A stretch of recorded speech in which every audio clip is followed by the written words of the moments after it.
Yep. Camera on. Yeah. Schau jetzt in die Spotlight hier. Play spotlight. Yeah. And then Jetzt ist ihr Handy. Gepasst. so you just go. Ja. Cool. Da liegen noch unsere Drehbänke, aber ich habe gerade keine Nerven. Achso, die And here it can be this computer or so like for this phone, probably you keep it muted and you keep the microphone on only for one. And then.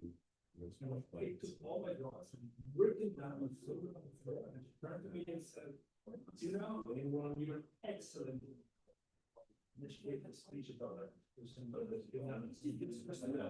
This is now this one. Also, it's like this. See you with something.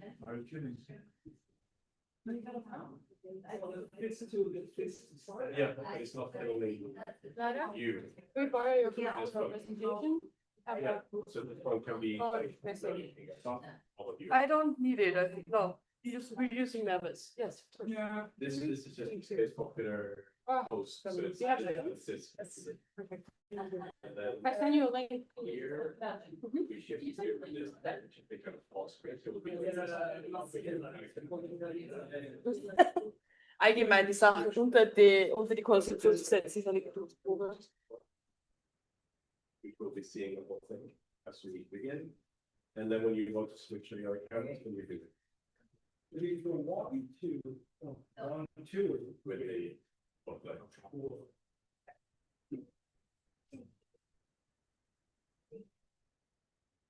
It's experimental. We will figure it out.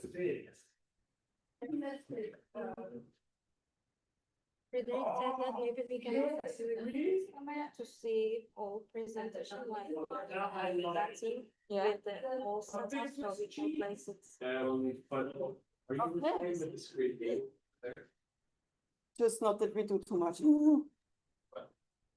It's just they. No, like it's not a problem. But just that you were open begin. Then we don't. Is it okay to stay there? Yeah, let's keep it there. Yes, we take a short break. We'll. You know, the next day. I'm going to send this on. Sorry. I'm going to next Thursday. Amros. Okay. Oh. Yeah.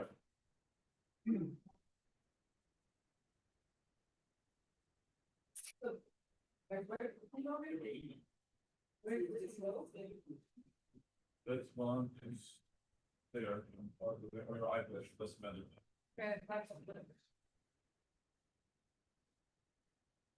You're right, so this is the market.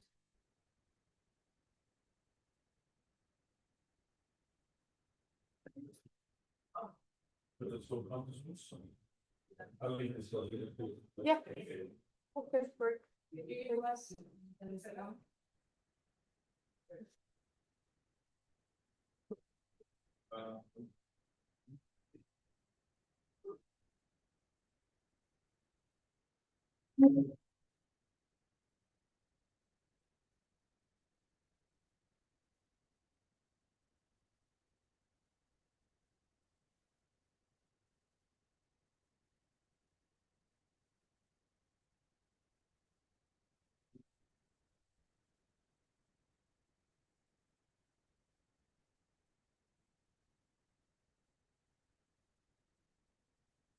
But we Yes.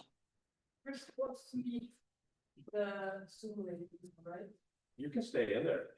But if you have battery and stuff. Otherwise we have still a free plug. Aber ich tue nur die Kamera ausschalten. Ah.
We're starting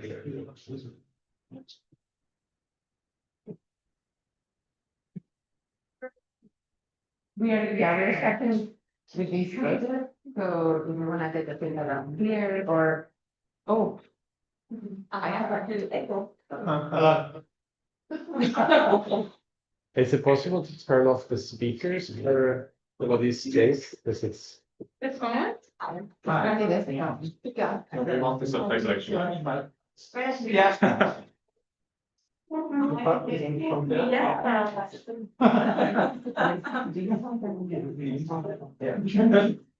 I think the production, I would just say is that we should be moving around. Yeah.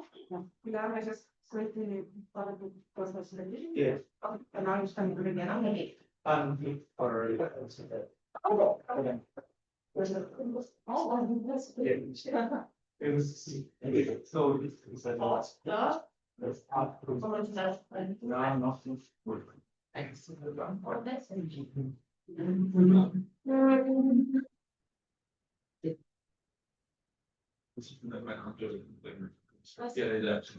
So. Great, so let's begin. Intros first or No, maybe studio first? we can introduce the The studio. studio first, first, while yeah. some of the students are still. Yeah, so you start? Yeah, great. Name everybody. Okay, I think we're ready. Really excited to get going with the final review of the summer semester for the studio. I've already introduced some of the practical things of how the studio kind of operates. The first 2 years of the studio, all our master students worked on the studio brief project, which is a group project. I will introduce a little bit of what the students have been up to. You would have also maybe gotten the actual brief, right? And we have some copies of the, like that you can have little booklet that just, but yeah, but we'll get some over, yeah. So the project this spring is called the After Mall, and it kind of a little bit speaks for itself. It's dealing with questions of malls and shopping centers in Vienna, but also globally. Students are working with sites around in Vienna. Some of them very lively, exciting shopping malls or shopping centers, some of them abandoned or dilapidated or in need of change. And the bigger questions, yeah, that's the brief that the students have been working with. And the larger questions we're working with is obviously the kind of idea of retail collapse. Post-COVID, things are changing. A lot of shopping and shopping activities happening online. And also because the studio largely is based on what question of transmedia architecture. What does it mean with an architecture that is constantly mediated, that's constantly neither here nor there, that's broadcasted, that is half physical, half virtual. And we started the semester with something that we call virtual tours. So the video that you see there on the screen on the other side kind of summarizes this crazy week we had. Sitting here in this room, we had a full week of virtual tours around shopping centers around the world. So we literally had this like 3-hour long, there you see an image of what the setup looked like.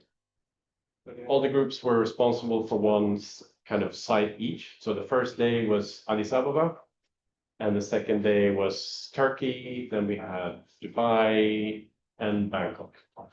And it was a live guided tour around these shopping centers or markets around the world where students could like live interact with our local guide, and Bangkok as well. Yeah, so these different sites. So this was kind of introduction to a wider range of different kind of spaces for shopping. Spaces and roles of malls, I think, for me at least, what was very special about doing this, that we realized how malls play a very different role with regards to it being ambiguously civic space in all these different places, and how that plays out in each place that we have open and closed. Yeah. And we had a very intense public program throughout the semester, especially in the beginning. So we had too intense. We'll hear. Well, yes. So based on our different sites, we also had a lecture about Medellin before the tour, a lecture about Turkey before the tour to give some context. We also had an intense workshop with Anam Hassan, who's a experimental model maker. We had lectures by Adam Nathaniel Furman, by our own Bernard Sommer, who's an environmental expert, and by Matthias Böckel, who's an historian, giving a context of the history of department stores and shopping malls and commercial spaces in Vienna. Asade Masayeki, thank you, gave a talk on her research on shopping malls in Baghdad. And Freddy Fischli and Niels Olsen came from ETH to talk about their book and exhibition Retail Apocalypse. And also, yeah, the other guests that were specific to the different sites. I think that kind of maybe some questions will come up. We'll say a little bit maybe first about just how the students have been working. So at some point after the virtual tours, we did research on Vienna. There's a huge map that the students put together of shopping centers in Vienna that some of them might be showing. And then students started working with specific sites in groups. And again, very, very different sites and extremely open to what they chose to do with these places. In the studio, we have a kind of unspoken or spoken out rule that to demolish buildings is not something we should be doing anymore, or maybe we shouldn't even be building new buildings anymore. So they're all adaptive reuse projects. And some of them might be very upfront with parts that they've chosen to take out of the building. Others maybe less so. Some of them have done very minor changes. Others have done very big changes. And in terms of what we expected of them it was completely open. Only thing we asked for them to do is to work mainly with one huge model, and for that model to serve as a design tool and as a representation tool. So to not model in Rhino and then the last week 3D print something, but design decisions happen inside the model as a model feedback. And with that, you'll see a very wide range of different approaches and different ideas. Yeah. Yeah. From that, I think we got a number of sense. So I would want to introducing the guests. But before, I mean, Fredrik and I are here doing the intro, but the teaching team is all of us. Alicia Depar, Ryan Spanish, Benedict Club, and Martin Murico. So yeah, all of us here have been running the whole year. And today we have a very exciting, as always exciting, but particularly interested in the group of guests that we have today because they all have a perspective on the means to do architecture or the means to have an impact on space that is not solely focused what we do. So I will follow the order on the screen. We have with us finally Vika Rebek. We have been trying to get semester for a little bit. So we are particularly excited to have you. Vika has a practice that deals precisely, I will say, with architecture and media.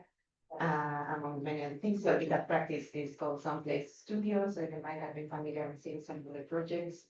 Interesting for us to mention here is that Vika was the curator of the exhibition Imagine, a journey into the new virtual at the MAX 2 years ago now, which tried to put together architects that are engaging with, not just engaging with media, but what the future of that will mean for architecture. Because Lisa has been an educator at various places, at Spitzer School, Columbia, Yale, the US. And she's also the co-author of the Soviet Pavilion Venezuela in 2018. And maybe also you mentioned an alumni of the Anglo-Baptist. So we just have some special interest. Thanks for joining us. Mike Nabodny, who's sitting over here, is an architecture journalist in Montfort. Mike has worked in planning offices in Vienna and surrounding areas, which I think could be of particular interest today, given the views that we're looking into and that we're looking into civic strategies. And Mike is also currently the chairman, if that slide will translate correctly, of the Austrian Society of Architecture. I've been working myself, I have to say that in German, but I did. It's good. Wonderful. We have also joining us Jan van Schaik, all the way from Melbourne. So I intercepted him in his travels through Europe. But that are related to the PhD program that Jan runs at RMIT Melbourne, which is on PhD by practice, where very interesting people who are involved in practice are currently involved. Jan also is the director of MBS Architects and Future Tense Design Practice, and has worked on very interesting projects. Also, one that I was particularly looking at involving creating communities, creating source access tool for policymakers.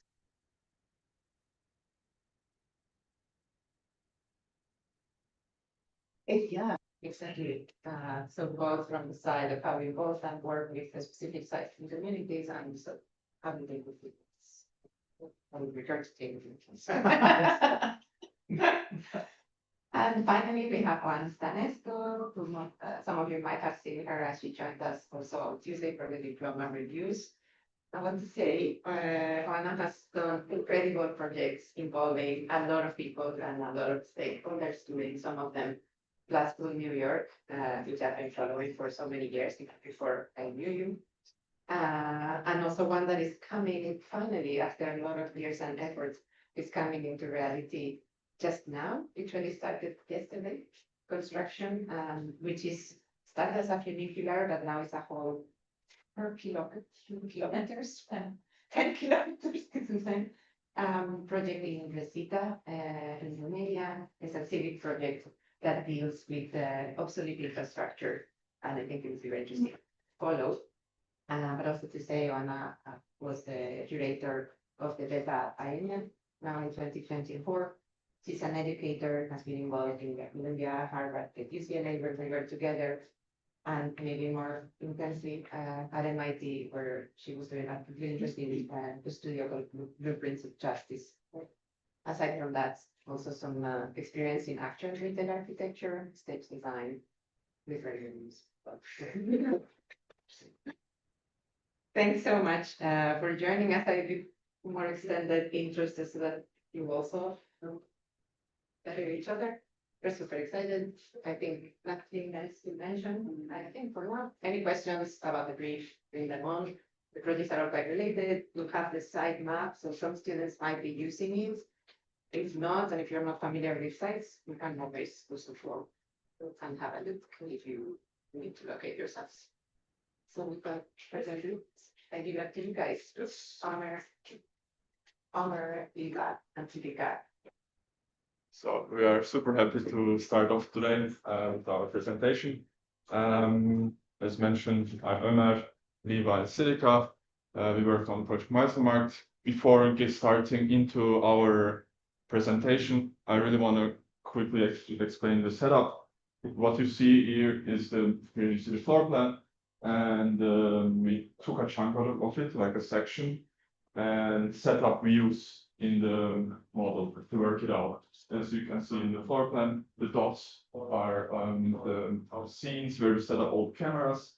And how we work with the model is that we work out the viewports, like kind of not focusing on the view structure, but we had a concept and kind of in working out the different 3 viewports. And yeah, other than that, we used screens as extensions. So we first worked on the model and then tried to generate the atmosphere and the feeling of the like generating the wider perspective. And for our presentation day, we set up our presentation we chunked it up. We have all over the table distributed 3 different screens with 3 different presentations. So we would encourage you to stand up and walk around the model so we see the different viewports. And we are also, people are watching us through Zoom, and we're going to show the viewport from the big screen. Yeah, thank you. Right, so we will be taking a tour around the table, so we invite you to follow us as we go through different aspects of what is this project and what exactly we were investigating in a very selective manner, but also kind of a working model atmosphere. So it was all about working different points and putting the story together from that as a mode of investigation.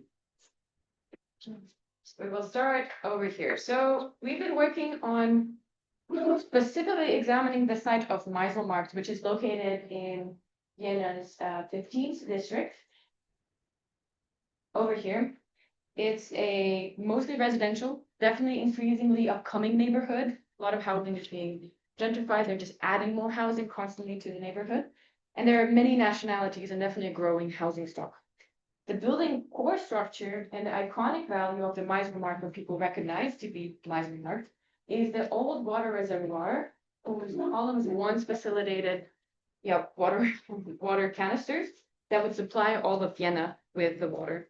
But in 1905, the open air market, which happened to be right outside of the structure, was moved indoors amongst these new, reused columns. That became the modern day Meiselmarkt. That's how the building took on the name, and the market received its new public role. While the market itself is very well used, very well loved, and known for its affordability, diversity of foods, there's so many languages being spoken on the floor because you can buy every kind of fruit from so many lands.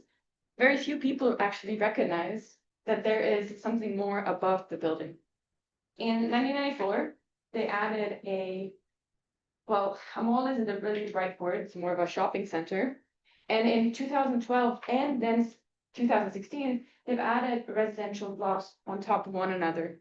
So stacked top on top, it's creating sort of a Frankenstein of styles, of different uses, and as well as grids. It's 3 massive volumes just stacked on top of one another.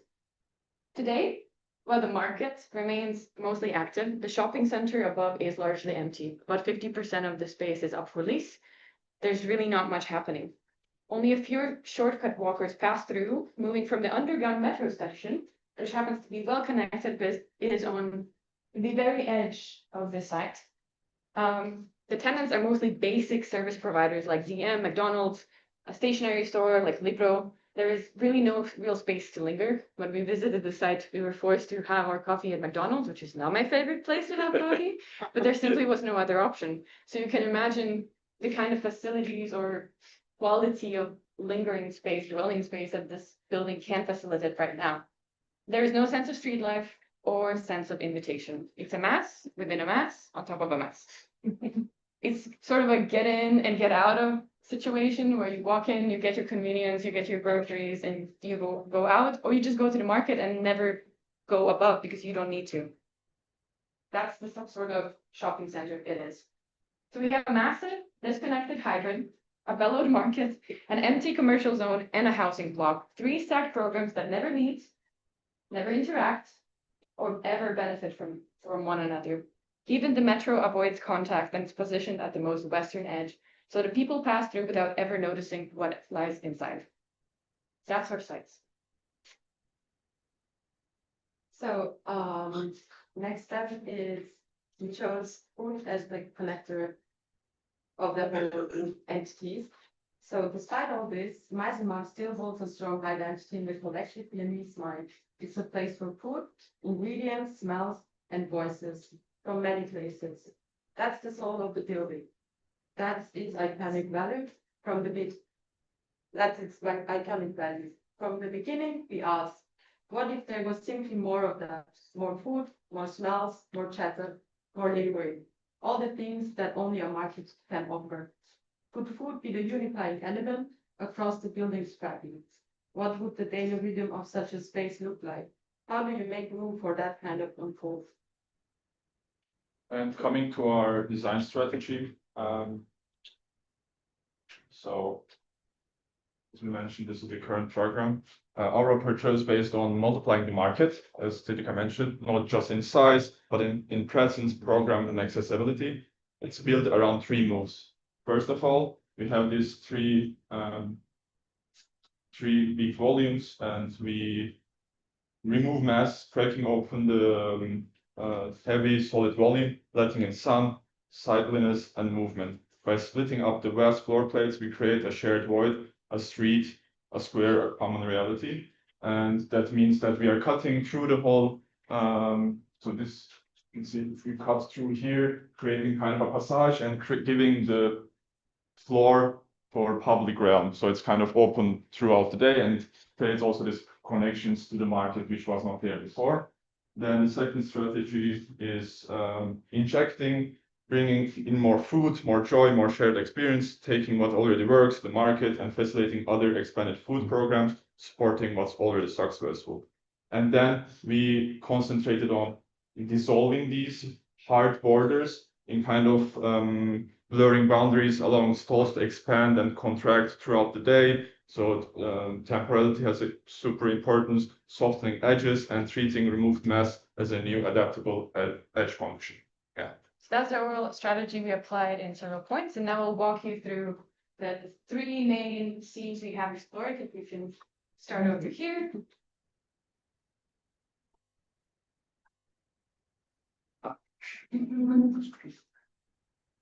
So as mentioned, the number one thing we did is we worked on the, sorry, we'll have to funnel a little bit, but feel free to take a lap later if this is everything. So the core spatial intervention is the new passage. We borrowed it, or rather chose it for the same reasons that in 19th century European architecture sort of discovered, invented the typology. Because this kind of space is linked to movement, linked to commerce, and linked to life. Passage, simply in this part, the metro, the market, and the streets, which is on this side, basically a new street that we're creating. It's a short and direct route, which is already happening in the building. A lot of people are taking a shortcut, but it's not a convenient one. So if you know, you know it. If you don't, bad luck, walk all the way around this massive building. But we wanted to create a shortcut that would also have a sense of function or a sense of identity, somewhere to stay. So it's a short direct route, but it's also a public spine that makes the space more legible and walkable, simply because the building, as you can see a bit from plans, there exists about 6 different design grids. It's a little bit confusing walking around. So a part of it was also just clearing out a little bit more space to have more of a focus point. And yeah, it allows the street to have some borders that we later work with. And the quality of the passage is very simply that it is linear, but at the same time, it can swell into a square, which actually happens at the end of the plan. It can be a corridor, it can host permanent units, it can also host something that's temporarily and removable, which is perfect for the market. So it becomes an infrastructure to the market, life to unfold, even for those who are just simply passing by and don't actually want to stay, who just want to go. When we were looking at the market itself, just lingering on the site, we noticed this procession of the market. If you look closely, you see that there is a daily choreography. In the morning, the vendors arrive, they unfold their stalls, they place their goods. Typically, they expand to more than their allocated stall, and that's kind of the act of expansion. But in the evening, those same stalls would contract. They would close their shutters, they would take away their goods, protect them behind locked doors. And some of these would even disappear because they're temporary. Meanwhile, when the stalls are closing down, the delis, the snack shops, the bars, they're only starting to open their operational hours. And that way, those actually expand in the evening. So we noticed this choreography of expansion and contraction, and we thought that just a solid cut cannot facilitate this kind of life. So what we wanted to do is to work with softening the barrier and letting the tenants choose how they want to operate within their hours. Either they want to take more space or less. And that's also the part of the market is negotiation. The fact you have to work with your neighbor and asking, hey, can I put my produce there? Am I in your territory? And we just simply wanted to make room for that, which is such a quintessential part of what makes up an authentic market. So we worked with the idea of flexible boundaries. Along the passage, we've introduced 3 types of flexible structures. We have a load-bearing brick wall, which simply acts as a solid barrier, but also a load-bearing element. So the cut slab is actually supported. And we also have sliding metal screens, which are semi-permeable, so they would allow smoke to pass through. They would allow daylight. It's half inside, half outside. And then we also have operable canopy panels. So they are open by day, and when they lift up, They become more of a sun shading device. They open up the entrance, but at night it's a shutter. So you can close it, you can store your goods inside, and it's the most useful market typology to see in lots and lots of stalls. And these boundaries can create a threshold of openness, protection, but also transformation. So in front of each stall that we have, placed in this one scenario and the way it can unfold, we introduce also something we call the buffer zone, which is a space right in front of every unit. Yes, this would be the different assemblage of the boundaries that we've decided. But in front of every more permanent tenant or stall, we've introduced a little bit of space called the buffer zone, which can act as a terrace, a display, or a hard border depending on the need for the tenant during the day. So it can, like somewhere between inside and outside, it can be public, it can be private. It can be a space to have a drink, you can store your goods inside, and in the evening you can close shop and call it a, closed space. At the same time, we wanted to work a little bit with facades themselves, because this is the main address of the building, and as it currently stands, it was just a piece of mass. We wanted to break that down, give it a little bit more of an identity, and bring back some of the loveliness of the original brick.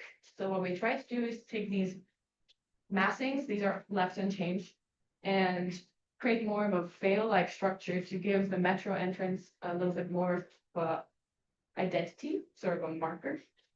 And under these volumes, we have removed some of the walls. The McDonald's is gone. That was one of the things we wanted. That was small spots, to be honest. And we have replaced by reusing some of the slabs that we've cut away as public furniture that you can't move, but it's always there, it's always accessible. And this is how we bring back some of the original brick charm as well, to display, to dissolve it, to have more of a solid element that's also permeable, which is, I think, what the whole project was mostly about. So this becomes the new welcome point and the arrival to the Passage. You can enter to the metro, you can pass through, you can take a turn into the market, you can take a turn into one of the cafes. It's meant to be space where you can stay, but you don't have to, and you can just simply keep on moving. So that would be the first little scene. Have a peek inside. We have some daytime, nighttime transitions as well.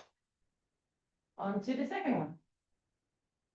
On that part, I just have a quick question. Is the model actually, is the passage actually continuing and the screen is just sort of blocking? Yes. Yeah, view, so the but screen is technically- expanding. If you look like right from that point, you would see into the Passage. Yeah, But yes.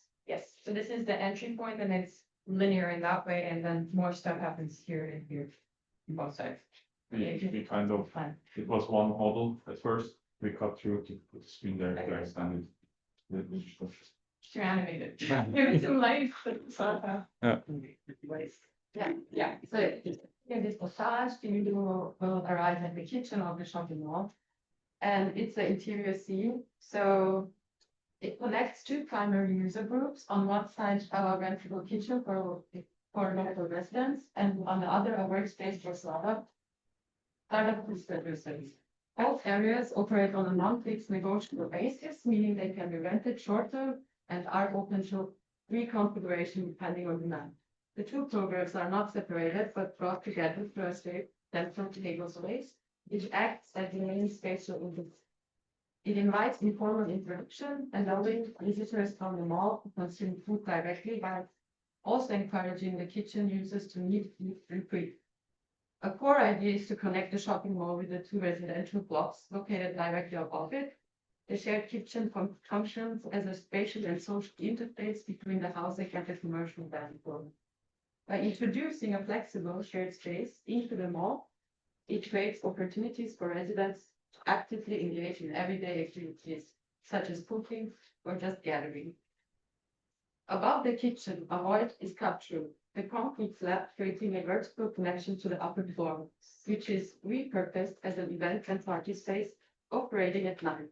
A movable ceiling is suspended in this opening. It can be lowered to partially close the kitchen during off hours, while simultaneously functioning as lightening for the level above.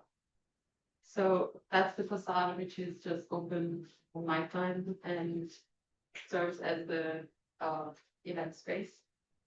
And yeah, we can continue to the next piece. Which is all the way around. Yes, Yeah, yes, no. So we talked about passage, about the kitchen area, and now we are coming to the hard project which was the market underneath. You can see the market, existing market here, and we kind of want to inject, multiply the market on top.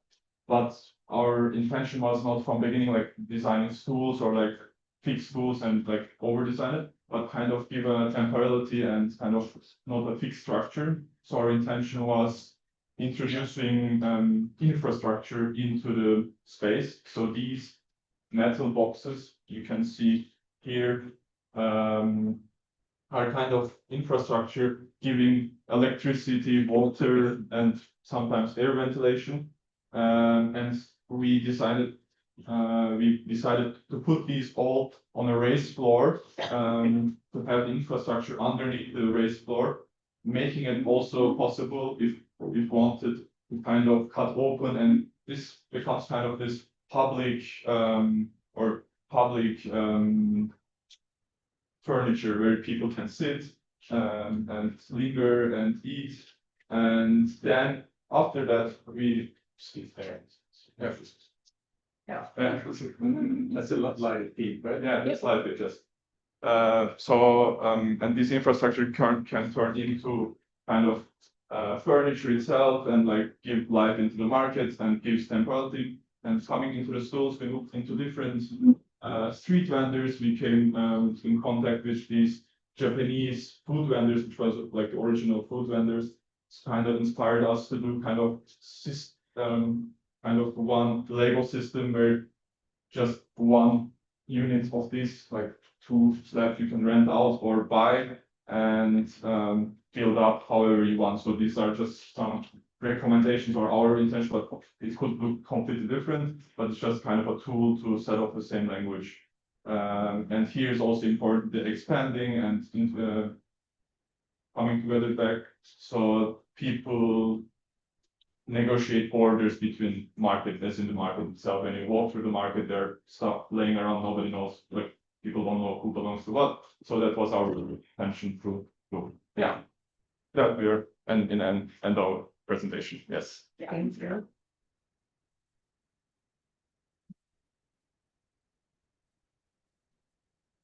Seems maybe that wasn't clear, but we have them here also. Look at this. Yeah. If you want to stick your hand in it, see that it's live. Yeah. It is. Yeah. Oh, That was amazing. Thank you. I really, really enjoyed. Can we start? Or- Yeah, we can start and we can take our seats again. I think. I mean, we can also walk around and. This is for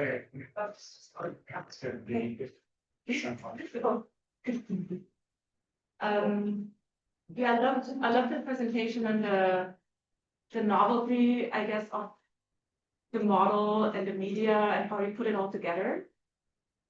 One thing I was really missing, and I grew up in Vienna, I know Vienna really well, but I actually have never been there and I don't know the site very well. And that's one thing with adaptive reuse, right?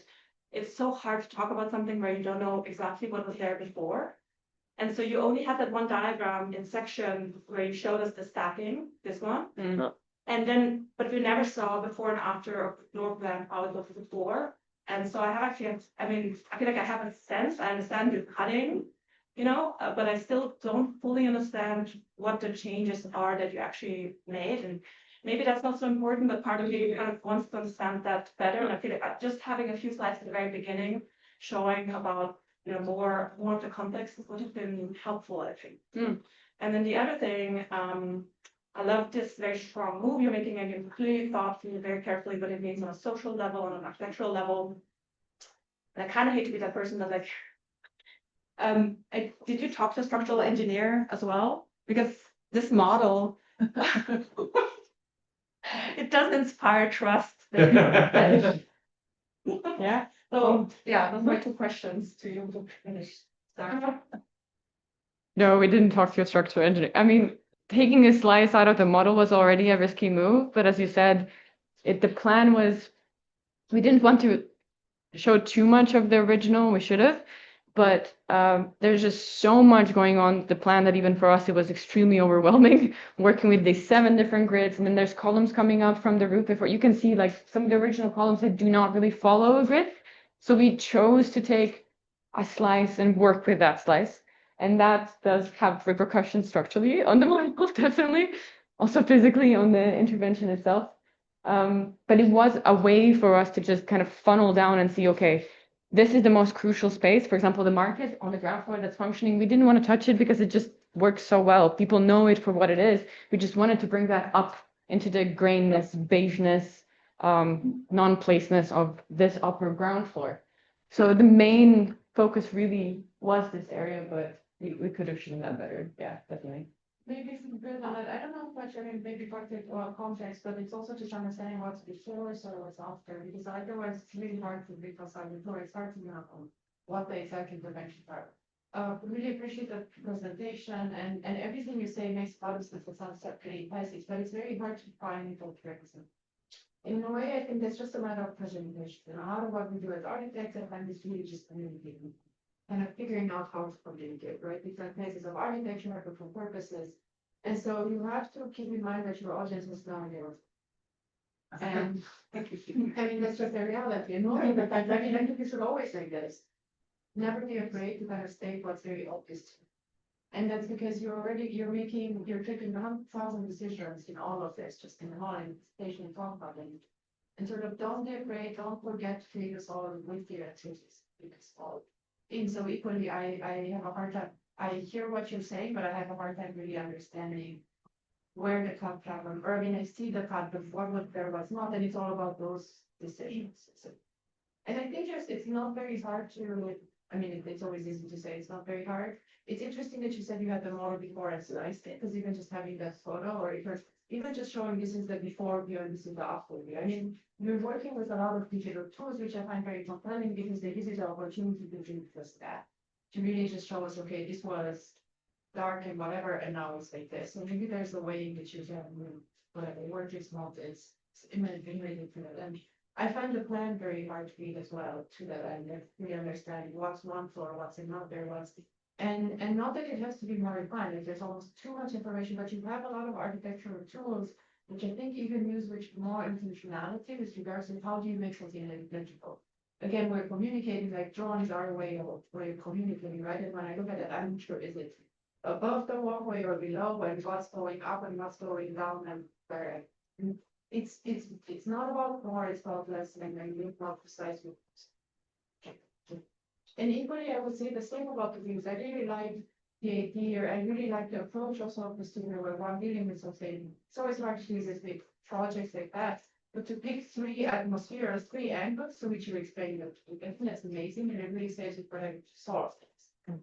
To that end, though, I think what would be, or it's maybe play the perspectives a little bit differently. What I'm particularly missing, one thing I always ask students to work with eye level perspectives, because otherwise that forces you to be inside of the project, imagine for something feels or what's the experience. And these, I think the 3 images for me are too similar in terms of trying to tell too big of a picture, where I see too many things, and therefore again I have a hard time understanding exactly which part you want me to. So in a way, I feel you can, because you have 3, you can play it off where one is. Very fair.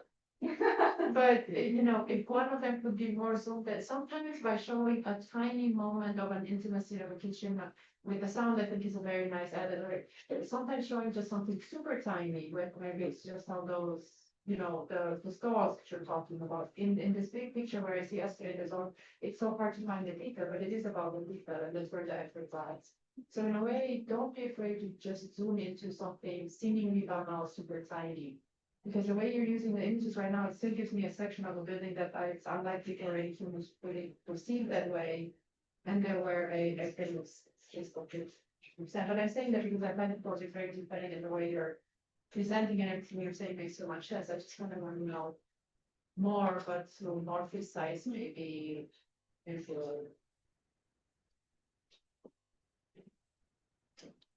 Thank you.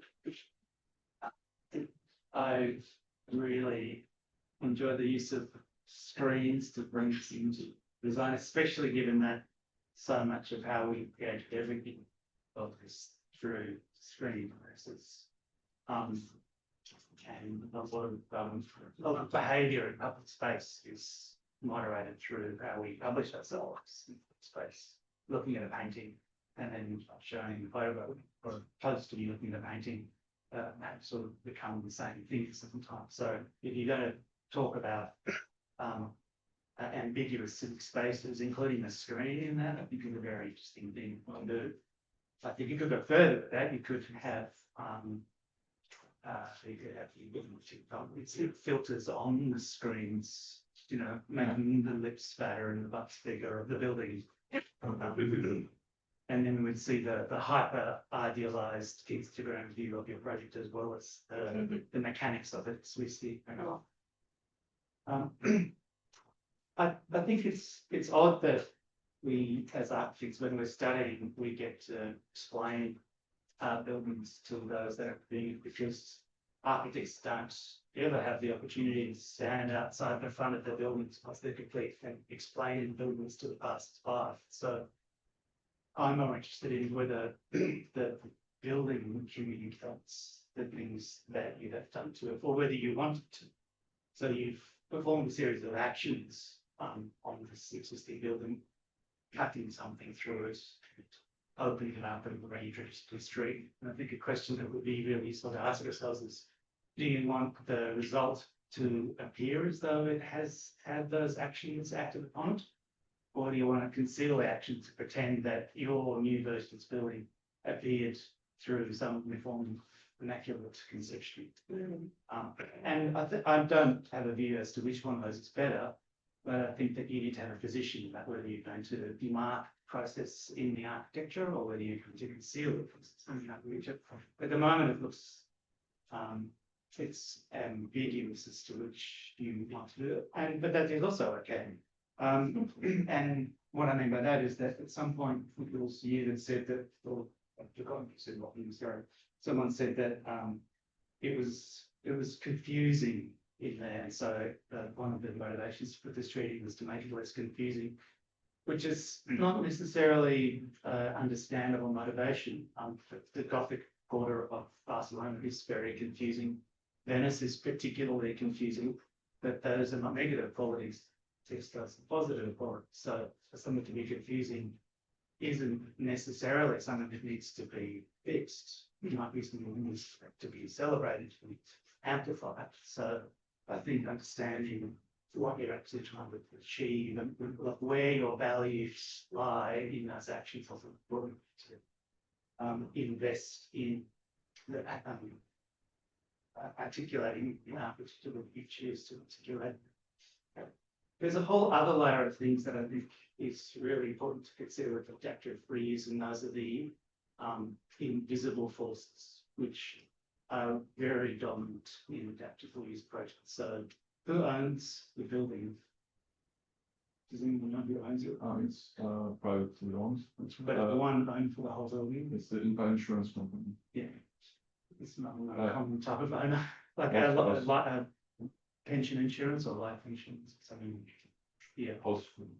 So if it's an insurance company, you'll probably find in, like, if it was an Australian insurance company, there's a piece of federal law which obliges that board to place profit above everything else. There may be something similar here, but even if there isn't federal law, that insurance company will be owned by investors and they're motivated by, have to defend their arguments against profit. And then there are a series of leases that effectively divide this building up in buildings of timeshare. And in order to make any intervention in the building, you're cutting through physical infrastructure, office engineers and other service professionals, but also you have to engage the lawyers. How do you cut a hole through a lease? And I can tell you from personal experience that a McDonald's is a very, very, very difficult thing to move, even by a meter, let alone remove it together. So the adaptive use project that I worked on, we wanted to cut a street through the building, and we cut lots of streets to the building. But there's one street we couldn't cut, which was the street. all we were proposing to do was to move the McDonald's 10 metres to the left, and it fell apart at the lease negotiation. And the lease was so tightly controlled between McDonald's and landlord that so that the lease had a tangible physical effect. So the legal structures that define the tenancies are part of the architecture. Even going even further than that, by removing the McDonald's from it, which was the ground floor tenant, that's probably the biggest financial earner of this entire project. And you've replaced that with public space, which is a really noble architectural thing to do. But if that is to be a realistic proposal, you have to offer up a return to the client. You say, oh, we're going to remove your biggest revenue maker, and in return, we're going to produce something else that produces equivalent revenue somewhere else. Otherwise, McDonald's is never going to move. So your desire to move it is only actionable if you can engage with the lease constraints, but also the financial incentives to keep it there. I don't know if you've been skiing in the Dubai Mall. I recommend this. So when you come down the ski slope in the Dubai Mall, you get to the bottom, there's a chalet, a fake Swiss chalet, fake. And you look inside the chalet, are people enjoying some strudels and other people eating Swiss ski chalets. And you sort of wonder, like, why are all these people chalet? But when you go back out into the mall, it's the ski slightly inside the mall. The windows of the chalet are actually onto the McDonald's. So you're in the McDonald's, you're looking out over the ski slope. And so, I mean, it's a brutally horrific mall, that the idea of skiing in a Dubai is just environmentally, it's an environmental insanity. But that arrangement of this idyllic environment and the McDonald's, it's one of the few McDonald's where you look at the McDonald's and it doesn't look like McDonald's, it looks like ski chalet. And so I think it's understandable to be horrified by the existence of problems, but to find ways to twist its existence so that it can continue. So in a way, your idealized urban shared space is kind of on the same level as an idealized ski slope. It's legally almost impossible. It's financially impossible. So how do you then insert it into this legal structure and financial structure that resists it at every level? And as an architect, there are ways to do that, but unless you bring in those invisible forces to the things that they can't. One last thing, shunting.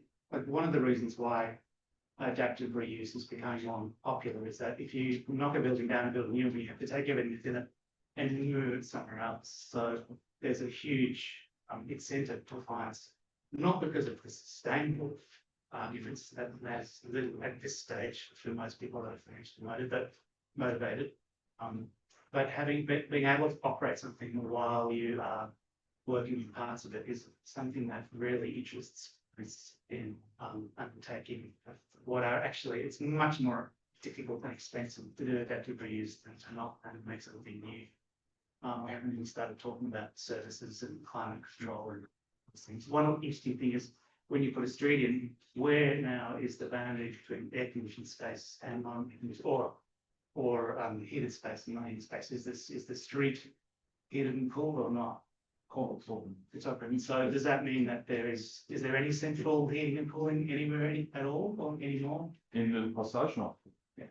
And so that means that all the legal tenancies are effectively air conditioning cells, which that's not a criticism, that's just that shift in how the services work changes the nature of the relationship with all the spaces and the mixed modes and things of air conditioned space, not air conditioned space. So if you did have an air conditioned street, and I'm not saying you shouldn't have done this, but if you did, you could move from climate control space to mixed mode space to external space.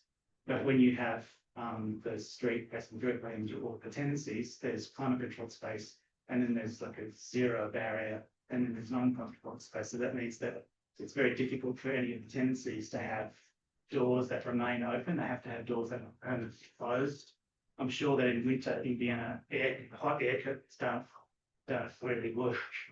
And so a tenant that used to be able to just have their doors permanently open to people using space of the hall now have to have closed doors or have to have like double doors with toilet roll, etc. So I think you've got to show an allowance for that in plan. You'd expect to see a greater depth of the front of all the tenancies, which then also reduces the ability of the tenants to have space for retail, and so they might look to renegotiate leases. So those invisible forces play a really, really big role. They are a reality that has a really big impact on the architecture that you propose, and they become visible as you have to negotiate.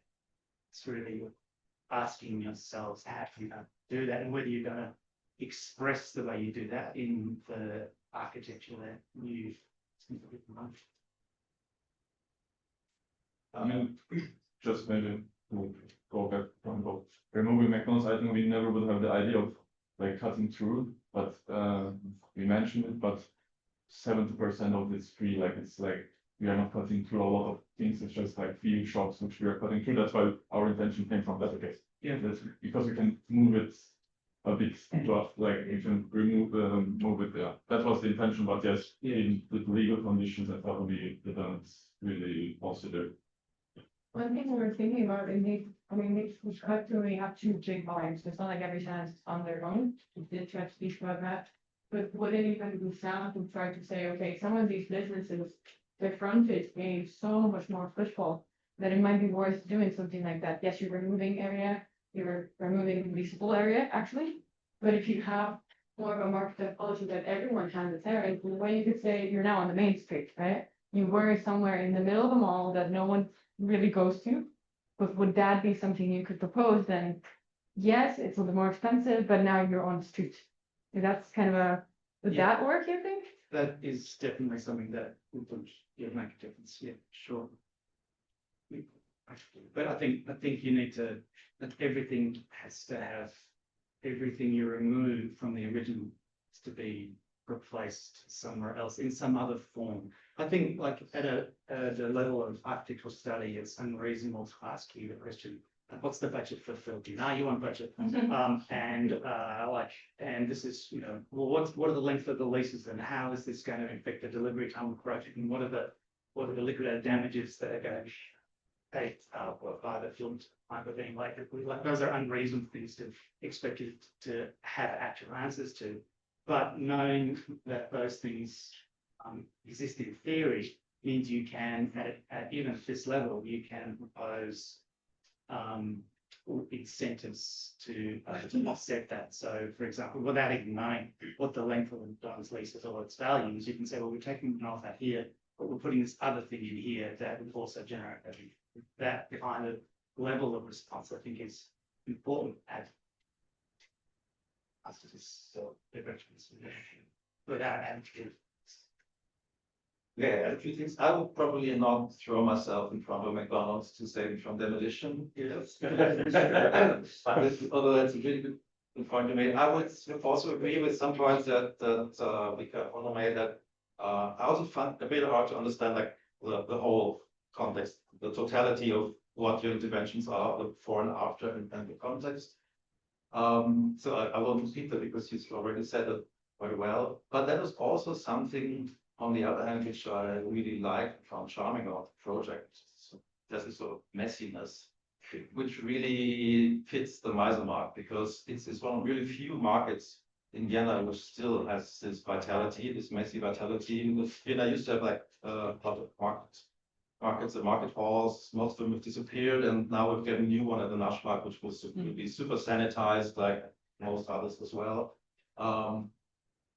And that also, I find quite good that the way your storytelling and the model moves with these viewpoints, because if you talk like people who are professional planners, shopping malls, it's all about viewpoints, and it's really what do you see on eye level when you move to which shop fronts do you see for how long and what angle, and that also dictates like the rent of what's Reimann is looking to. Because in real estate within that, so it's super like capitalist logic of how shopping malls work, but you're sort of doing a massification of this job that which are rather nice and fitting with the size that after this all size together. I also like the the idea of the passage, what I found it missing is the really important thing about like passage is where does it start and where does it end? Where's the A and B that it connects? Because it's sort of, if you want people if you want to draw them into this passage, they need to have like somewhere to go. They need to know where do they get out exactly. So like dead ends. Maybe you do something. Yeah, maybe there could be some other like incentive on the other side, but like a dead end is always a bad thing for a shopping mall. So Unless it's with a milk boots. Well, in a supermarket, not at the back, because everyone has to go through the supermarket. yeah, like a milk sitting somewhere maybe, but so that's sort of that also ties in like to the criticism. Okay, if you show more about what is around and where like if you show the movements of people at different points in time through this whole thing, that sort of it would tie the whole thing together. Because when we moved around here and we arrived at the market scene, I quite like this little furniture things you did there, but it seemed like it was like two back-to-back scenes or two back-to-back interventions where it wasn't really clear how the connections were between this and this, between this and that. So what ties the whole thing together? And also because you showed at the beginning when you analyze the site like here, all the stacking of masks which are there, housing, shopping on. So there's a lot of verticality. This project is almost all horizontal. Yeah. So I thought, well, what's happening there? What's happening down there? Are you also trying to get all of these spaces, one happens to someone connected into your passage, sort of strengthen the vitality of the passage? So I think there's some potential of getting this whole mess of building, which has grown over decades, like into one whole thing, which I think is what you're trying to do. I think it would be possible when you have a little party space, like okay, it's a party space, and that's it. But I think it would probably work, but there could be something a bit more like detail or storytelling about how these things work together. Also, maybe there's kind of temporality, like show this is what the whole thing looks like at 7 morning, or at 10 o'clock at night, or at 3 o'clock in the morning, or Saturday, Sunday. Party people, and then I don't know, some food stores are opening at 5 in the morning, and then you have sort of this whole urbanization of all things that also with, like I said, you want smells and all this sexuality. So we illustrate that. So I think the movement is something that ties both together. I really like the people. I say because underneath the reviews, that drawing up there, because that was a very clear diagram in the style of early 2000s big office program diagram. They got destroyed by this. No, it was incredible to see. And it made me think so much that there is some incredible value in engaging with a site that you appreciate for its messiness. In a way, it's a very good word that we have been using. And acting on it in a way that you think respects the place and really respects the qualities that you don't want to have disappear. And there is so much of qualities of the atmosphere of places that relies on that messiness or in that place feeling natural, that often architecture destroys with its unifying clarity. And I'm just thinking how incredible it is that you are doing, in a sense, I mean, if this project was done in a 1 to 200 model, you could have presented it with the clarity of an Olme or a Gherkin notes, like, yeah, it's actually to this, blah, blah, blah. You could have made some diagrams that would show that, and I would have been terrified that we were turning this place into this, when the examples that we have seen through the world of the fading arc, single-handedly architect design, places that are a gesture for an object. Whereas that's not how we experience this space. And I'm so happy that we cannot fully grasp it. So maybe that's what a project this size should feel like. I mean, I think we need to work on that and think about what are the tools necessary to then make it clear for who needs to read it. But I'm very happy that you did not start there and that you engaged with the complexity. This is a complex thing that has a completely different life happening in every corner, not to even say in every floor, that you very well made us understand as well. And I think maybe the process reflects the difficulty that comes with trying to engage at that level. It would have been very easy to work with this project at a different scale, but you didn't. And in doing so, you have to embrace complexity just because we're much closer and you're seeing not just the volume, but you're seeing literally every single thing that is happening inside and all that lived in your head from like day one that you can do in this place and documented it that way. And from day one, you build this model and you have to deal with the number at this scale. So I'm so excited to look at it, to see this as the result of that and to see that you didn't fully conquer. And that would be a horrific word, that you didn't fully manage to control this while showing us some very, very beautiful, sensitive, sensible interventions within it. Maybe, Yeah, just one more thing, because I keep staring at this model and, you know, I thought it was a really good discussion around clarity versus messiness. And in a way, this dialogue happens in the model very, very strongly. And as a graduate of the school, models have a big tradition there. And this is, it's a wonderful sacrilege. It's still completely changing everything, you know, that like clarity or certain types of model building rules is also started here. And you probably don't even know how the history, so much of how that was happening here. So also compliment to the instructors for changing that. But it's still, and maybe that's because I come from this other culture, I wonder a little bit about sort of the almost prioritizing of the screen. So for example, if you want to have this perspective that you picked, you actually can't look at it because there's a phone in front of you. So I'm also wondering if, you know, what are you going to, and you mentioned the filter, which I thought was really great in terms of maybe you can take that even further if it has such a importance. Because you also did mention conceptually why does, you know, you mentioned the views and you want to work with these particular angles, and that makes sense. It's a way to approach the project. But why the screens themselves are so important that even you chose to put one in the very middle of the model to, you know, make it even more messy than maybe it needs to be. And that screen also, it does feel like it prioritizes the outer screen. It doesn't actually so much prioritize your view, but it wants to look good on the stream that, you know, people are watching. So is there a future idea, or are you going to kind of report these and collate them? Is there a strategy to putting that out there? Because I do feel this tension in the model, and I'm not, in a good way, not quite comfortable with it, because it's not this, you know, it's not like it's the model, it's not for us. It's not here. It's not quite for us. I gotta like for them. But also because you mentioned, yeah. But also because you mentioned the OMA, I think why, you know, the clarity was not that you mentioned it has an OMA for the like clarity, like cutting and straight. Yes, That's maybe where it's quite interesting.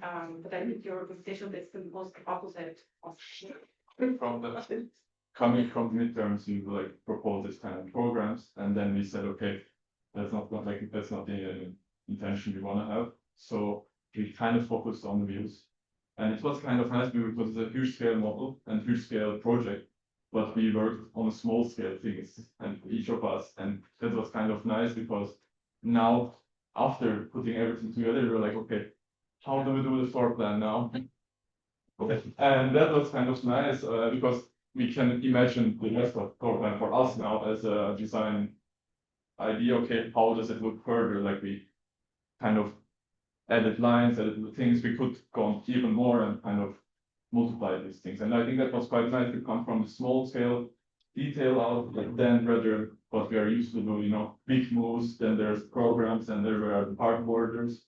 And I think that was quite nice for us to learn also to work in this different way, not from top, like not. Yeah. To add to it, I think kind of the process looked like us designing, okay, how do you take the messiness, like messiness was the word we used. How do you take that and add it? Because what does that mean for the space? And we felt like, okay, we needed to clear something even to be able to perceive the plans, honestly. We took one of the grids that existed and worked with that, just as like, let's work with this.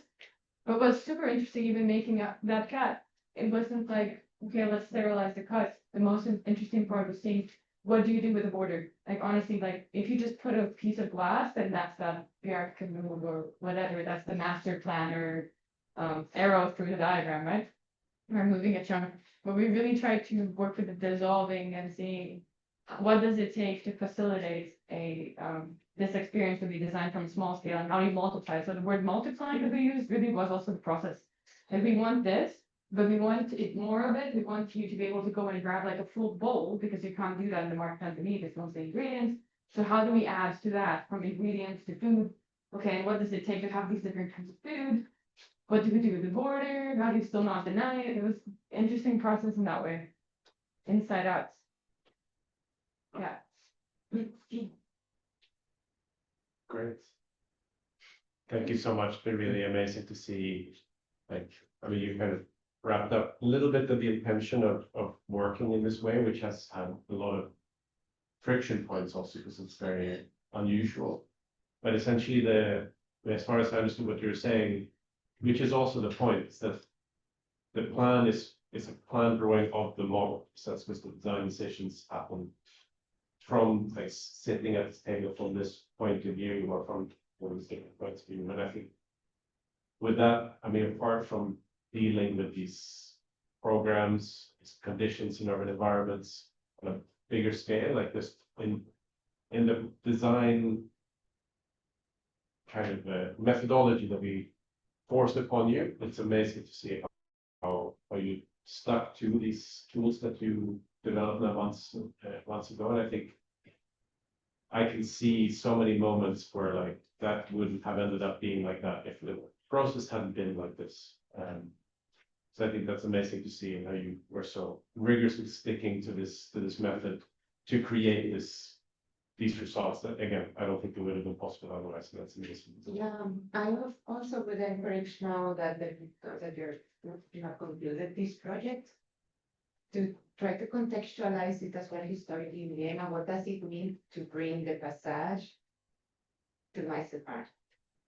And what was the meaning and the tradition of those shopping, well, you wouldn't even call them shopping spaces back then, but like, but the spaces where you could access goods, but that have a very specific resonance for a very specific type of people.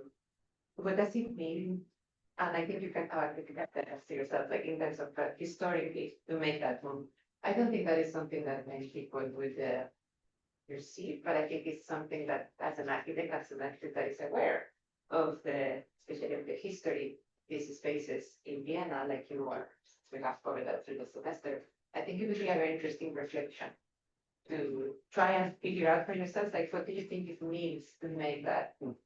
Are we bringing a sort of psychology from the center? I think calling it passage mix, but I think you see it as more like public space we're introducing into the mall. Like that's our intention, I think. I think that's effectively what it's doing, and I do think it's something very positive, but I think it's good to, when you complete that project, try to see what could it possible, like that reading or what could it possible, like, yeah, then logically what does it mean when you do those things? And I don't think, again, they're not read like that by probably a competitive historian of these facts, but I do think it helps you engage with the culture of architecture in a deeper way.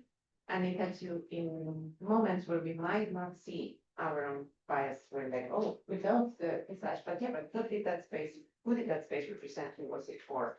And what does it mean when we do this? Just as an exercise. And I think there is also a way of speaking for the strategy that is one, which is formally to the building, but another one is which I really loved seeing today because I haven't seen it in a few weeks, which is the sort of street furniture approach, where like, okay, we introduce some structural, spatial major changes to the space.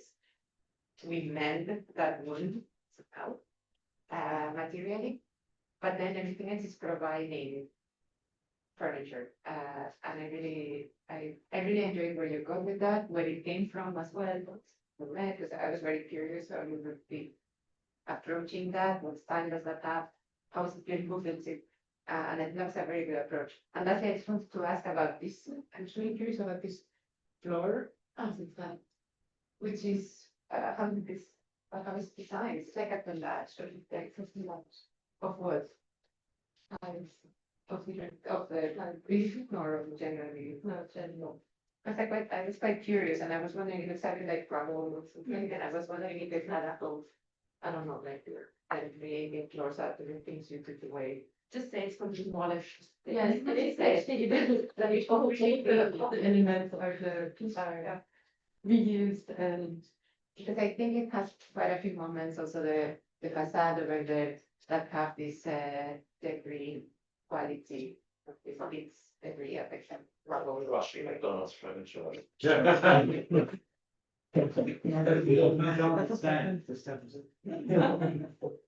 don't know, approach. Well, But overall, it's been such a joy to see their approach, to follow your work and to see what you can do. thank you so much.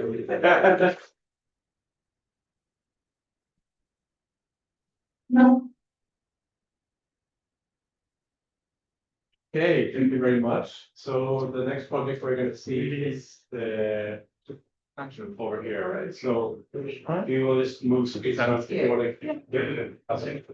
Another copy. Find it. Separate. Then some.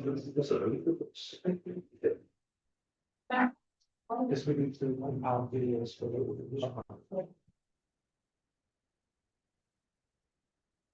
This also. We have to, can I take a screenshot before you kill or?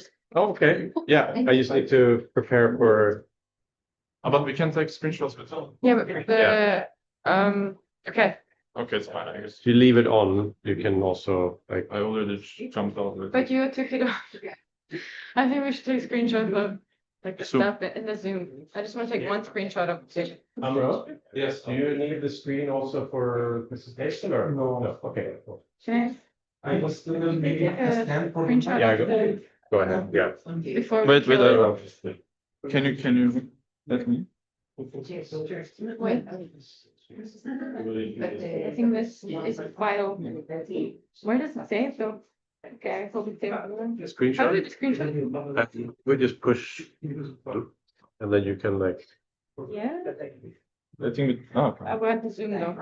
But does it save somewhere But automatically? In my own, but I give them to you. then. Great, thank you. can you submit that we have also the music?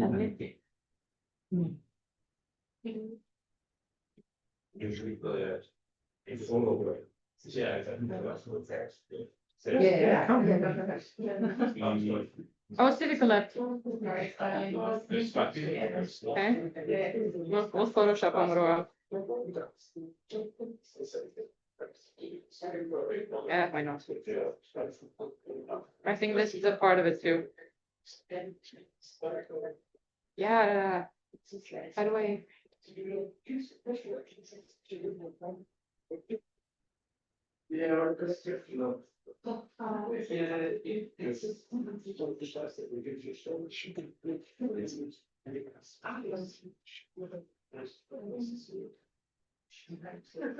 Huh?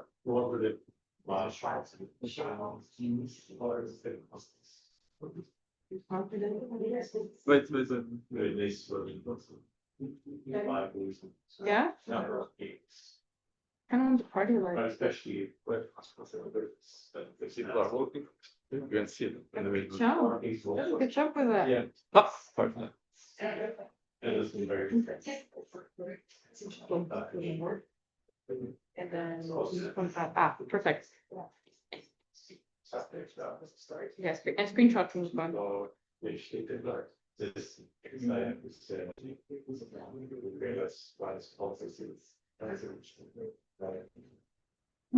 Yeah. We should take pictures of the thing because we don't have it later. Yeah. Okay. What was the second step? Oh, man. Oh.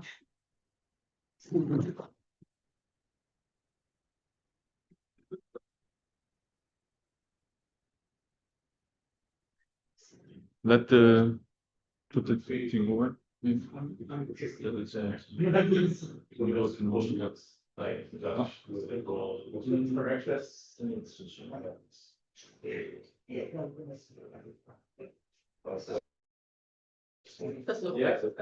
I think it's very personal. It's good.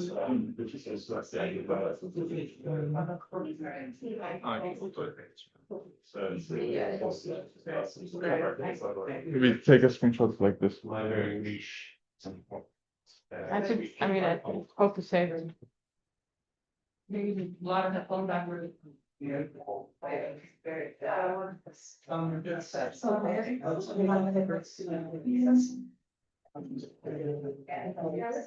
So we keep picking up with, I think actually like. You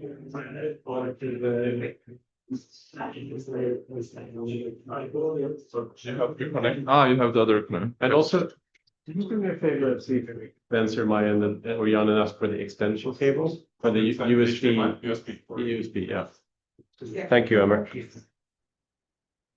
Amazing, Diva.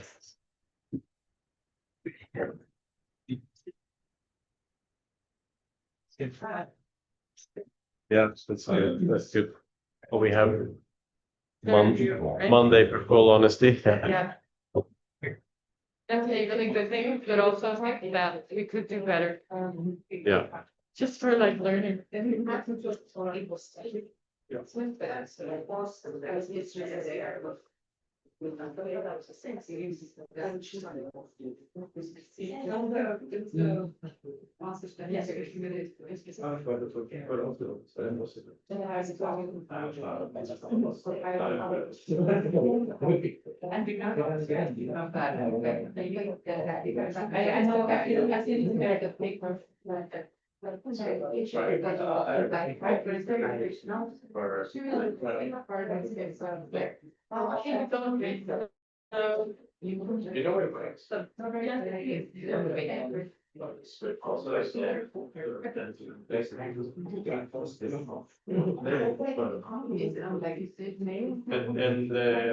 Amro, do you prefer the lights on or like this? Yeah, that would be nice. Yeah. Someone can do me. Yeah, and this will just be easier Here's move around. Thank you.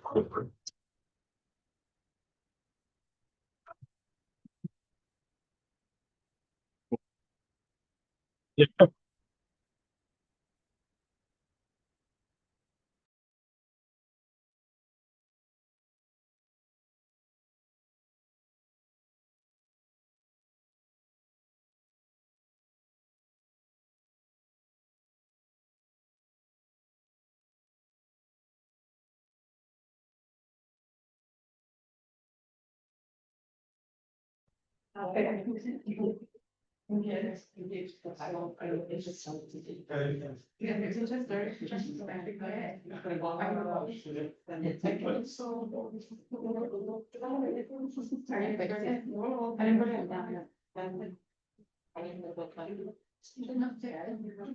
No, stop. Talking back.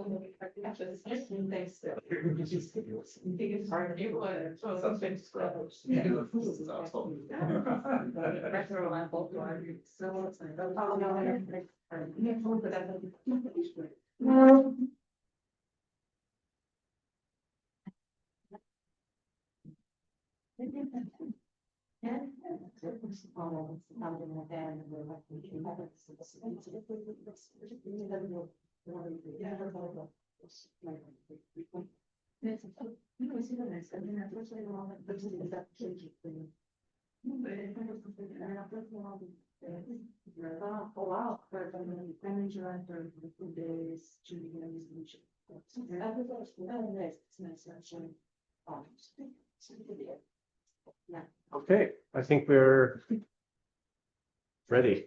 Amro, whenever you're ready, go ahead. Yeah, hi, I'm Amro, and this is my project. Please let me know if there is any lapses in my explanation or something, or if something is unclear, please feel free to stop me. So my site is Hanselzentrum. It's in Fabretien. It's in the 11th district. So basically, the mall is kind of like a big roof under which there are islands of blocks, each block containing some shops. There is no gates or doors separating the inside and the outside. The people flow into the site at all times, even on weekends. Because of this, there is a lot of passers-by and walkers-by. There is not really any delineation. And the service sector actually is quite blossoming in the mall, but not the retail one. The retail one is quite in a state of decay. And actually, originally, all of this part was a parking lot, and then the mall started from here on. Can you go to the next people's project? So yeah, my proposal for this site is kind of to create a distribution center for parcels to kind of break the chain of e-commerce. And it deals with a portion of the parcels that are in the radius of up to 5 kilometers. The project is for both the workers in the e-commerce logistics center, those who cannot like find a place to sit, to relax, to piss, and also for all the mall users, the walker-bys who cannot find a place to be or are kind of lacking this social infrastructure and just a place to loiter. So to the hard facts a bit of the project.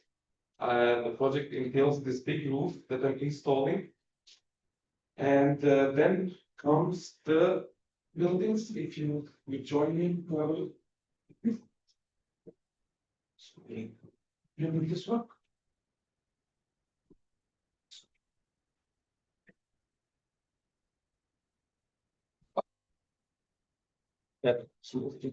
Thank you.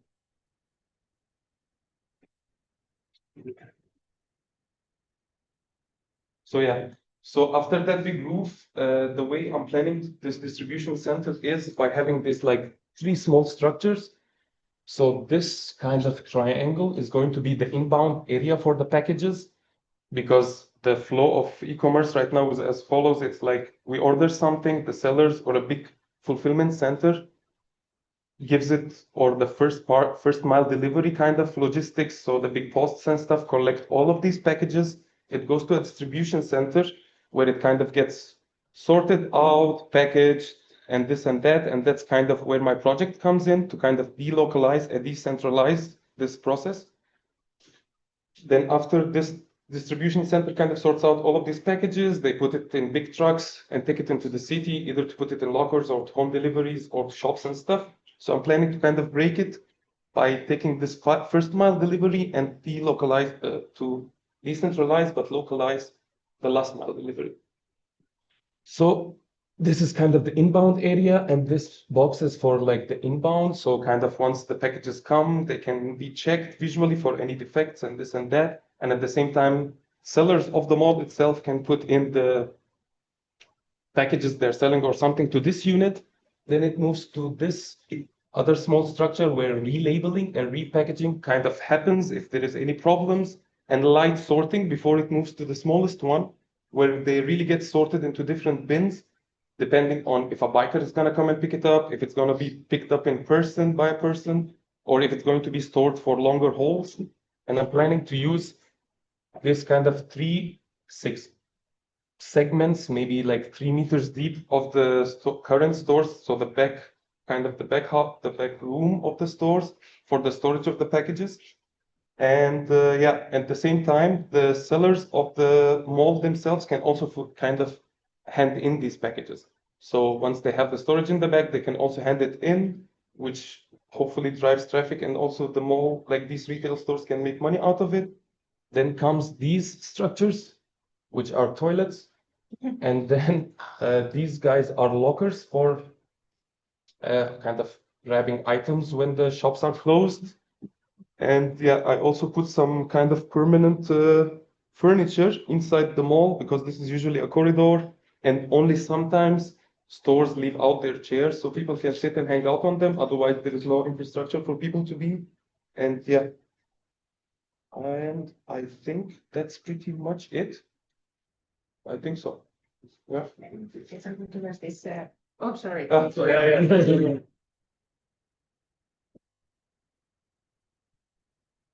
To maybe that it was clear that this was the parking lot. And it's. These were, Little barriers. yeah, the barriers were there because, out of this. I think we created the size. Can you maybe just lay out the two scenarios of a day in the life of a worker and a day in the life of someone coming to something else? Yeah, sure. So, for example, the package comes in, it gets pushed into this mess, which has its own workers and stuff. Then they have a look at it on a big workstation. Oh, okay, looks good. Takes it to these guys, and over here, these guys kind of have a look at it, package it up, kind of label it and stuff. And then this is where the kind of the light sorting happens. After this, they get put even to these guys, which is kind of the final step of logistics in the parking lot, where they sort out these different packages into bins. I don't know, like these big shelves or so. And then based on where these packages are going, either it's going to be bounced off of a biker or a person or something like this around here. So this kind of where someone's going to pick two packages and deliver them or something like this. Quick delivery. Otherwise, like to pick them picked up over there, and otherwise they get pushed by trolleys into these messes. And also I'm trying, like, this is not the most efficient way to do things, of course, but it's kind of a goal of mine to add a bit of inconvenience to the process, so that it's not like go. Yeah, let's hurry up, guys, and stuff. It's rather to kind of just break it apart, take part of the packages and, make it a bit nicer. If I was a customer, I would probably come into the mall, walk around, maybe sit here, otherwise go to a bar, because that's usually where people go. And in this project, maybe, I would, because of the big roof on top and stuff, because the weather inside and outside is quite similar in one way or the other, because there's no doors. I would kind of just come and sit around and loiter and just watch the people work and see how it goes on and stuff. It's tricky maybe to make it inconvenient and nice, and not inconvenient and inconvenient for everyone involved. So it's a bit of a stuff. So I was not. Maybe you could talk about like the shape of these, like this, how these geometric shapes are cut into these containers and why. Yeah, sure. It looks a bit formalist. But Yeah, to be honest, initially I was working with like a block, and then I was spinning my head on how to kind of break it apart, perhaps a bit and stuff. So I thought one of the nice things would be to kind of, because of the shape of the roof, so over here we have this big hole that kind of brings in the sun and stuff. And then I thought, okay, if there is this green planted zones, then also I would cut into the building just to give a feeling of continuity for people inside and outside, that, okay, like, this is a circular part, I'm part of the circle. If someone is inside or outside also, I feel like it would be visually nice to have this continuity, that there is not this very big boundary between things. And so, I started basically from a square, that like a rectangle, and then with these pads, I thought it would kind of just cut into the blocks too. So I thought it was kind of just like a flow in once the doors are open. Because all of these guys are kind of double pivoted doors that can just slam shut. And How many packages is there? 300 to 400. 300, 400 packages. Yeah. And ideally, it would, because of how it works, it would be just coming in maybe twice, 3 times a day. And how many people are working here? So there's 2 people that will processing 300 like that. I think it's not bigger. That was my first intuition too. I think it's very small, but I think the project doesn't seem about efficiency or even realism, right? It seems like it's just a version statement around slowing down the flow of packages and the flow of efficiency happening distribution of the items. Yeah, it's kind Am I of. reading it correctly? Yeah. So where's the overflow and stress for all the packages that can't? Because this compresses 30 packages. Yes. So where does I don't think actually to pick 30 packages a day, because it's not there to stay, it's there to be moved at the end to the mall as storage. So it's kind of like all how long does it take process the package? on the shoes around with lights, automation, 20 minutes. 20 minutes. 20 No, not 20 minutes. I thought 20 minutes for like 10 actors. Last 20 minutes each times 600 minutes. So that's 18 hours. Yeah. It's a working day. So where's the other part? Where all the packages keep arriving, that's in the fast. No, I think then it's just, to be honest, I also, when I was kind of visualizing the project in my head, I thought it would also be nice to just have a sort of a messy ones. Kind of like the situation in a telephone shop, when you go pick up a package, they have these packages lying around and stuff. I thought potentially, like, I don't know, there will be overflow just lying around for tomorrow. Then we Outside. No, it's fine, it's fine. That's what I'm asking, like, I don't think it's big enough Okay, to just have the overlays that Yeah. inside. Yeah. I mean, it's either as deliberately disruptive process design is to disrupt the process. The processing of e-commerce packages. So this would in its current formation. Distributors would refuse to send their packets just like it. And processing too slow and customers complaining, so then it stops functioning again, it becomes something else. So when it becomes something else, what is it? To be honest, I also thought about, I don't know, this kind of logistics part of stuff is always super mysterious. We hear about the package happening somewhere and suddenly it's at our doorsteps and stuff. So I thought actually it would be nice just see the package and the people operating with this stuff just exposed to the open. Yeah, I appreciate that, but I think that that proposal is a non-disruptive proposal, that's design, that's the sector, which exposes the system, puts it on display. Yeah. But this does this stops the distribution process, so you can't have both. You can't want to expose the distribution process and also stop it at the same time, because if you stop it, there's nothing to expose. So- Yeah.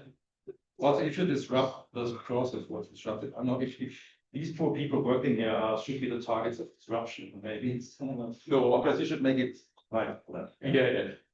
Maybe they have to balance with the packages here of this elevated or.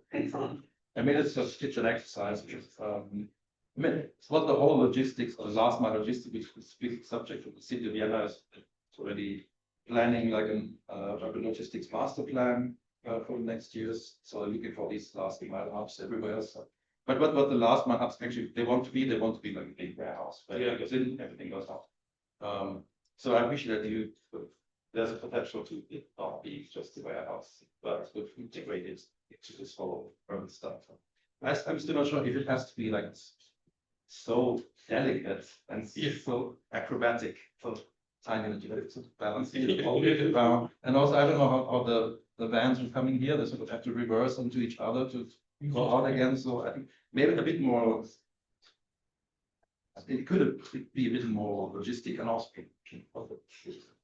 Is this a motorized system or is someone carrying? No, someone who's probably just should.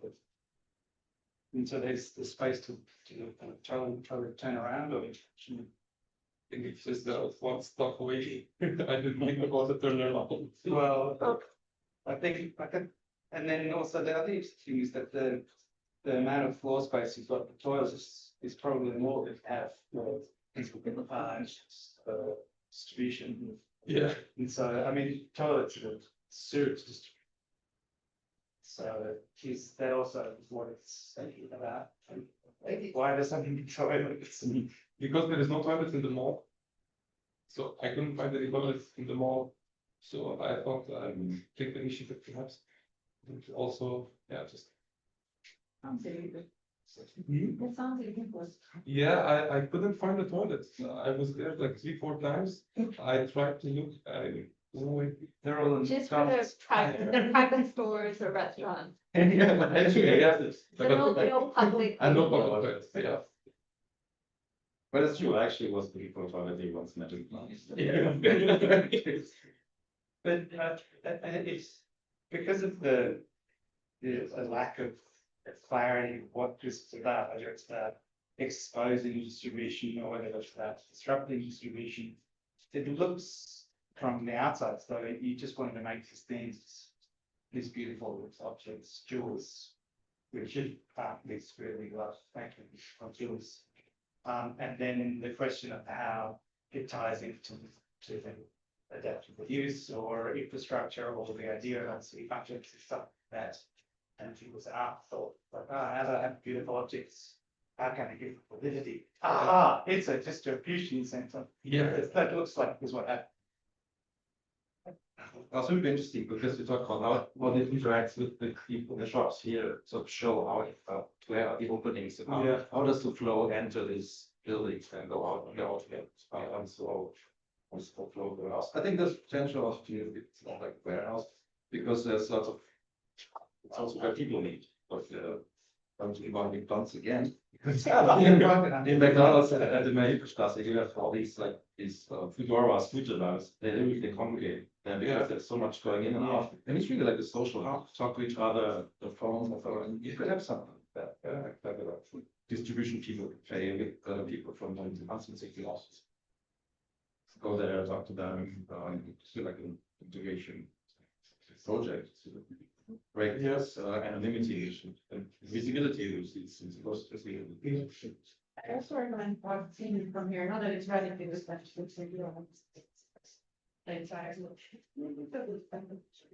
But one thing that there is really demand for, which this project probably won't actually serve very well, is that if you live in an apartment, and you have packets, a lot of students require you to be there first, and so having that distribution arrival point, especially for people that order their fresh vegetables online, it's like a refrigerated distribution arrival point. There is a demand for things this size to be dotted around various locations. If you really want to make these little things that are these beautiful tools, I think you can do a better job for finding such a program for them than a distribution center. And also have in many ways it's very I really appreciate the let's say the model because it's very it does a lot of the talking. And then I think the question is also really like the written clouds.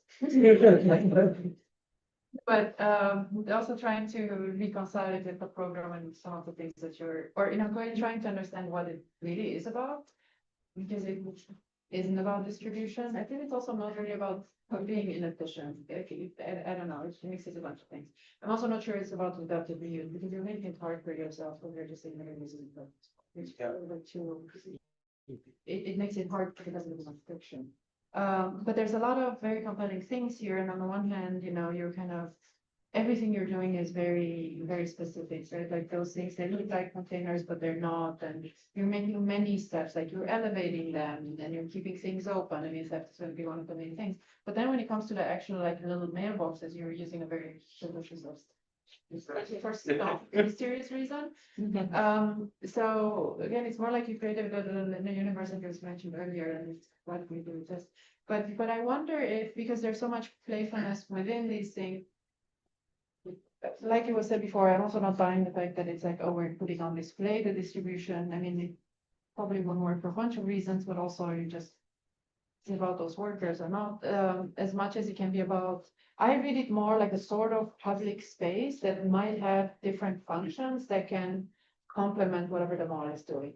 Toilets is a great one, but of course, many other things. If you're doing such a grand gesture, that it makes me wonder, it's like, well, you can then use it also for, I don't know, a music festival, or you can also have a food court, or like, to me, it has that sort of ambivalence of use and of flexibility. And in a way, I think if you look at it in that perspective, like, how can I take a parking spot, which for some reason might not be necessary anymore, like big questions aren't there because everyone needs a parking space, But let's just say the premise is, okay, this isn't going to be used for whatever reason.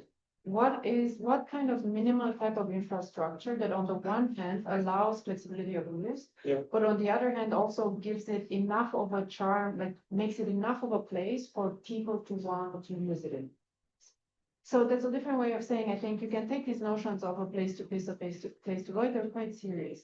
I think that's important because if you're operating at this time scale, it is about the detail of how do I actually hang out here and do I actually have shade or not? And these giant trusses for the toilets that again they're not necessary, but what else can you do with them? Like you're providing such a giant infrastructure for what you're saying is to minimize the distribution, right? But actually, this would be then taken over in various ways. So I would try to then like look at it from that perspective, like can you find this language of, I don't know, 2, 3, 4 types of things, you know, 5 trusses, 5 wrappers, 3 things, that then maybe can be used, yes, maybe can be used as a distribution center too. Like in Germany, the mail is a nightmare, and if you're not home, you're never gonna get a package. Yeah. So, And you're never home, so you never get a package.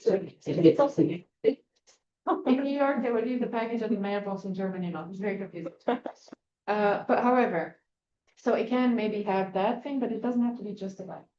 And in a way, then, you know, you're saying, oh, in the mall, there's no toilets. People go to the bar. Okay. Like, I feel there is room there to kind of, and you're suggesting this other sort of just hanging out, just loitering, you know, whatever. Like, what else can we do for you? And what else are we doing with parking places and so on and so. So I feel there is room there that comes from the sheer fact that you're doing things. But I do really think those notions of programs, even if it's about being super flexible and open, quite serious. Yeah, no, I agree with all the comments. I wonder about this notion of provocation and subversion, because you presented this with a very straight face, as if you're generally believing in the distribution of packages, but it's very clear that it's not yet.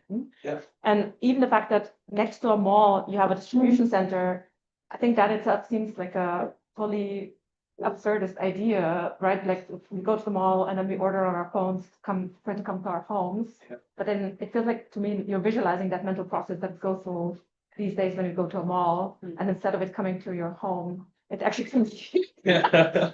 Yeah. So maybe because you asked earlier about the experience of the visitor, I think the experience of the visitor, they go through a mall, they choose what they want to pay, what they want to buy, and then they come in here, and then they, instead of immediately going to the store and having interaction with the Yeah. person and buying it, they watch the package through the performance. And then it doesn't come into even here, it doesn't come into their hand, but actually goes in here, Yeah. and then have to like go home, pick up the code from a piece of paper, you know, like you're It's a Cold War exchange. you're visualizing. Identity 2025. Oh my God. You made the film. I think you're visualizing an experience we all have had in some way or another, and that's brilliant. But I think maybe I am still wondering about your delivery, because Yeah. the way it came across wasn't Yeah. quite clear, and maybe thinking through a bit more how you communicate the project. Either by being quite, I think you want to be very either obvious about your intentions in a way to be subversive, or so over the top in your seriousness. It was somewhere in between, you know. Like, it took us a while to figure out. To be honest, but yeah, I mean, to be honest, I had a fun time just kind of thinking about all of this stuff. Clearly. But yeah, Yeah. but yeah, it's a Good for bit you. like. But I think it's also because, I mean, why in case you were on the why Amorous for his own is because in the students in semester 4, just before starting their thesis, they can choose to work individually. Ah. And some of them do it just to see, so Yeah. there's no other, there's some of that. Just, Mhm. and I think what this project has shown is that maybe you still need to find your method. And I don't mean just your method in terms of the model, but your method of decision making and engaging with a place, an idea, context, or a study. You know? So you do have a fantastic sense of humor with which I think you are willing to engage with the absurdity of some situations. And I know that is difficult, but it's possible to find a way to do that productively. There can be logic and a bit of systematicity in your way of engaging with, or like in your way of creating absurdity. Yeah.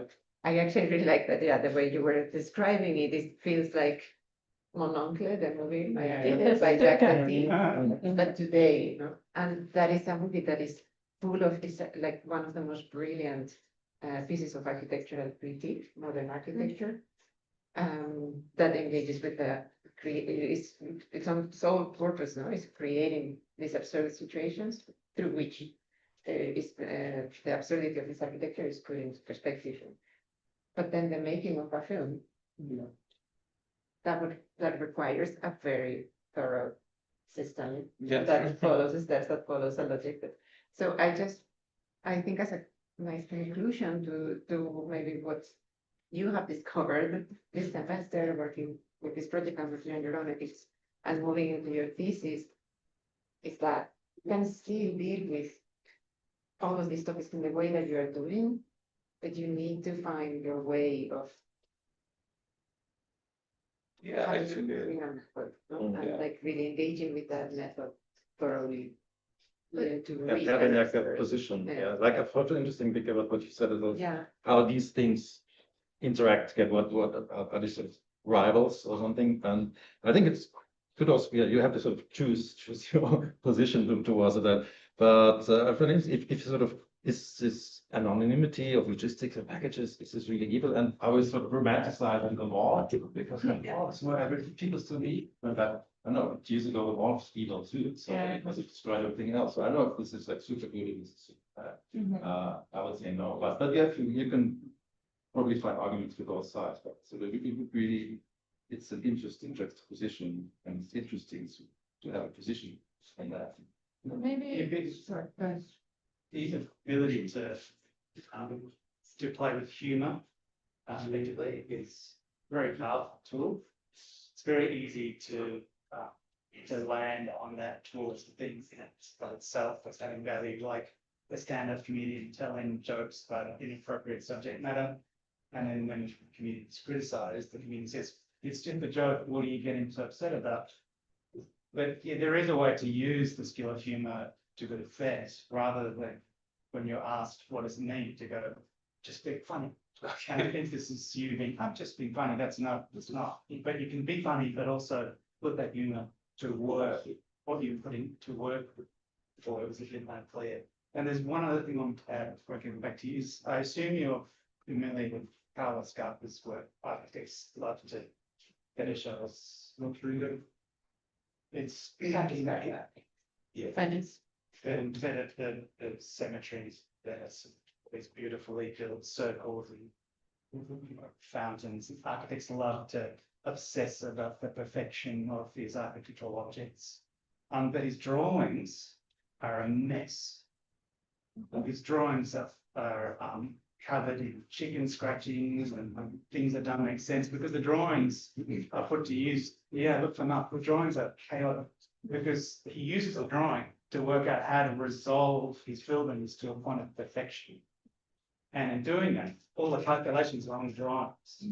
And I think that one thing that's missing from this model is that this is a presentation model. It's not a working model. What would really empower this as part of your process, but what you want to do with your skills is, if this was where you worked, the model shows all the workings rather than showing the presentation. This is a model that you show to a client.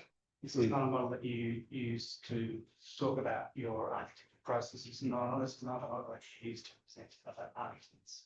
And the difference between Carlos Scarpa's work and his drawings is a really interesting thing to compare, because Carlos Scarpa's work is perfectly beautiful, but it can only feel like that because of the chaos and the chaos. I was gonna speak to that actually the same way. I mean, the question is then, how do we help you to get to translate your ideas and your kind of gift to make things, to investigate them and control them, and control their purpose of that narrative, or kind of explore them, right? And I think it doesn't help, especially in the context of the studio industry, you also see that you're not really taking advantage of people. So you're also working by yourself with this. But you know, Tati was mentioned, but also just you have these moments. The moment we just look at this, like it was mentioned, it's a presentation model. We're looking at a fully fledged design, and we're kind of critiquing it based on that. But you have this, if you were to take photos of this or just take this and try to animate it in various ways, you can basically test through action by sketching or by test without having to fully resolve things architecturally. Try to tell the story of, yes, a package comes and then it goes and then it disappears, and or just play Tati in the background or whatever. But maybe try to find non-traditional architectural methods with this, and even these drawings of course too, but try to find other ways to get the project to where you want it to be, where it matches the event, where it matches, or where the humor works in your favor. And again, where you're also where the point becomes a bit you own it a little bit more, because I feel it's not about the fully resolved thing. So it's interesting that here we're talking about a fully resolved things versus there it was clear that that's the case, right? So it's about that storyline and the sort of, I also, maybe it's too romanticized, but I still like the idea of here's where you're allowed to loiter in 2030 because everything else seems to be controlled or whatever. Yeah. But try to think how you can use some of the tools that you're invited to use within the context of the studio to really explore that and to really showcase them. There's also the disruption and the folly nature of it is also a little bit like the story of the Arakawa and Gin's retirement home, the story. Their work is like really peculiar follies and things, and they designed this retirement home, and the retirement home had undulating floors and staircases, and it was that ergonomic, deliberately a total ergonomic disaster. And they had a theory that the reason that people get old and die is because our environments are designed ergonomically, so all challenge is removed. And if you put the challenge back in, then people live a vibrant life. And so they built this retirement home, and a batch of octogenarians moved in, and there was absolute outrage from the people that moved in, because to get up in the night to go and get a glass of water, they had to crawl on the floor because the floor was like this. And then they went back and interviewed the octogenarians 6 months later, and they were all extremely happy because they were at a point in their life where there was no challenge left, and suddenly to get a glass of water from the kitchen, they'd achieved something, and it reinvigorated them. So by creating something that deliberately was functional, you can shift something. And that's not a polemic project, like they built it and people lived in there and living. So that's Arakawa. Oh, yes, Sarah is looking at this for her thesis. Arakawa and Gins. Their manifesto was, we have decided not to die, but then they died. Funny, so he died of liver cancer and she got grief. Oh. Yeah. No, actually, we should round off. Thank you so much, Amro. Thank you. Thank you.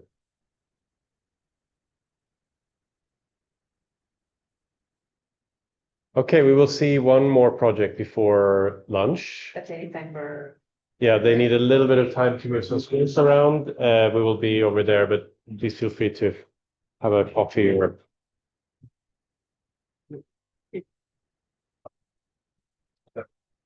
I'll help you do this. So just put on.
So that is now on. Mhm. And the microphone. And then we will mute this one. Great. So that's already set. Okay, and now I will. We can leave it online. It's broadcasting. Perfect. I think we don't have to switch, we just show the whole time on the camera, because we actually need both at the same time. Okay. You just switch phones when everyone's talking, yeah. Right. I didn't know that you could do that, but now we know. Yeah. And we also have videos.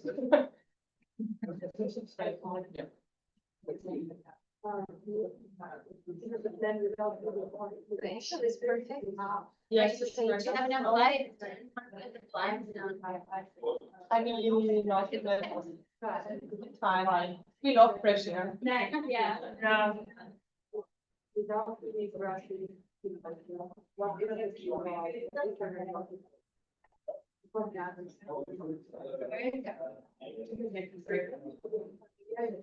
You know, Mr. President. I think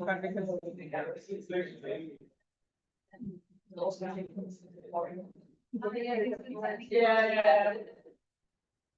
It is like a channel back here with all the cables, so it doesn't hard to. Yeah. Oh, yeah, you could imagine this. No, I mean, we thought maybe, but it makes sense, so they can actually see, because it's actually hard because we have anything anymore, so. Maybe it's nicer for them to. Oh, yeah, right, yeah. Yeah, I mean, we can, But it's- but it's take a while. It's small. That's why we're offering. Yeah. I can have photos of the model. Yeah, I do.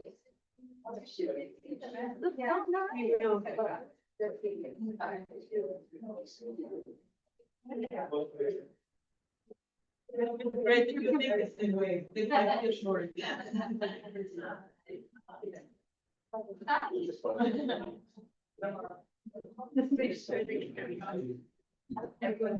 It's not like, are we standing on this side? I don't care. You may see. At the. It changes. Ben is already performance mode. Oh, yeah, that looks good. Wait, that looks You're not good. getting. Go back to the, yeah, go back to the logo. But you need someone to do the slides or the slide itself, the grid. No, I will, but it's not that crazy many, so. Yeah.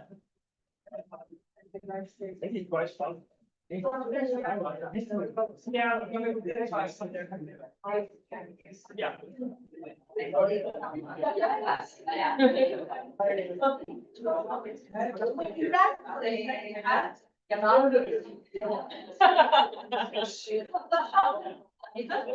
Really?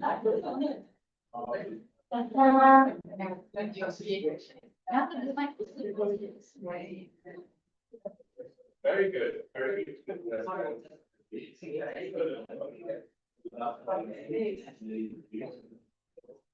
I think in setting up a business, we're also trying to find, like, design is like a game and set up the and if those rules are in place, anything goes, it's very hard to define. Because then you don't have any drivers. That was very, very hard.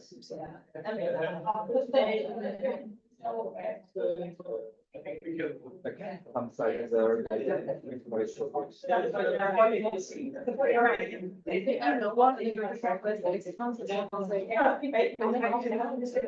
So anything can happen.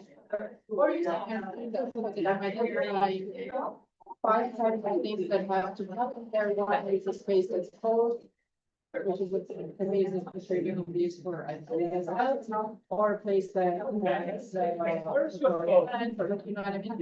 But all of the several rules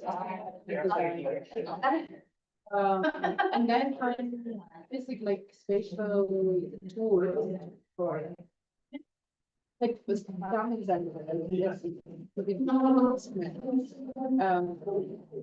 wenn sie Fehler werden, der Weg ist wahrscheinlich making just use themselves or they need to be busy. Just waiting. And we're planning on for a new. Right, one way I always thought about it in consulting is like, how is that, how can this? Have an only here in this course. And then make sure that it's not something that can be done. It's things to design it in design.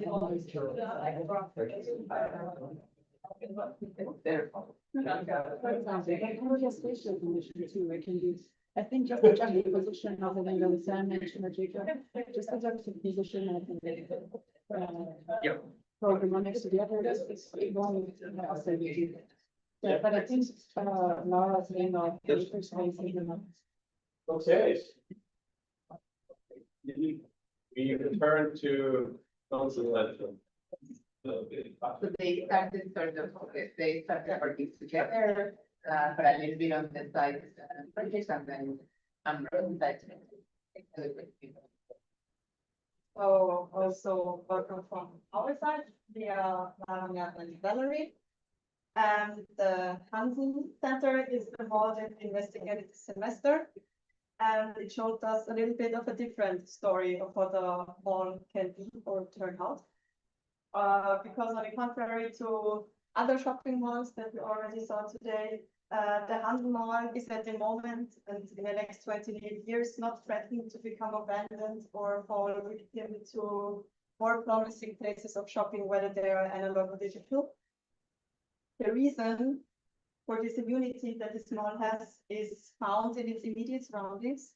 Now I encourage you to walk to the map with us. So, we are located in the 10th district. The mall is part of a big residential housing area with approximately 4,000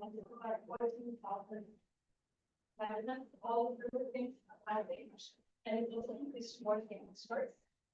This big residential area is people, and it was erected in the 1950s, and then it was extended in the 70s, and this shopping mall was part of this institution.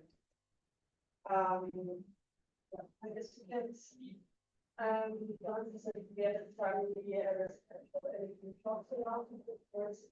So there are people that training facilities inside the public schools that are also pointed out and that should be spaces. So as a result, but we found out there were much people actually in this area, and that's actually where it came from. And at that time, Vienna was not yet spread that far into the suburbs, so therefore the field was around like this and more difficult to know.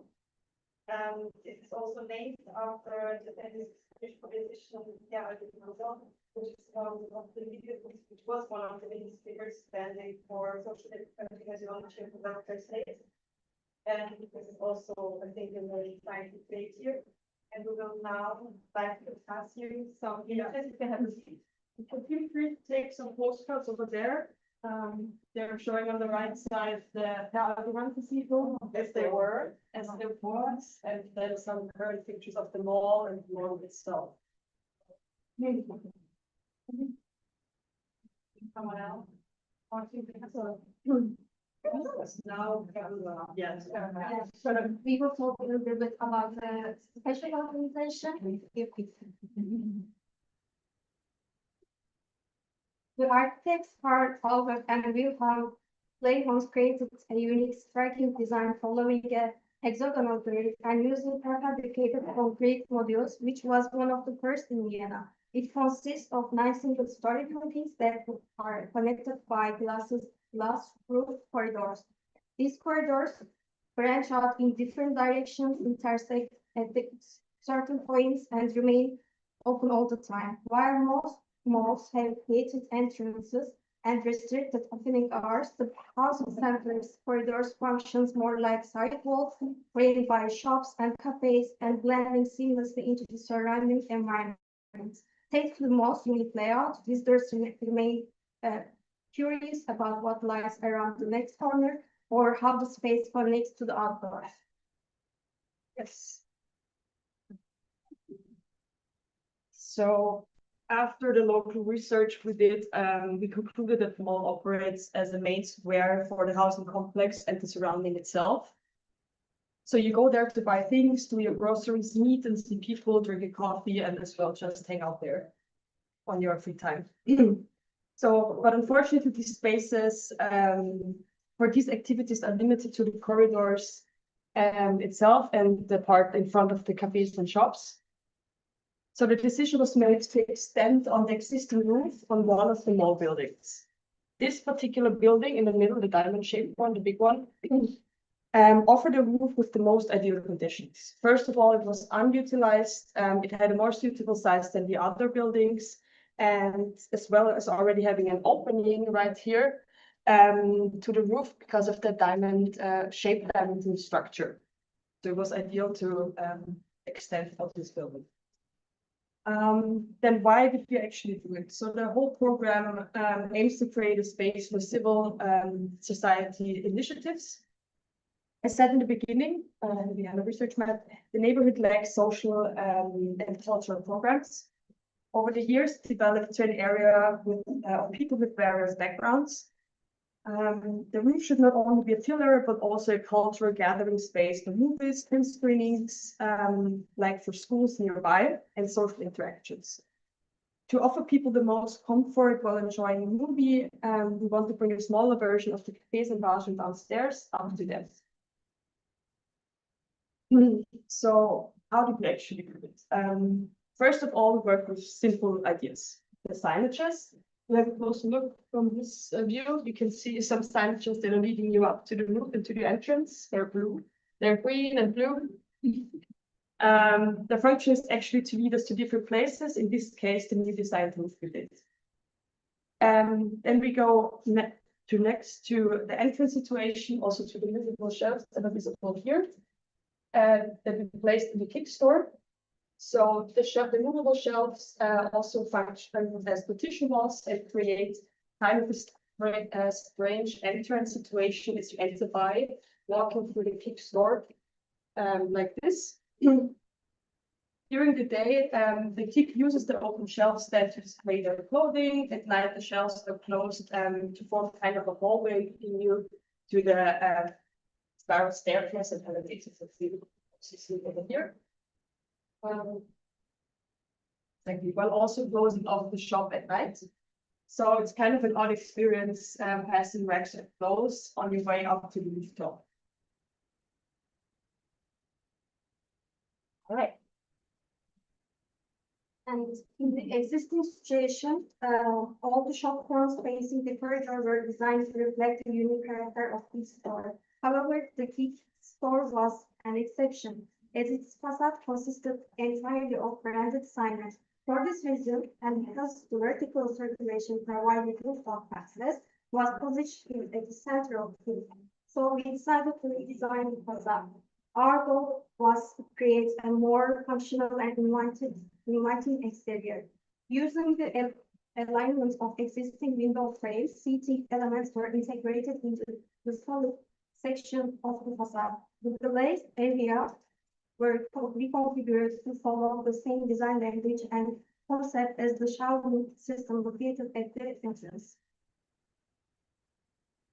So now we come back to the placement of the spiral staircase we did here in the diamond-shaped area, the opening of the roof.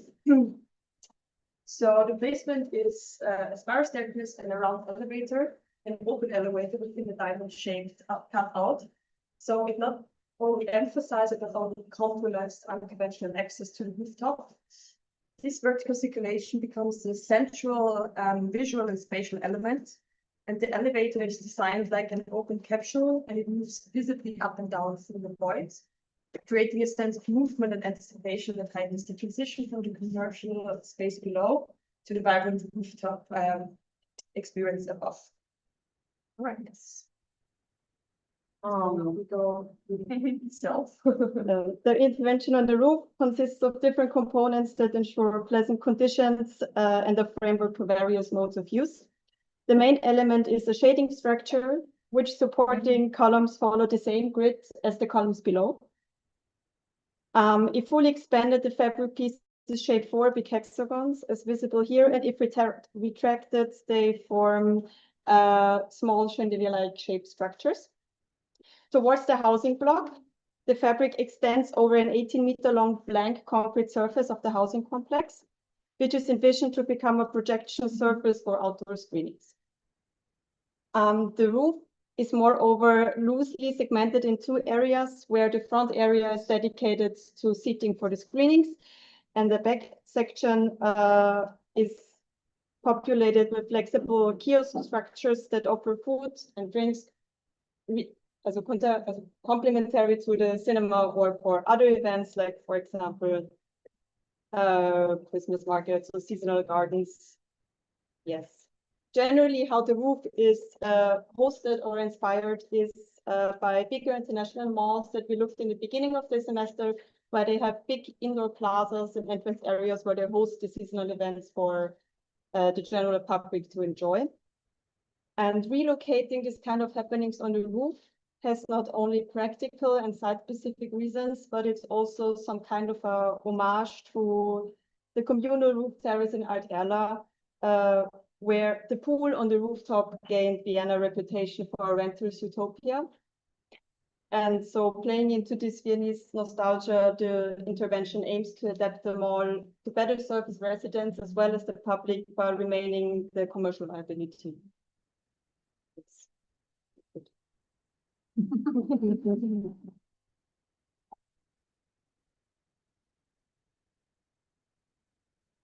Maybe say something about the design of these kiosks, because they look slightly Japanese.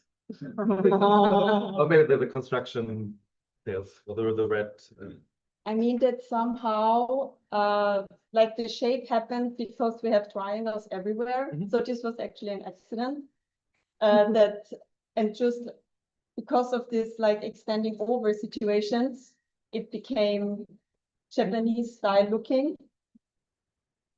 And the red was actually a choice of color, and contrary to the green. Yeah. Well, you could just say it's the social democratic red, because Also, I mean, we could, yeah. but it would be maybe a little bit too of a bold political statement that Casimir, yes, Yeah. everyone loves Red Vienna, but We don't want to get too much into that. well, maybe. yeah. I like that it's sort of like, it's a whole like a Gesamtkunstwerk, basically, so like in all kinds of different scales into the furniture scale, which is, so there's a lot of great work you put into that. Maybe touching on what you said at the beginning when we were showing, when you were showing like where it is in Vienna, you're exactly right that it's sort of the success or the non-failure of this shopping mall is sort of, it doesn't really have a rival there, and it has this like it has its own city of 4,000 people there, and there's no one else. But it also makes it a bit like isolated. So, I mean, there's probably, it's just for people living there, and there's hardly, I don't know how many people who are not living in the Berlin Hansa can actually go shopping there. I mean, there are people, but it's not, you don't go there. For example, I grew up in Vienna and I never went there in my life. Like I went there for the first time. It's true, there's like a station, like a public transport station, so you can get here quite easily, but there's actually no reason because you drive out of the city for it. Yeah. Also because you mentioned the reference of Alt Erla, because also like the pools on the top of Alt Erla, they're really only for the residents of Alt Erla, or for family members.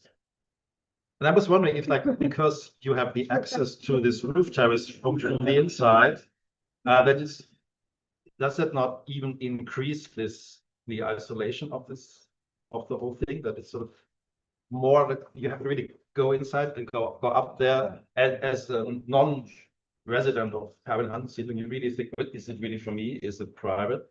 So if it doesn't put up too many like barriers to actually engage with what you are offering here. I mean, it was. You could do the whole rooftop and go up here and make this one gigantic park. This was actually quite a big discussion that we had, like how, which roof do we use? How much space do we want to occupy? And we were already also, because this diamond shaped roof is inside a shop area. So we actually had to break up the shop that is in there, it's kicked. So it's not that crazy or follows this kind of shop, but we just like scratched it in the middle a little bit to enable this going up. And just, you could make a whole landscape out of this roof for sure, but we were unsure if we were not too braggy or too bold to like occupy all of this, then said we need all of this, we want all of this. So it was more or less of like what space do we actually need, because this is 1,000 square meters. Yeah. So it's quite big. Yeah. Yeah. I mean, everything here is on a larger scale. On a larger scale, yeah. But still was one, if because you're so precise, you're going like into a scale of, I don't know, 1 to 20, 1 to 50. In between, maybe you should go back to 1 to 10,000. Yeah. The whole context, and then go back here again. So to sort of not make it too like this is really pretty world, but you still just for having on some people. But I mean, I think we also did some interviews, so there's a lot of people coming also from the Fernsehsiedlung as well. I talked like to 6 of them, and they were all coming from like 10 minutes by walking, or not, also like going shopping there, Like having a drink. Like just hang out there. Like most of them, like I never talked to a single person who lives in the social housing. Yeah. But I mean, maybe I had to make more interviews then, but the ones I caught, like they're coming, especially from the area to the shopping mall itself. So they're using it daily. Yeah. Yeah. I mean, it is basically a small city. So. Yeah, exactly. It is. This is existing. Yeah. And bathrooms remain downstairs in the mall that people would be using. I mean, have you never encountered real public toilets? Actually, there are toilets by the cafes, and some bigger shops have toilets. For example, there's a huge villa that has toilets, but I'm not sure, like there should be, but I'm not sure if I encountered public toilets. But for in your case, they people come. Yeah, we did not position it. Yeah, it's true. We did not. Maybe, can you speak a little bit to how does the folding of the white? I mean, I don't know if you can see it, but we have this very small chains. Yeah. And it's a tension cable structure. And if you pull on these, they go to the inside. So they just fold. Yeah, they fold in, like they would have We have ruffles. the situation over here. Yeah. But I mean, here there's pretty free. Yeah, they're Yeah, okay, yeah, so it's not an accurate, like, I'm understanding, yeah. Okay. Yeah, They it's like, turn into a chandelier. yeah, exactly. Yeah, they fold also ruffles, so they But then look they- quite like a. Hang a lot. They're part makers, yeah. Like, I was thinking if about that. this folds to here, then this would, right? Like, you have to take this to become this, so this would hang a lot. Yeah, you mean that these ones would be a lot bigger, or these Like ones would this hang fold through? here would Yeah. go a lot deeper. Yeah, probably. It was. And sorry, I mean, it's silly questions, but, and then these two, it seems like there's here 2 things that sort of. No, interact, like, These were made Okay. due to the 3D printing, Yeah. because we have a Okay. printer that is That- 25 times 25 Ah. centimeters. Otherwise, they would not limits of fit together. technology. Yeah, so it doesn't have anything to do with. It's the also structure itself. these two on the main roof. There are Yeah. also 2 straight ones. They're just the size of them. And try building them and see the limitations there. So just to kind of summarize it, so then you're creating this public space that's anytime accessible on the rooftop. Is it run by someone? You're talking about it being a screening space as well. I was How wondering important where do you? The screening Over is there. where the Like This is, screening. okay. But how important is the screening? Like, is there someone running it? Is there not that it matters whether it's projection or not, but is the screening for you an important part of it? Because you're saying you could also do that, but you can also hang out. Is it sort of, socially people sort of run it amongst themselves? I'm just curious how you look at it. I mean, it was more or less that we wanted to have some kind of opportunities. If you sort of design a space that is open and flexible, you still have to think of some things that could happen. And was one scenario that applied very much to us, because it's also something that is great to have your own cinema. Thinking back to this kind of luxury of a rooftop pool, like having your own cinema in your housing complex is something was also something that is great. And we like organization wise, it would happen on specific times, like once a week, more in the summer or when it becomes warmer. And then as we also want these cubes not to be run by anyone, but also like extend existing cafes to the top, we envision it also being run by like the facility people that are organizing also happenings around the housing complex. Like it should be effectively run by people that are already organizing things here, or create something especially dedicated to that, depending how the people are taking on it, if they want this. Did you go and stand on the roof? I tried to find an access, because there has to be an access, because this one is existing and it has a door. But no, we did not go up. No, But you came up here. You got up to here? No. But what you can do, you can get up here and then you see onto this, or you can get up here and see onto this. But in here, there is no possibility. Yeah. In the existing flat, there was a staircase here, but we don't know what's going on inside right now. Is it removed or still there? I don't know. So, yeah, I'm asking because I think what's really lovely about your proposal is that the roofs of large, low, flat buildings are an enormous opportunity to take advantage of adaptive reuse projects. Doing things on them that cast shade or bring water or plants up there can dramatically reduce the urban heat island effect, and it has endless flow-on benefits. But the reason I asked if you've been up there is that there are a lot of really sorry to be the hidden challenges person again, but there are a lot of hidden challenges with rooftops. One of them is that rooftops are used for equipment for the buildings that are underneath them, and there's surprisingly little according to the aerial photograph, but there are some bits of equipment up here. I think it looks like there's even a lift overrun here or something, and there's some air conditioning equipment, and so I don't know what that is. Oh, yes. Yeah, but it's fine, Yeah. No, he had it very nice. And then it went. I'll get it back. But there are some bits of equipment there which I think there are ways of designing around it, but that equipment comes with quite large access clearance requirements, and then also ventilation requirements, and they often produce a lot of noise and a lot of heat. And there's a lot of them on that part of the roof there and stuff here. And the existence of those things does not present an insurmountable challenge to your project. But if you pretend they don't exist, then they do. And architects quite often get caught out by putting service equipment in I'll worry about that later. And it can, if you forget about it, it can really come back to bite you in a really awful way. And I just made a very big mistake like that on a project, and it really hurt because there's this beautiful building and then there's this giant services thing on top right in the main view, which I've lost control of. That's really upsetting, and it's going to be like that for the next 100 years. Yeah. So the best way to deal with it is to be aggressively upfront with showing where all of those services are and designing them in. And so the idyllic breakup of this would have to be disrupted by navigating those access to and use of those things. You can move them, but they're very difficult to move because they're servicing things that are within there.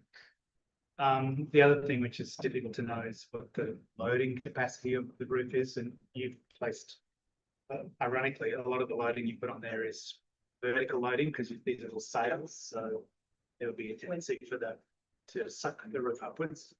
There was a shopping center in Japan that collapsed completely, the 10-story shopping center that suddenly just collapsed, killing hundreds of people in it. And what had happened was there was a part of the roof over here which had a big air conditioning system on it, and the roof was designed to take a huge load over there. And so it was safe. And then when it came, after about 10 years, the air conditioning system needed to be replaced. And the people that decided to replace it were trying to work out how to get a crane in this here, but it was too hard. And they worked out it was easier to get a crane in over here and wheel the new one across the roof. And as they wheeled it across the roof, the rest of the roof wasn't loaded in the same way, and it topped the connection between the columns and the slabs all the way across the roof in a way that was hidden. And then 3 years later, the building just suddenly. Oh, wow. And so those things are hidden, that they have like dramatic effects. I mean, not so easily, but I guess you would have, and just one story. you would have Not so many bits. the fabric attachments to be a lot more fragile than the strength that it would take to be the fabric will break before then. Yeah, I don't think, like, I don't think any of those problems are, mean that I'm at this, as a reviewer, I'm in a position to say, aha, your project doesn't work. I'm saying, To think through, because I think Yeah. it's interesting, like, actually, yeah, there is like this for machines here that you probably have to deal with. Because as you said, like in the studio, also like talking about the aspect of aesthetics. The question is, does the roof have its own aesthetics as it is? And maybe all these ugly air conditioned stuff could be like some kind of sculpture garden. But what you do is sort of you bring the nice aesthetics from below up on the roof. It's also legitimate, but could be also, maybe the roof has its own roof. Yeah. Yeah, I mean, I think that point that it could maybe be visually or aesthetically generative could be quite interesting, because I'm trying to find the imperfection in this project, and it's perfect. Like, you really have no messiness. You really thought everything through. The geometry is clean and it adapts perfectly into the existing environment. The stair is maybe the only element that feels a little bit of design, where you put a little bit of like, and I looked at the railings, like you have some kind of very historic patterns. Maybe you want to talk about that as well, the choice you made there, because it feels like it's very different from the rest. But yeah, part of me, to go back to Greg Lynn, the last professor here, I mean, he was always saying symmetry is the absence of information.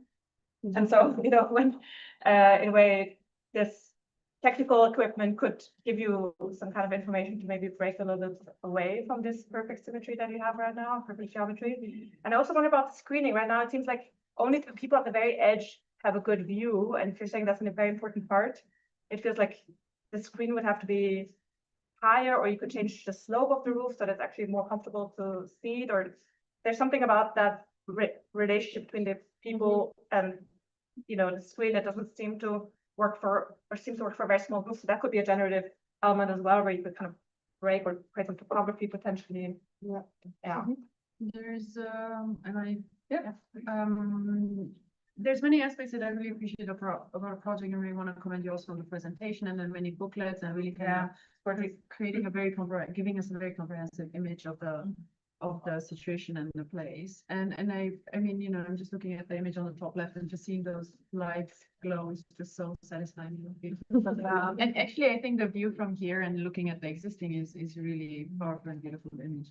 So I'm trying to see how to best understand the project. On the one hand, it wants to have this sort of socialist angle, almost a guerrilla, like let's just take over the rooftop and let's just allow for people to have space together, right?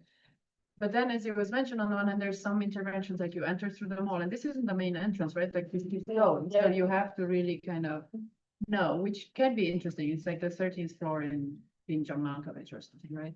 But of course, having a giant spiral stair and an elevator kind of takes away from the kind of how much of a guerrilla interventions is it. It starts being, of course, any adaptive reuse ultimately has cost. So, it was mentioned also about the mechanical and all that. But I wonder, so on the one hand, then I wonder, was like, is there another way to just create something that's exterior? It's a ramp, it's meandering, it's sort of more hidden and less of a kind of, and here's the elevator and the stair type of situation. On the other hand, I'm also wondering if actually using the rooftop of an apartment building of the tall apartment building could actually give you even more. both in terms of it becomes more clearly about the residents, but it also gives you a perspective on the city, which becomes more unique. So it automatically offers something. And historically now the rooftops or the kind of skyline of a city ends up being quite private and not rarely publicly accessible. But it's not so much about that. What I also really appreciate is really what it comes down to is that you're using very elegant, very simple sort of interventions to kind of use that as or like to create place, and give a place meaning. And I think you're very close for it to be almost there. Like I think these are not that I find them upsetting, but just don't like because you succeeded in not having them there. Yeah. Just like break it down or whatever. It really is about the subject. But then I also really want to see how that thing falls. And I think it's going to be gorgeous. Like I also would have loved for you to not 3D print it. Yeah, we And want just- it to look. I know there's a, I mean, I'm only saying this in a way for you moving forward and as you're cataloging this and as it goes into your portfolio, because I think the actual details of how that giant umbrella, for lack of a better word, works is really important. And you know, now you're showing it flat, but that means where does the water go when it rains? Is it, how does this work over the seasons? Is it just, and you know, but again, just selfishly, this chain is really incredible and beautiful, also the way you're modeling it. But then seeing that droop down is also really powerful and interesting. So in a way, don't like in a way, I think that's where the project lies for me. The same reason, the same reason I was asking, and that's where I feel the elevator becomes a bit of a, same thing with the projection thing.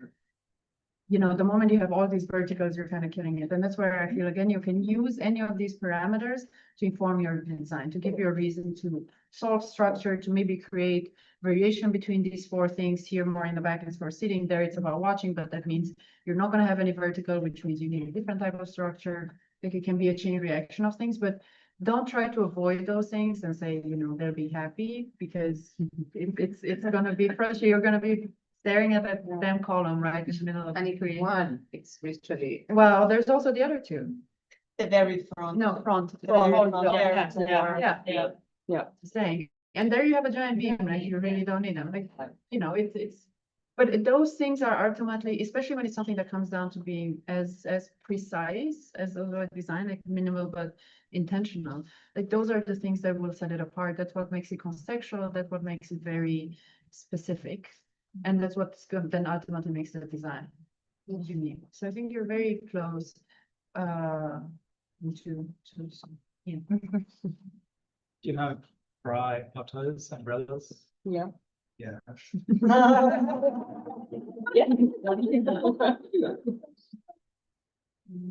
I don't know what to answer now. Maybe about the detailing of the elevator. The staircase in general was like the elevator was a choice also of accessibility, and everywhere else it would have been like some weird as isolated block, like the way we did it. Try it out. We tried it out. We had also some staircases in the back, like where the columns are that we don't need. And there could, you have here the plan, which I think. Yeah. Access, which I think that's. Exactly. Quite brilliant. Yeah. And No, I fully understand why it's there. So it's not so much even saying that it has to be somewhere else, but I feel there is a slight, to me, conceptual tension between the lightness of all of this and then the kind of it's almost protest architecture versus the kind of you know, intentionality of that. Yeah, but again, I'm not saying that's bad necessarily. And I'm sure it's it is very sold out. I mean, even the benches on the.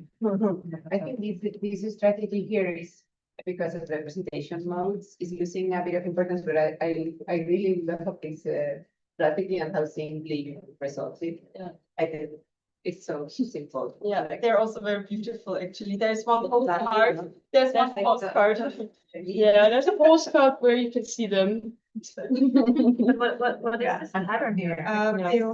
It's basically a narrowed down version of the grid. It's kind of, and we always reinterpret this triangle situation. It was also just a gestural thing of making it very inviting or interesting or standing out from the rest, like to make the people walk all the way in and see the like, so oh, this looks different. Where does it lead? It's more or less, and it was also a little bit of fun with it. Yeah, in the end of my Yeah. No.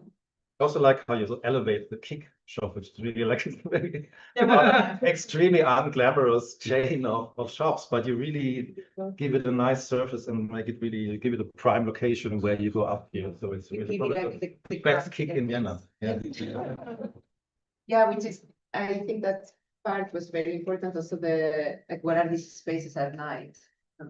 What are these closed shops? And I think there is something very brilliant about the shelf that then becomes the shutter of the store.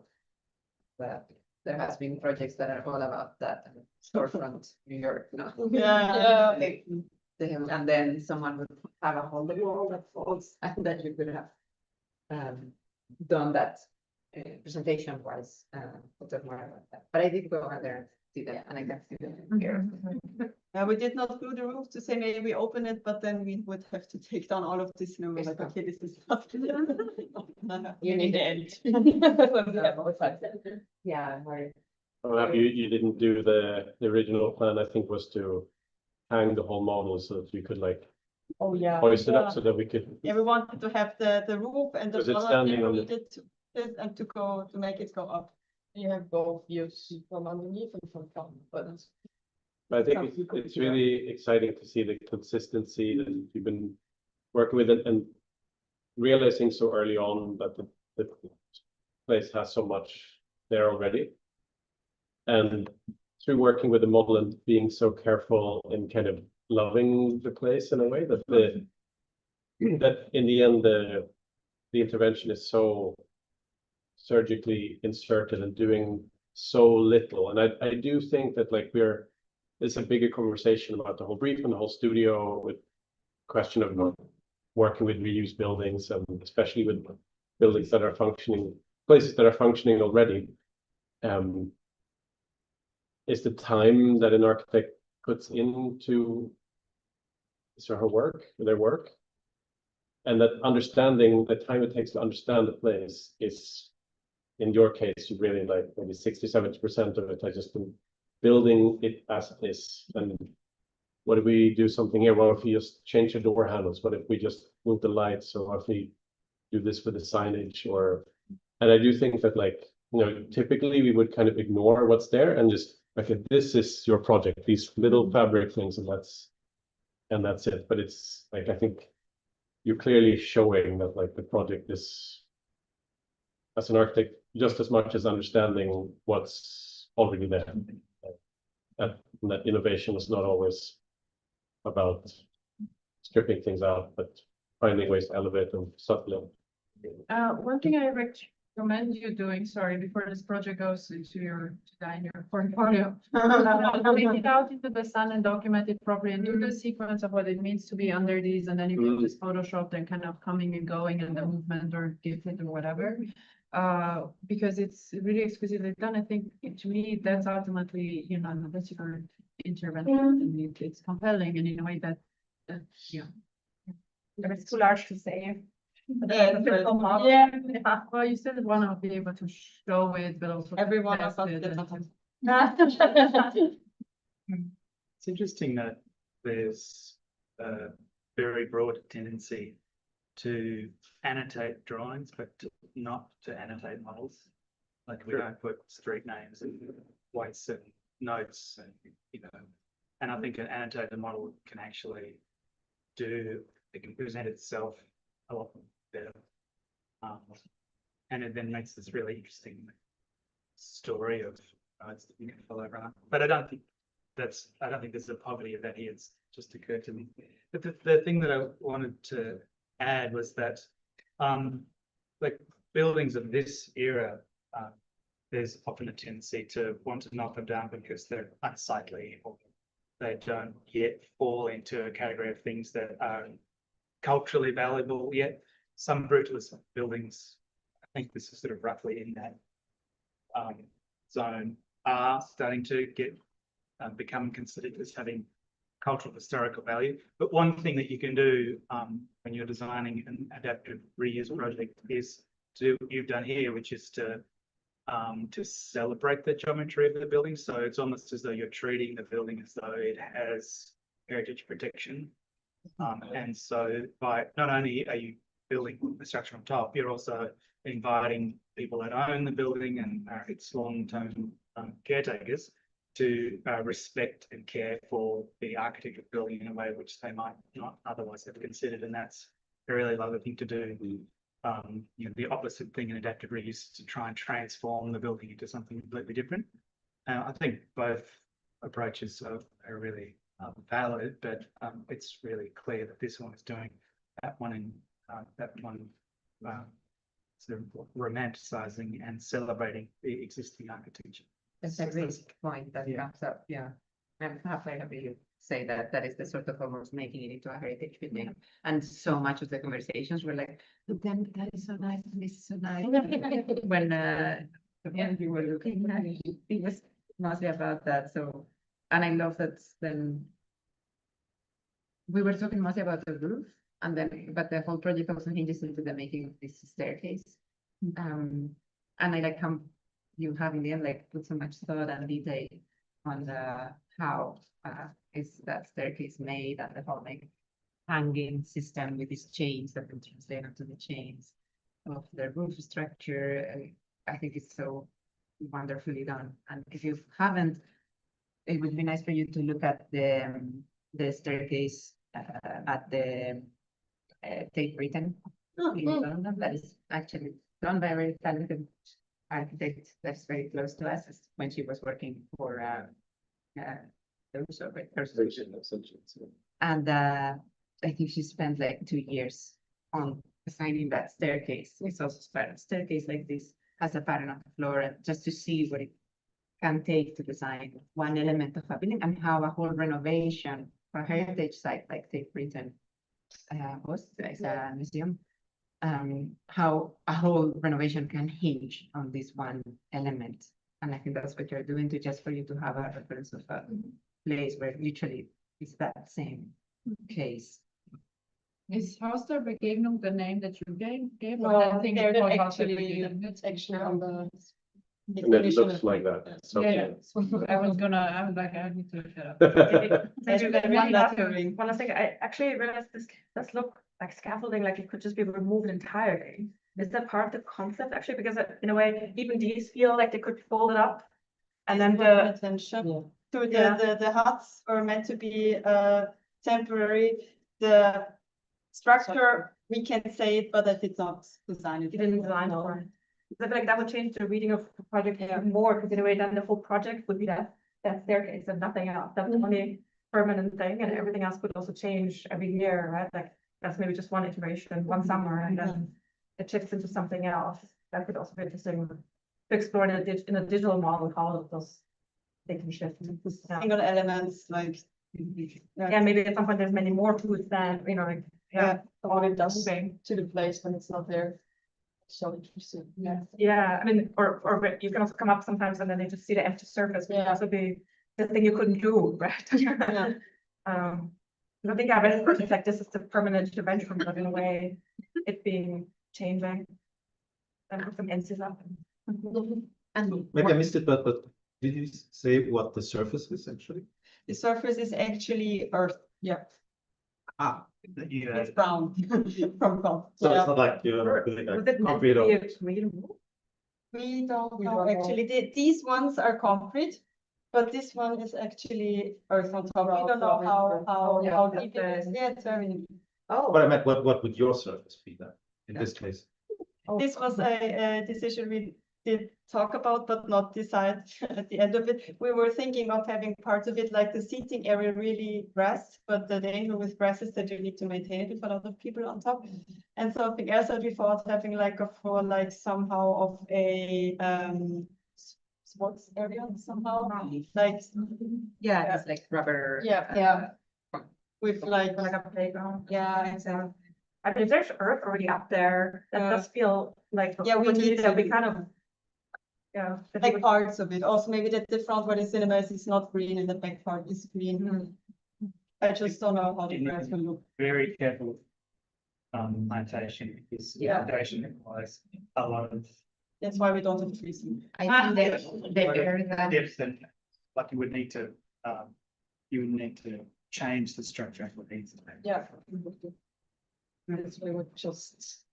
Like, if we actually had to move the trees and we were putting them like this, but they were like, okay, this doesn't make any sense. Because we need to actually think about it, yeah. I don't think it's earth. I think it's Gravel. either gravel or the rolls of this roof material that you see. No, but they have seen it from here, so. Yeah. But still like giving it, some kind of topography, let's say a playground, there's nothing for kids here, it seems like, where they could run around everywhere, but there's no specific area and. People with kids know it's very good to have a zone where they can go. Yeah. So maybe that's also another opportunity to give it nuance and to give it structure. We're thinking about light maintenance, but still looking nice, like somehow. It doesn't have to be earth, but Yeah. I'm saying some kind of area in this type of space, I think would attract a certain demographic. But yeah, I think you would probably need to raise the surface up a little bit because just walking on that surface will probably damage the membrane, which is a really painful thing. But how did they do it here then? They did also something new with the addition. Yeah. Like they placed this addition on top, that's why we had the courage to even start. And then also. You can keep on that way post. Oh, yeah. And, I think this. Sorry. I think also the balustrades around the edges, because you probably need to protect people from walking on the. Yeah. And I'm not trying to point out the technical problems, but if you design those things in, like balustrades are an amazing design opportunity. It's a very visible thing that it will be there. The fact that it has to be there gives you something else to design. And which can then become part of the language of what you're doing. We also thought of a rim of seating on the side, but it then dissolved at some point. The seating is really nice, and then it's tricky because you then have to build a wall behind it. So Exactly. but that's not a constraint. That's an opportunity. So then the wall behind it becomes. So you end up with this geometry you would then have to design something that's around. And that's really. There could be reclining seats where you sort of lean on this surface. You put the glass. This was exactly what we had, but the glass roof was fragile, and then we had already the glass roof built, and like, And all the people that are looking in their arms. exactly. I mean, speaking of kids or teenagers, I think people will definitely want to climb on. Yeah. It's a nice playground. Yeah, that's a playground actually.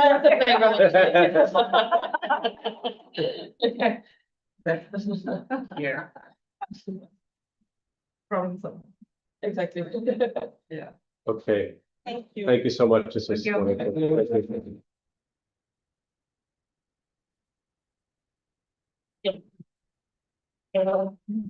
Okay, we will take a break for lunch, and I think, should we take an hour maybe? 45 minutes. 45? Yeah, okay, so we start again, not just for important for you, who will be next, but for everyone to be back 1:45. Thank you. I'm just gonna. Amazing. So a bit of Austria being. Now you have.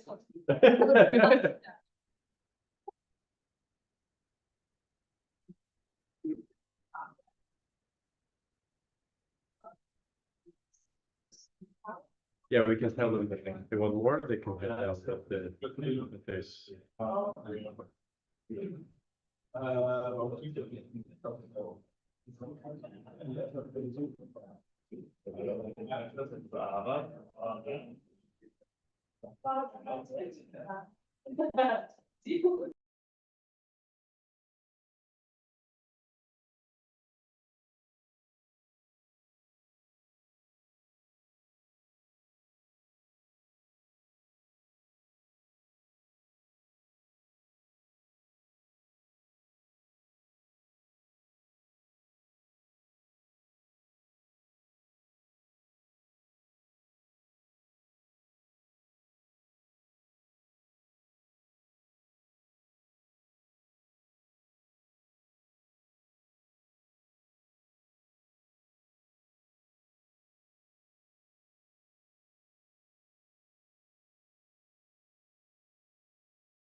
when that happens.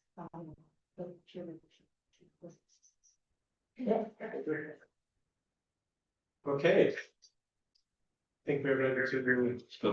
Yeah. I Yeah, exactly, okay.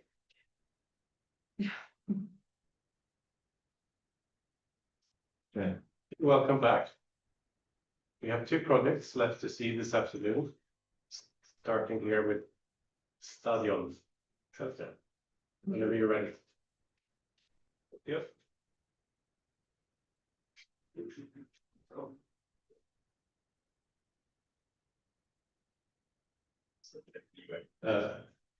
Welcome to the project about the Stadion Center in Vienna. Okay. It's called Think on Wheels, which we'll explain to you. Just as a reminder, when we get right into the map again, can talk about the site bits.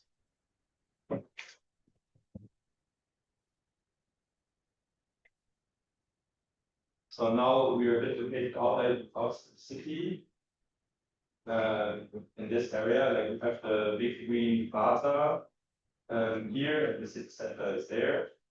And this big red spot there is the Stadion Center. It's about 7 open. It's basically a parking lot, like 3 stories of parking with 2 stories on shopping center, and it's a big satellite located on a very long axis of the Vorgartenstraße and the Handelskai, which is a very, very big street. And we move back. Yeah. You can get some impressions of the area and the building. Like here, you can see the view from the Vorgartenstraße, so it's a really big satellite block, which is also quite densely located to the SkyTrain, like the subway viaduct. And go ahead. It's mainly characterized by daily supply and daily retail, so it's not a place where people go for leisure or something. Like it's basically daily supply for the surrounding areas, which are quite mixed too, because we have old social housing in the area, but also like new, quite more higher level apartments on next to Prater, which have been built like in the last decade. And this is the 3rd floor, like this level, and it's as well as the 2nd floor all over only parking lots. And these parking lots are mostly empty during usual days because they're mainly built for serving events for the nearby stadium.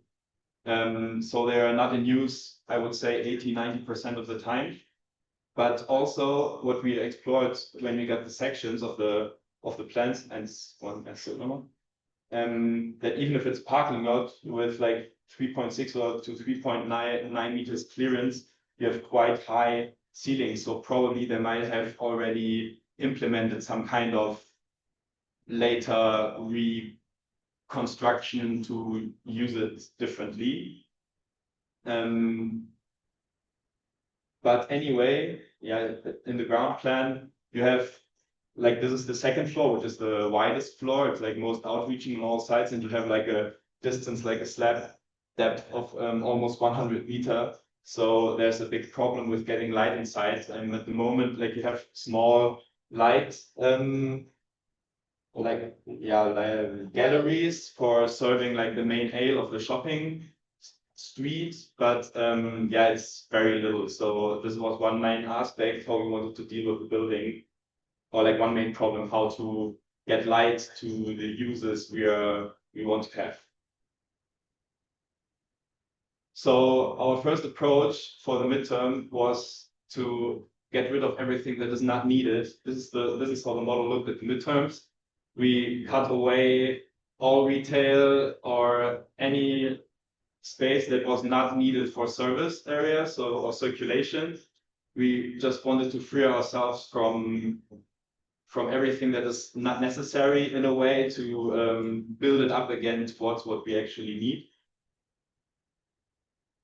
And like together with shopping centers and the retail apocalypse and the kind of round aesthetics in the front of the building, we made this collage for reflecting a bit on maybe the sinking ship of going to malls or something and how to deal with it.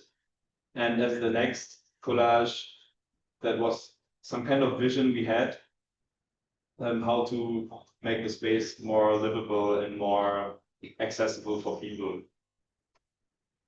Yeah, which leads us to our design. So our design strategy, we are at the heart of our proposal, and it's the ramp. It's not just for the circulation, but as the spectacle of movement, see the ramp both as active infrastructure and experience. These ramps carve paths throughout the whole building, inviting users to move upwards, downward, across, and in an intuitive, fluid manner. But more than that, the ramps are stage sets for a continuous performance of the things on wheels. Mobile amenities that activate space. These things on wheels are buildings, flexible, configurable elements rather than static stores and fixed programs. The building becomes a dynamic ecosystem of modular functions. These may include mobile shops and market stalls for varying sizes, rolling food vendors and pop-up kitchens, collapsible platforms and event seating, temporary housing units or shelter pods, sports cards or recreation fixtures, distribution centers for aid, and emergency scenarios. Now we talk about the zoning. As you can see here, we have the zones for the things on wheels highlighted in blue. So these are like the zonings where those carriers can move around and place themselves in various manners. So we can have a mixture of functionalities which counteract with each other.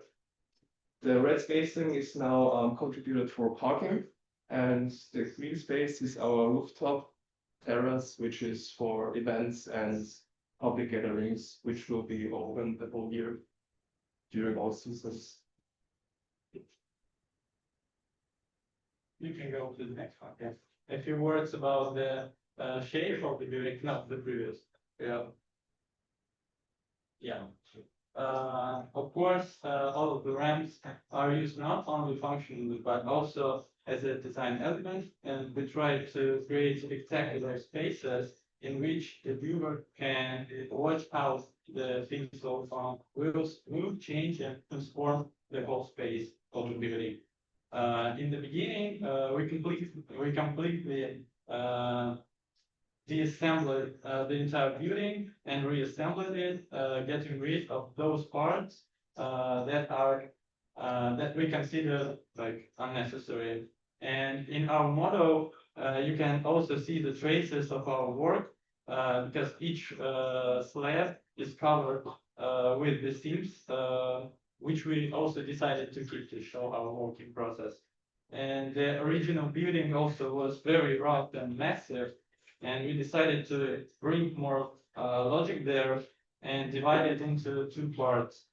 Thanks to this decision, the building got a stronger shape and allowed us to open up those central space of the building to show the ramps. So,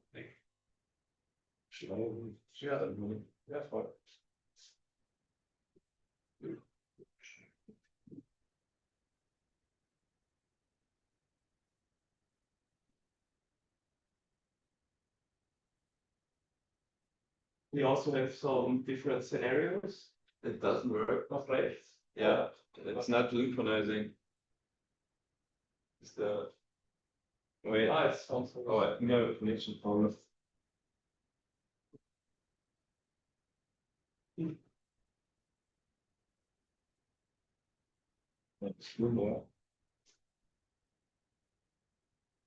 Wi-Fi is off.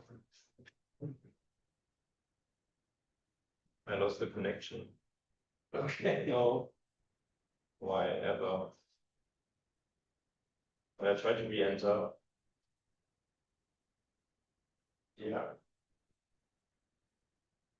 haven't seen you yet. Maybe.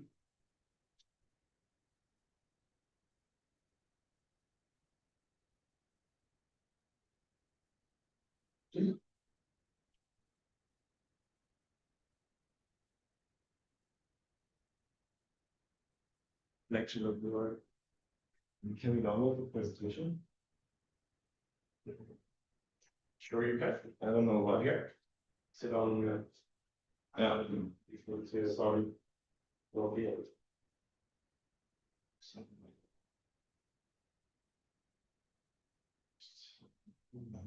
Meanwhile, if you would like to, you can come up to the place. So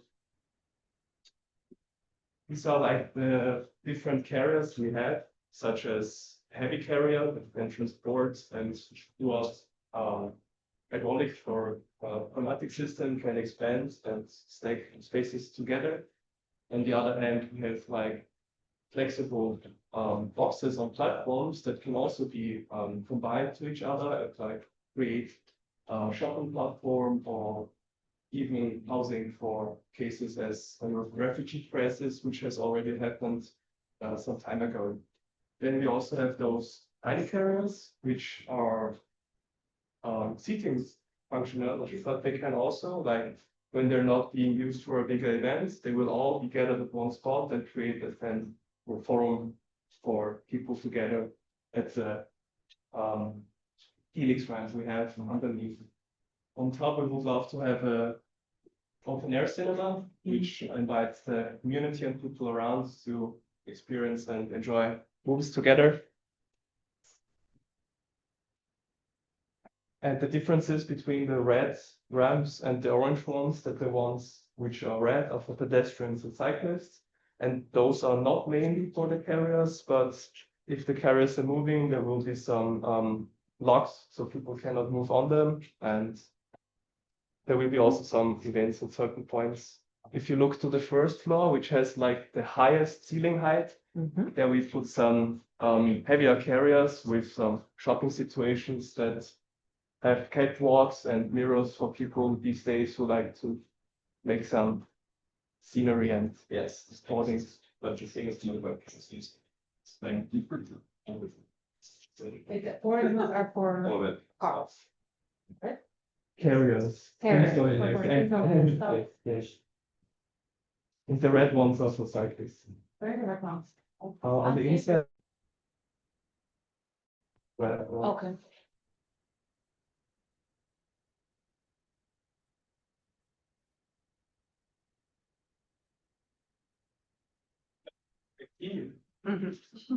Yeah.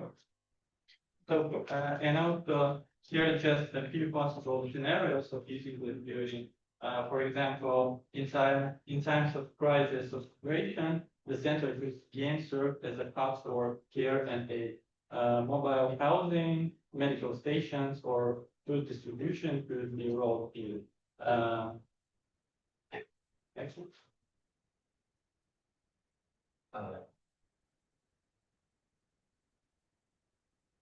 For community festivals or public gatherings, ramps and platforms may transform into stages, seatings, or open air exhibits, turning the mall into a public cultural space.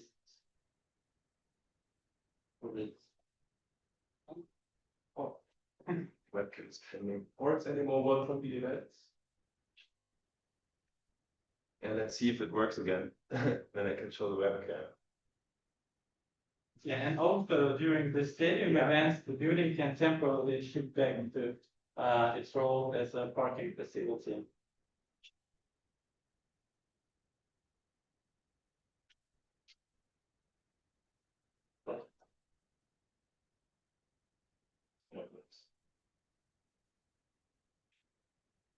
What we also wanted to mention is that if you look at our building, it's very porous. So we would like to have some, like at the front, sun elements that can open up during the seasons, either winter closed to have more warmer climate, and during hot days to have a wind circulation, since we're close to the Danube.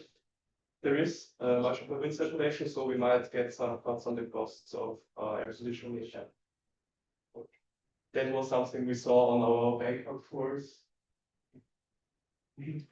Some malls, yeah, improvised. But yeah, just as a comparison to the one before, which is the same space. That's now the live webcam from the model, how it will change into a concert place or an event space. Yes. That's the ephemerality of our building. Thank you.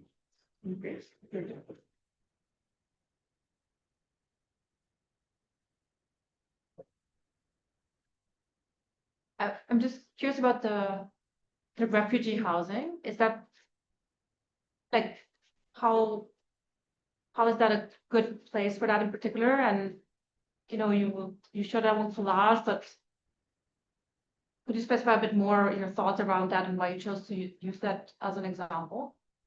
I mean, it was mainly we thought it's a really good example, like how to deal with these spaces. I mean, it was just a precedent due to it has been in use like this. So it's still a big advantage towards resilience towards any crises, that there are such spaces which are also not only on the free field, but maybe also in kind of weather protection, whatever, because they have roofs above it, how buildings can be able to deal or like to play a role in resilience towards crisis situations. And we were quite amazed by that so this happened, and that's why we want to show it as a positive example. It just feels like as architects, if you're choosing an example like that, I feel like maybe you want to think a bit more how you can also improve the situation. You know, one problem with like big refugee encampments like that are in sort of open space halls, people have absolutely no privacy, right? And that can be fine for a couple of days, but yeah, so it just feels like if you choose that particular example, this is a very urgent topic, and it's very you know, specific situation. It feels like maybe expanding a bit more about also what you're doing, not just sort of it's already been used that way and we can use it again that way, or it's, you know what I mean? Like I think that that would have been helpful. But yeah, so that immediate question. I know there's much more to your project around that, but Speaking of questions, yeah, it might be a sidebar, but who owns the building under your mind? Like, how does this negotiation of does what, where, how happen? And at the moment, it's owned by the company, by the Austrian Bank Austria, I think, and they have a holding company like a Stadion Center GmbH, which is taking care of it. Yeah, so it's basically privately owned, and there need to be changes in like the what's allowed and what's not allowed, somehow to open up the building towards a more communal use. But in your mind, it would still be a privately owned thing that has a form of inner governance or it should be in combination with the city of Vienna, since the Viennese city is very like after like creating communities and through social projects as for refugees, and it should be a combination, of course, and both should have like a documentation that follows up to both sides being happy. And then one more question. So is this, I know you mentioned parts of the facade being operable. Is there a facade like to this model, for example, or does it just happen within like enclosures? On the front, we started working on the facade. We're not like here, this is the surface, and there's like the section cut out. Yeah. Like if you look. But like for example here, would there be a facade here or something? in here, not. This is the upper floor. This is the like the terrace where you can. Here. But here is supposed to be. I'm just trying to understand. So there are parts of the building that are enclosed, right? Or it's all complete? If you could come up to the front here, we started showcasing it like part of it. So this is the idea. Similar on other floors. Yes, yes. and it's super crucial with your ramps and the transition between like outdoor and indoor, like it's pretty essential part of the design. Do you have a 3D model where you have the facade and you just model this before, or is it more that? We started with it. I mean, we came to a certain point. We have facade. Yeah, so you have an idea how it would work. No. And like at this very moment, this already is like an open space, and this is as well. So these two at this very moment are like open garage space. Currently used. Currently, yes. And when we've been there, as we said, there is like the stadium right next to it. Yeah. And during the event, we used the parking spots, but we've been there like on a Tuesday, and there was absolutely no car on both floors. And Wow. like, I mean, on this floor, there were like 10 cars, and the other one, it was even shut off. Yeah. So there's much of potential in there. And then the ramp is existing, right? That's already here, or that's new. This is new. Okay. If you look at our picture, there you see the purple ones in the back, they are existing at this moment. These The round Wow. ones. And everyone else is addition. Yes. Do you ever program the ramp? Is there activity happening on the ramp outside of either cars driving or people walking? Like, for example, this orange ramp, right? Is there ever program happening on it? Yes, they're meant like the wider ones, they are meant to have a certain depth that you can place, you can use them as spaces as well as just for. And since they're like tilting of the slab, if you're standing, it's like also a little bit kind of confusing. So we came up with the idea to have like carriers that have like hydraulic suspension, so they can adapt to the situation. So when it's tilted, they can just move up a bit, and then you're standing in a flat surface. It's a little bit like you design first the problem and then you design the solution. So I'm saying that because I worked on an unholy amount of projects with ramps and with trying to create circulation, like pedestrian circulation, particularly public circulation through ramps. Like there's, I mean, you know, there is the desire, of course. The question is, in many of these projects, in vertical projects, how do you get the public further up and so on? And I think there's always potential in that, but I just want to point to a couple of things. So one, for pedestrian ramps, you will have landings if it's ADA accessible, and if it's not, it's a pity, basically, or a missed opportunity. So just keep that in mind, because it will never be a continuous ramp. And the way you're able to integrate that, I mean, for sure, the red one will not work just by the dimensions that are necessary for pedestrian ramps. I'm not sure about Austria, but it should all be in the same type of regulations. And I think that's a very important aspect, because again, with a project like this, there's this very fine line of like making it work or not, right? The idea that you're trying to create a very dynamic, giant building, I mean, it's a few stadiums, it's exciting, it's equally exhausting. So you have to think it all comes down to the precision with which you're trying to integrate any of these things. So I think one is just that with the ramps, and then where exactly is the circulation? Where does it go? I mean, I know your images are very, let's say the 3D is very sort of dramatic and feels very full of life. But I mean, the majority of time ramps will also be just dead, and it's thrown away space from a commercial perspective. So it would be nice with your project to have a lot more precision, not for the entire building, but at least a tiny section as to how would something work in this context. And that is parallel to, of course, the car thing. It's a lovely idea that, and then we're going to keep moving things. But there's a reality to that then oftentimes, you know, the moment you say, you can do anything here and you can do anything here, most of the times nothing happens to certain degrees. In New York, there's this building, I think it's called Stair at Lehigh. It's an office building, but they have food trucks that can drive up at any single level. It's a former industrial building. So there is certain precedent for certain types of things, but I think you're treating quite casually the program currently. I think you could make a bit more effort with regards to, okay, this is the catalog of pieces that we're providing. This is the amphitheater, this is the steps, this is A, B, C, D, because you're saying you can have a refugee crisis or a concert. It's all the same, amazing, but show me how.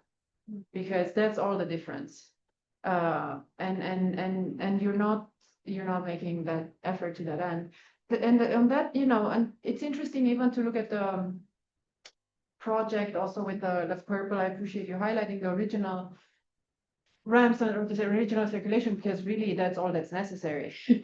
And then you're like, okay, but let's blow things up with 100 more ramps. And, you know, of course, the ramps become part of your program, but you're juxtaposing a lot of non-pedestrian things with pedestrian things. And there will be a competition there and a tension between these separate worlds. But also, I wonder if you just fell in love with this notion of ramps and put it on steroids, but again, in ways in which you're not necessarily making a strong case for it. You know, you're saying you're removing the dying retail, but you're replacing it with something very expensive that you're not quite getting the benefits of. So all I'm trying to say, the reason I say all of these things, I think there is a lot of potential in with ramps. One of my favorite pieces of, or examples of design is the plaza at the Centre Pompidou, if you're familiar with that, right? Like the simple fact that it's not a flat surface, that you take something and slightly inclined, it's actually not ADA or whatever, friends. Then you are, all of a sudden it's a stage or it's an auditorium. And sort of, I think to me, the potency of a project like this that takes on ramps is in understanding that, in playing with different types of inclinations and with what they do. So when it becomes wide, then I don't know that you need to do something with hydraulic things on top of it, because again, you're just throwing money and stuff. But instead, make it an auditorium, or can design it in such a way that it can be used, or use programs that benefit of that, or make it a velodrome, or I don't know. And so I think there is a lot of room for integrating this kind of life in a giant building. You know, we're setting aside the fact that from a regulatory point of view, from a financial point of view, it's won't fly. But just as a design exercise, I'd be fully on board with it. But it's all about how. And I think there's a lot more room there to show us how we could. The point about ramps is critical. Ramps are incredible promises of false hope. The very important question to ask is, why aren't all buildings made ramps? And that's because they look like they're going to make everything easy, but actually it's much, much harder than just doing flat slabs with vertical circulation.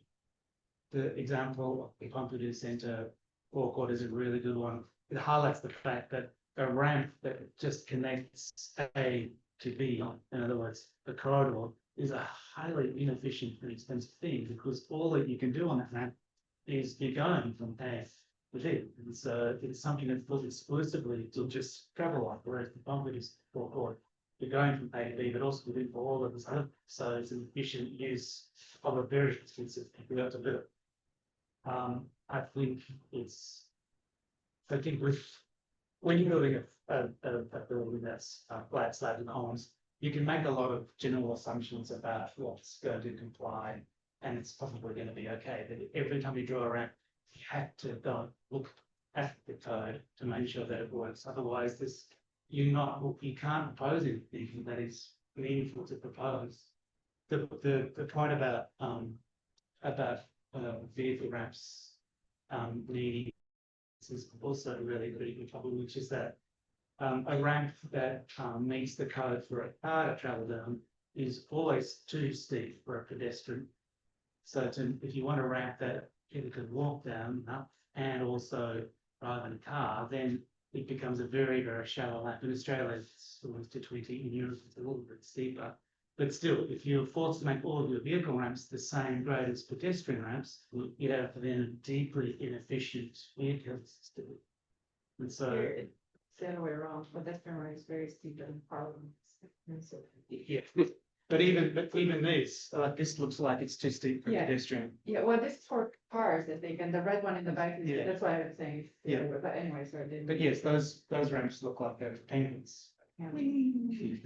Like the vacuum pool in the people.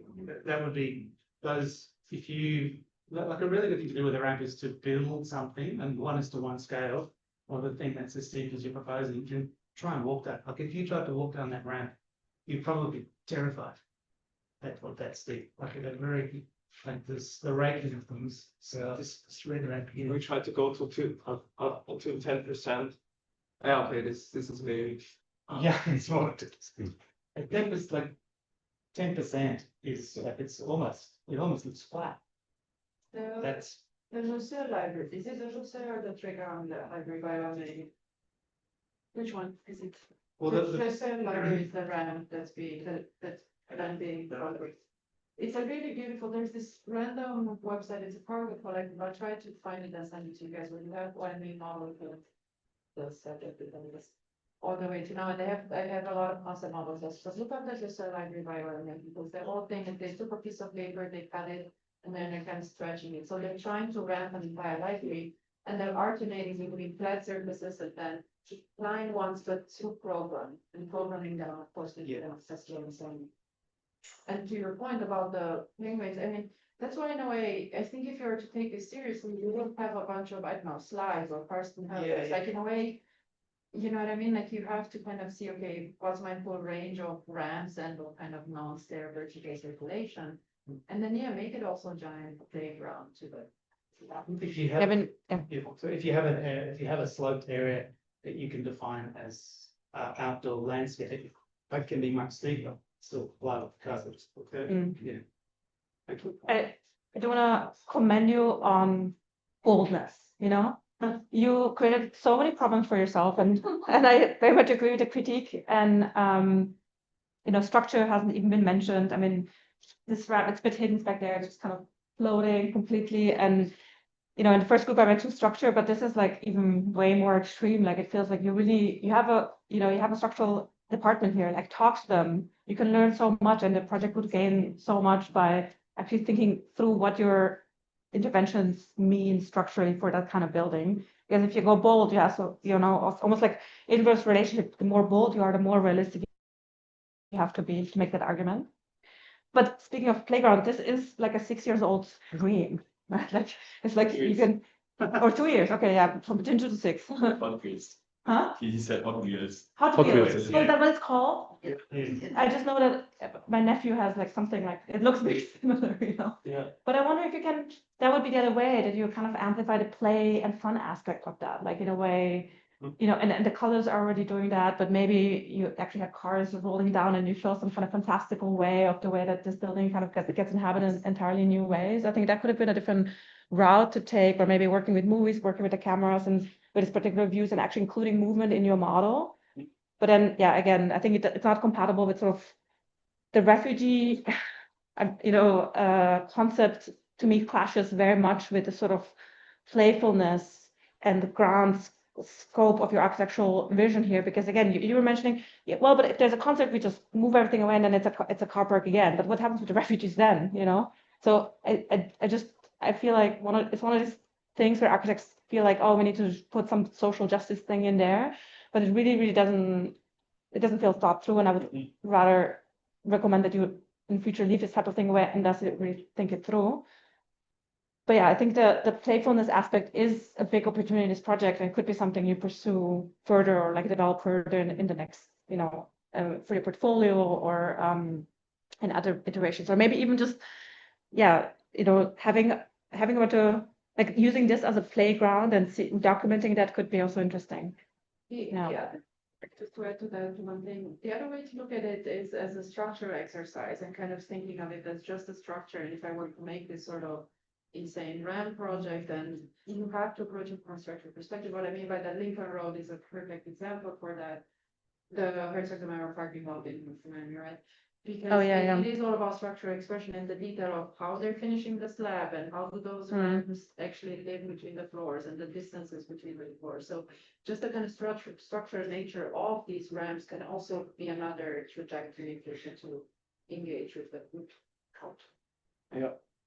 I had some basic questions after the presentation because I've heard that there were some large building blocks in the storytelling were missing or not really explained. Or one was when you said you had the existing Stadion Center and then you took away everything that was not necessary. And at that point, we didn't really know what is necessary, what isn't necessary. So what are the arguments? And then this is left. So I mean, it would have been good if you first could explain, so what are your criteria, what is your idea, and from that idea, these things are necessary, these things are not necessary, because now you're just saying, and we just clean it out and then we're doing our rounds.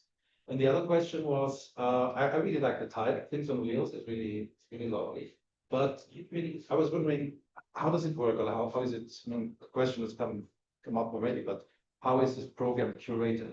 If I have this, like a food truck for burgers, can I just drive up there and say, well, I'm going to park here for 3 weeks and sell my burgers? So is there someone who says, you have to apply for the second floor for 2 weeks, because the second floor is about burger world or what's the burger week or anything. So how does it actually work, and how does it work? Do the different levels have like different programs, different stories, or is it just random and with cinema on top and the rest of just results randomly? And because you explained a few of these things that would sound like you actually, some of them are designed by you. Is that so? Are they all?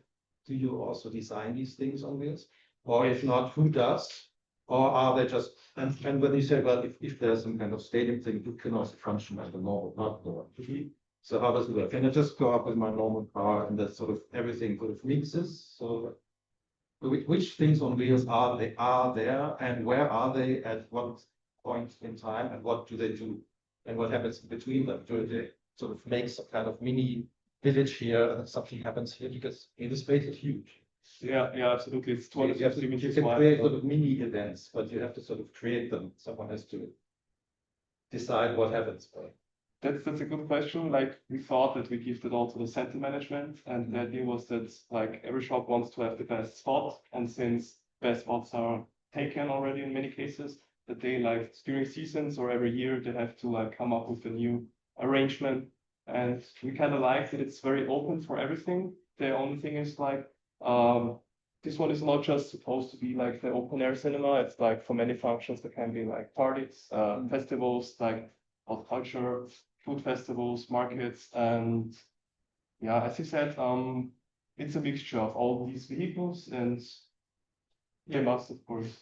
For example, if you own like the bubble tea point, which is obviously more popular in summer, you can rent like the space on the ground floor, which is more expensive, of course, but you'll get more profit in summer. And then in winter, you can just move your point on upper floor to pay less rent. And of course, it's supposed, like, if you already rented the space there, for example, you can go here with your car, for example, to print all of this stuff and then go out. But if we talk about the stadium events and like about parking facility, we divided our building into two pieces, and this piece, this oval shape, is supposed to be like more for business events and so on, and the other part is more like a multifunctional part. The question is also what happens on the second or third floor, because these are the least attractive, because in the middle it's just low and dark. What ideas, how do you make that attractive? You have, of course, a few, like, we bring more light in from the top, but there's still quite a lot of darkness there.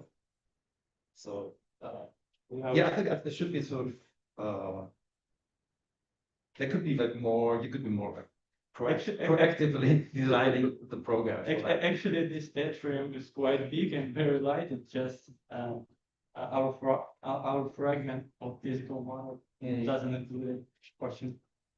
The building is not abandoned, right? It's used fully when there's an event. So it's only ever temporarily because so all of these things have to be temporary. Someone asked before who owns the building, and the answer was that it was a bank. But I think another question is, why do they own it?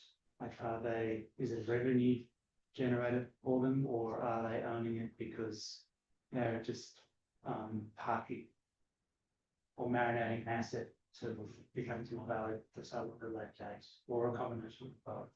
And I think that if you're going to propose temporary things on a structure that someone else owns, make sure that you understand why they own it, so that you can be sure that you are not interrupting the reasons for owning it. Or even better, you're actually giving them more reasons to own it. This is very important to do.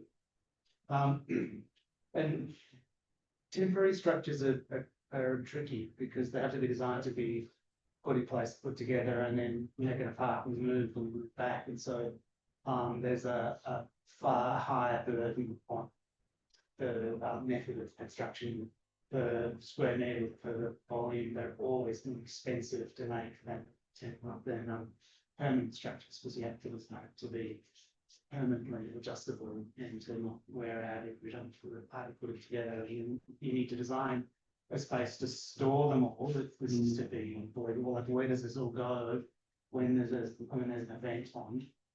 And I think that if you can address the additional expense that they'll need to make it temporary, and then also design a way of storing it, putting it together. Like, it's projects of this level of temporary dimension where you put something in place and put it, it's almost an industrial design project rather than an architecture project. If forward we can actually be taken seriously, because it's very easy to make a phone call box and say this is a refugee home, but how it actually is made and then taken together. And there's like some detailed drawings, we try to explain it, like, yeah, just in the process, like the structure of things, was not about the spatial aspect. What was mentioned before about like. But that's what's also like about like spatial arrangement, when you like with this box, should be something, of course it will be more expensive, it has to be like stable.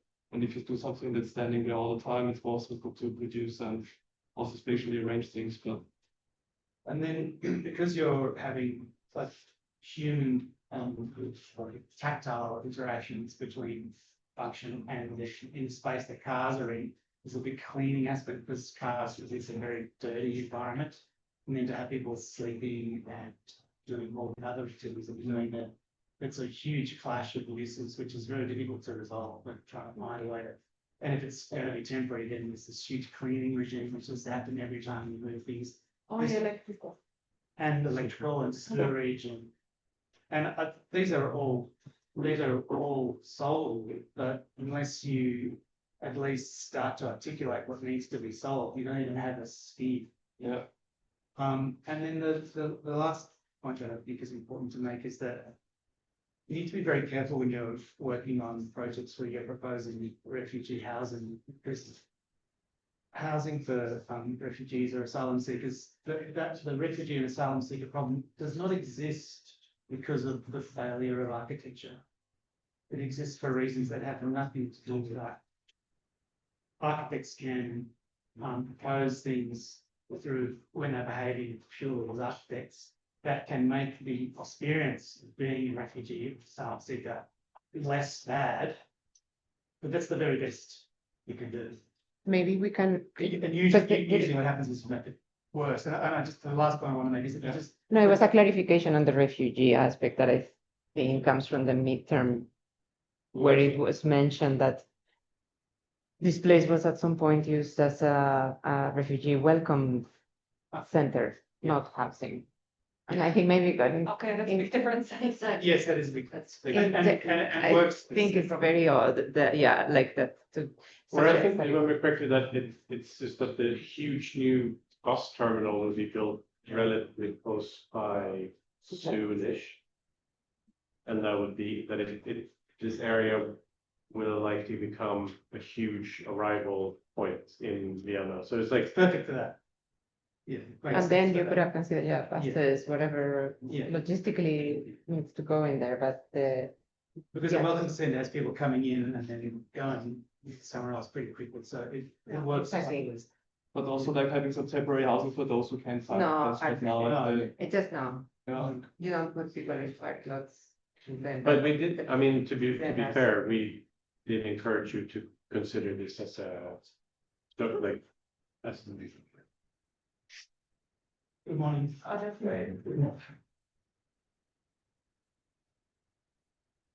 Thank you. Or no? But sorry. Yeah, maybe. Well, the last, the closing thing of that is that it's a program type. It's very risky because it comes with a sense of moral good, and that sense of doing moral good can often blind you to what the responsibilities are that you have to actually make them work. And so that's why it's really important to be very careful. Absolutely. I agree with you. Also, one idea of the cinema was like to educate people about what's actually going on, why are those refugees coming because of exploitation, because of war, caused by oil and like industries that are from like. The cinema. The open air cinema is supposed to do that.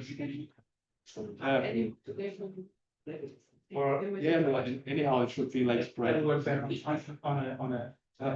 Instagram, on your telephone, you know, if you get people to stream to it, it's better to just send it to their phone. No, I mean, yeah, just a totally different thing, whereas the opportunity, your model is a true working model, and you can still take it apart and change it and actually Yeah. include a lot of the feedback. Unlike some other ones that feel really finished, so I think it's an advantage and opportunity where you could rip off that ramp, or especially the one in the back, it really bothers me, the biking ramp, like you can rip it off and build it anew and involve some of the feedback, so I just really encourage you to do that, because I mean, but I mean it in a positive way, the working model, I think it's a good thing, it feels like you're still in there, it feels like you're, and there's some details in the back where it's, this wound down there is really beautifully detailed and so on, so, and you spend a lot of time with the textures, I mean, there's like a really custom texture here that feels like it has some of your ramping aesthetics and so on, so I feel like doing more of that, and then there's interesting funny shapes up here, and you know, there's actually a lot of love in that model in certain elements, and it can photograph really, really well. Like some of the other models, you can put it outside in the sunlight and all of that. So,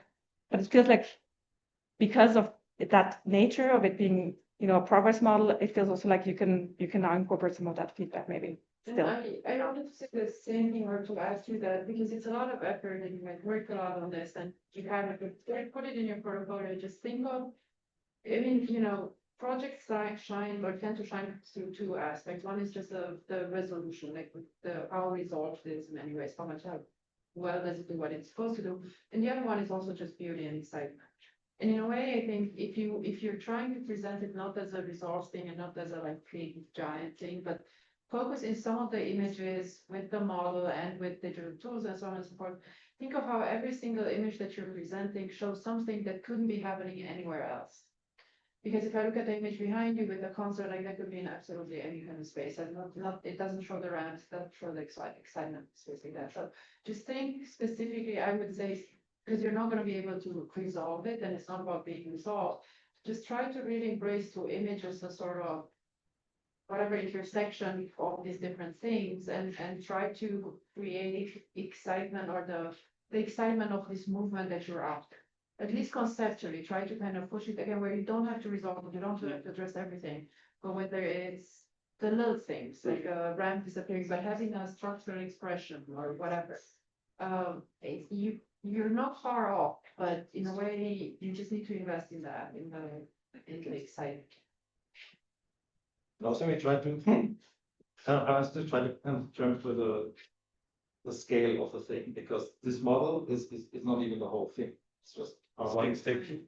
Yeah, and it's so huge. And it's sort of now it's sort of it's a lot of square footage which the bank sort of rents out, gets a lot of money, and all disappears. That's empty. And there's so much emptiness, even in model, and then there will be even more emptiness. And I'm just wondering, can we fill all this emptiness with things on wheels? Or is there maybe not truly maybe some kind of fixed static thing inside? Or can your idea fill this whole thing if we clean it out? Or is it just too much? And it is supposed to have fixed spaces. We didn't. The other way, go I too mean, much. Yeah. if I look at your mountain, if I look at your model, the digital model here, no, but I'm thinking of a mountain, you could say, actually, you have the equivalent of climbing a Mont Blanc. If you do all the ramps here, it's the equivalent of climbing a whatever mountain in Australia. Like in a way, you can, you know, again, if you want to be extreme, just embrace it and create something new and even more absurd all together. Then, yeah. I'd be done with that. Then you just hide it. All the way. That's what it is. It's a hike. Thank you. Yeah. Thank you. All right. Okay, thank you so much.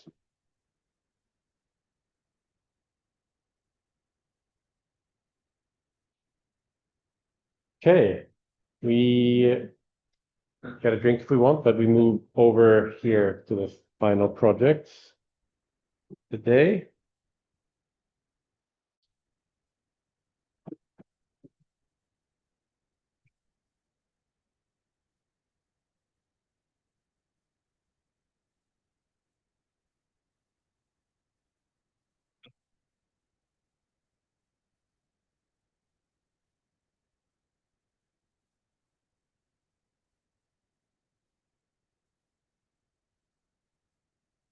And did I turn the lights off like this or do? On now? Yeah, I can start with that. And you have one already, and then this one that you can put where. Okay, you don't need this one, or? You can put it over here so you can, if you want it later. I would actually think maybe we can use this one. The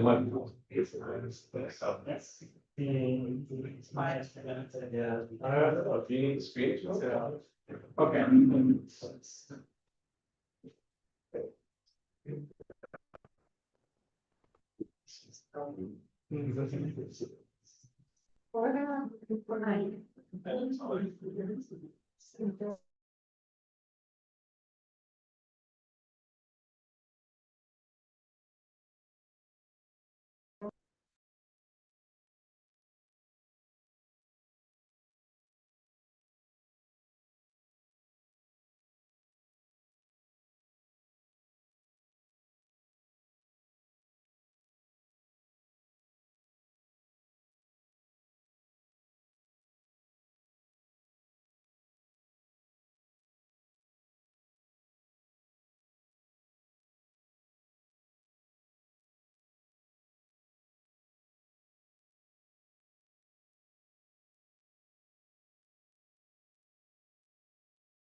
Are the phones working?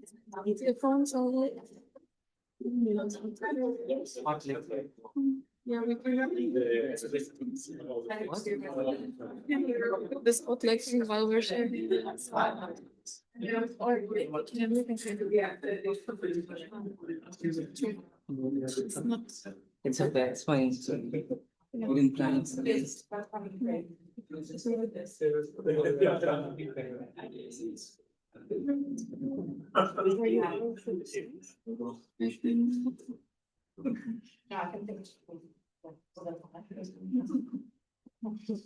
Hi, we are Abhishek, Emma, Divya, and Medika. And for the first part of the presentation, we're gonna use screen and then we can look into the model. So these past few weeks, we've been investigating retail spaces and how we can reactivate them. We specifically focused on Lamar in Vienna, originally planned as a luxury mall, now a concrete skeleton in the heart of the busy shopping mall shopping. Our project transformed it into a cultural destination with a grand staircase, offering a breathing space that centers on people and the processes behind the products. Many typical retail spaces are often manipulated, overcrowded, and tightly controlled. They don't breathe and they don't feel like they belong to the people. We believe this is why many of these spaces fail or are likely to fail soon. That's why we're rethinking the approach by creating more informal, loosely organized place. We propose a more informal, open structure, a place that feels genuinely public.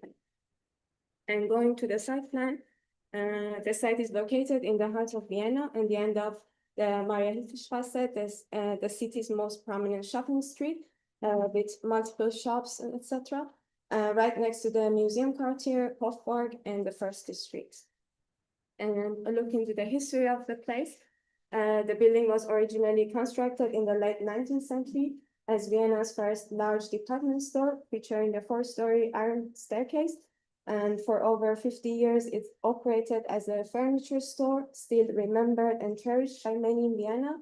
And in 2018, Signa took over, demolished the original structure, began replacing it with Lamar. Since Signa's bankruptcy and the halt in construction, the site has remained untouched. So, with the building's historical significance, so it has some significance for the as a furniture store. So there is an IKEA on the end of the street. So we are comparing it with IKEA and how we can again transform it as a furniture store, but then not really as what IKEA does, but we are also thinking of a different approach of furnitures, like adding sentimental value to it and not just produced and then presented to you, but then bringing all the users throughout the production process. And so the program also it ranges from second-hand furnitures, from Willhaben. It also facilitates some storage units. So from storage to luxury and products, that's the scale of the furniture here. And before starting with the design, we had some we did some research. So we started with Mercato, Addis Ababa. It was a virtual tour, and it's one of the largest open air markets in Africa. So the most highlighting point about this research was that all the products, waste and everything is being circularly thrown inside the market again, and nothing goes to waste. And then there's a lot of other activities going on the street, like the street also works as a religious performative space. So there's a lot of things going on, and it's one of the most active markets in the world, which is still running. And also we did studies with second-hand furniture, both in digital and physical medium. So how things are organized and how things are transported, stored, and how it works and stuff.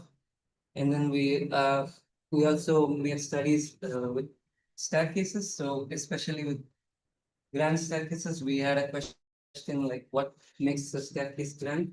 So we were looking into aspects like materiality, scale, placement, and visual accent and stuff. And uh, and also historically the site already had a steel staircase, 4-story staircase. It's one of its kind, and so we thought of streamlining our project towards the staircase part of it. And so building on these concepts and our intention to really make this space more vibrant and a place where making, learning, and the public life intersects, the next step was to really translate it into the space and to design. So what we're doing, we're keeping the main primary access point that is also planned right now here on this corner on Maria-Hilfer-Straße. And we also maintain the central axis here throughout the building, which connects from Maria-Hilfer-Straße to the Museumsquartier. And that's also how we cut our physical model, which now it's unfolded like that. So this is a section model. This is We can take a look at the yeah, yeah. Yeah, we cut it along this central axis and now we would like some activity where we will further explain how the design is and the design. So to drop into the space, we decided to open it up as much as we can. So we decided to use the first floor. So we would be there.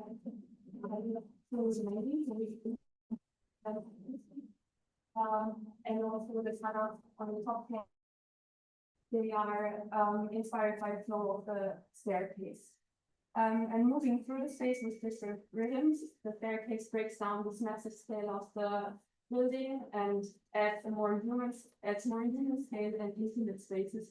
So it creates a strong central axis and also responds to this very dense context of the surroundings.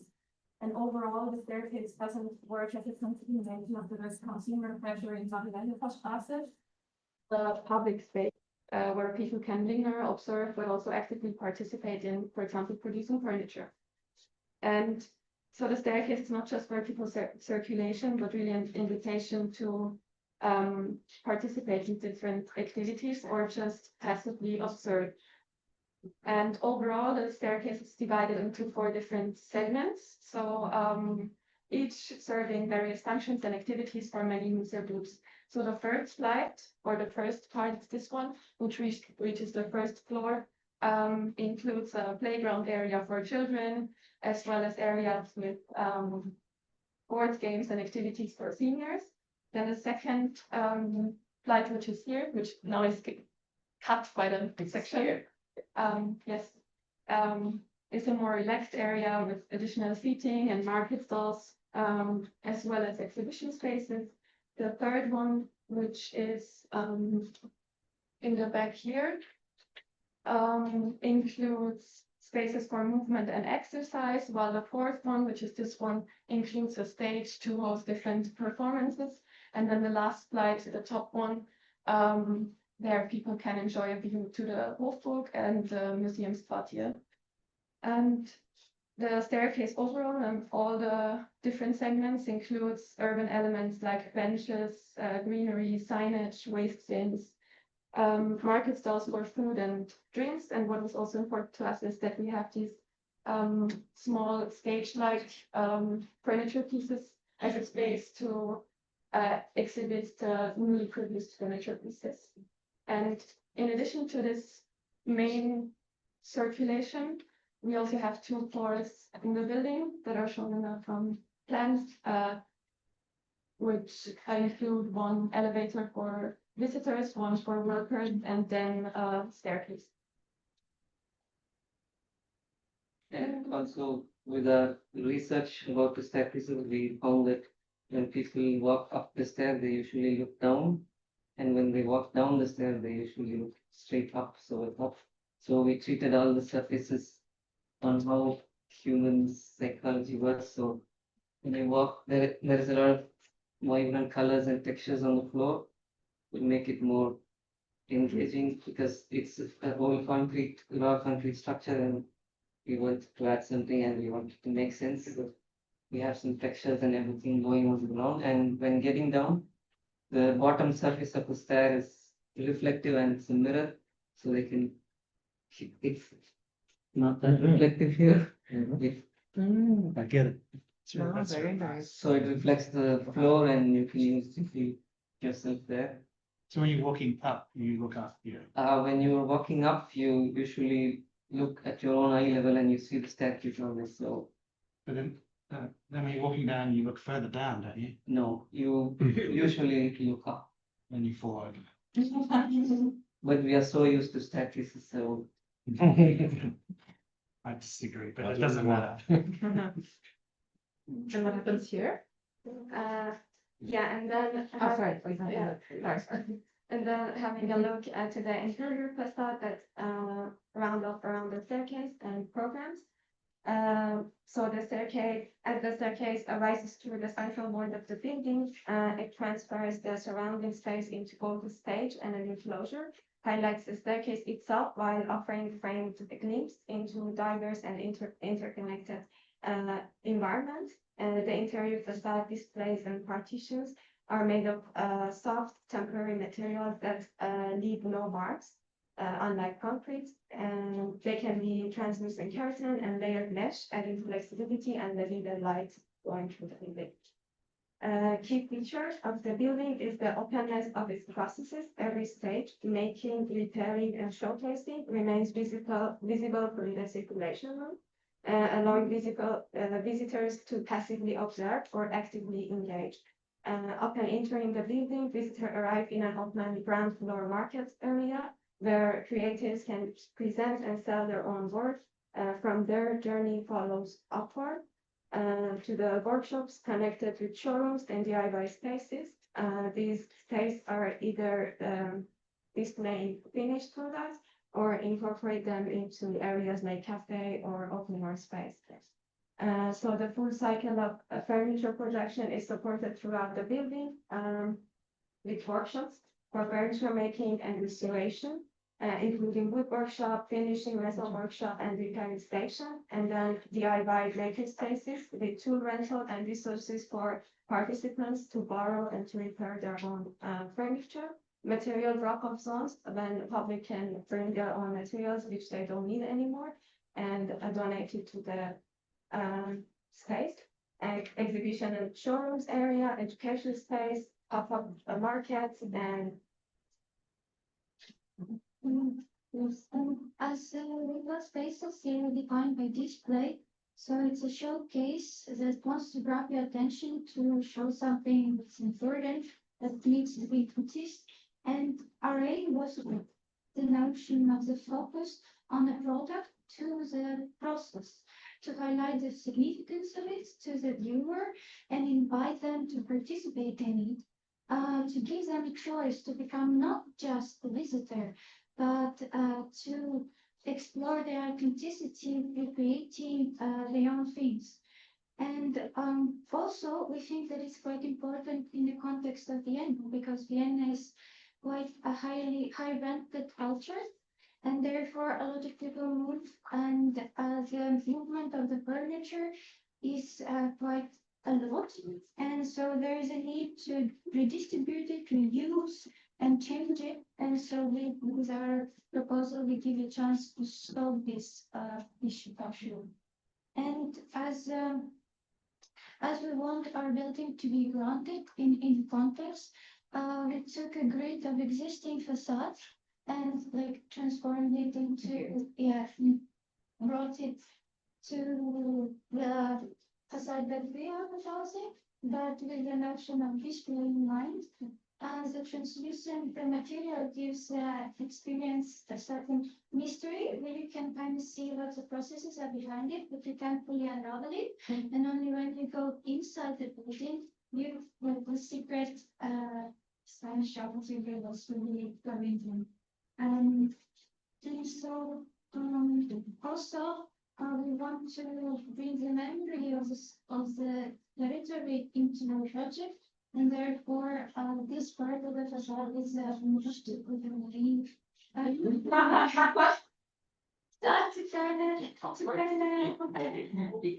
project that the government is based in the mind of the people. Yes, so and as the circulation becomes the core, The building is not just an extension of Maria Hilferstrasse, but also a cycle of learning and exchanging. By collapsing the distance between production and presentation, the building becomes a place where craft is shared, developed openly, and shaped by final interaction. Thank you.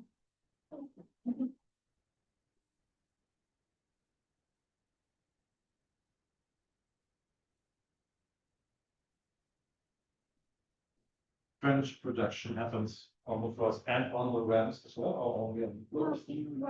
Here is a workshop. Yeah, so there's a story, and then it moves from the story to the material. So the way to imagine it as a second-hand store, people can bring the furniture that others can sell, or if it's not sold, it can redistribute it into materials. So these materials can then be used in the workshop.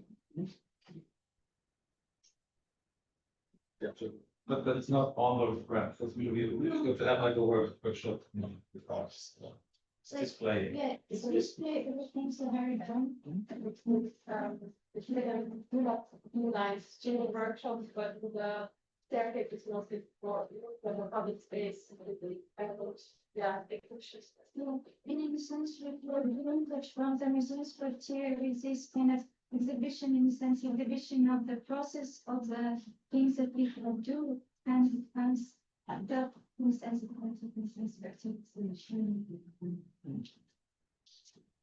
I'm sorry, but just to get it out of the way, do you want to talk a little bit about accessibility? So wheelchair access. So we opened up the ground floor completely, so it's you can access the ground floor from everywhere, but we still wanted to maintain the main like access points that were there before, which is this corner on the Maria Hilfer, which is where most people pass by anyways. And then we also remained this main central axis that connects through the museum's quartier. So it was important to for us to highlight those key passages. I think what Anna means more is access to like up The here. elevator for shaft wheelchair. is close to the landings, so this is more accessible to the wheelchairs. Yeah, you can get into the spaces through elevators. Yeah, but Here you could have other. the elevators is somewhere here, so it's in a close proximity, but the inclined part is a bit tricky to. It's I think big part of accessible access is equity of access. So anyone from able-bodied person could go out this is wheelchair also needs to go. So this, even though you can get on that, but if the fact that this is only for able-bodied people means that the project does not apply. No, you could resolve it in many ways without having to even make it or you could make frontier events, that was the case, which actually, given how shallow some of these steps are, you could very easily create an access.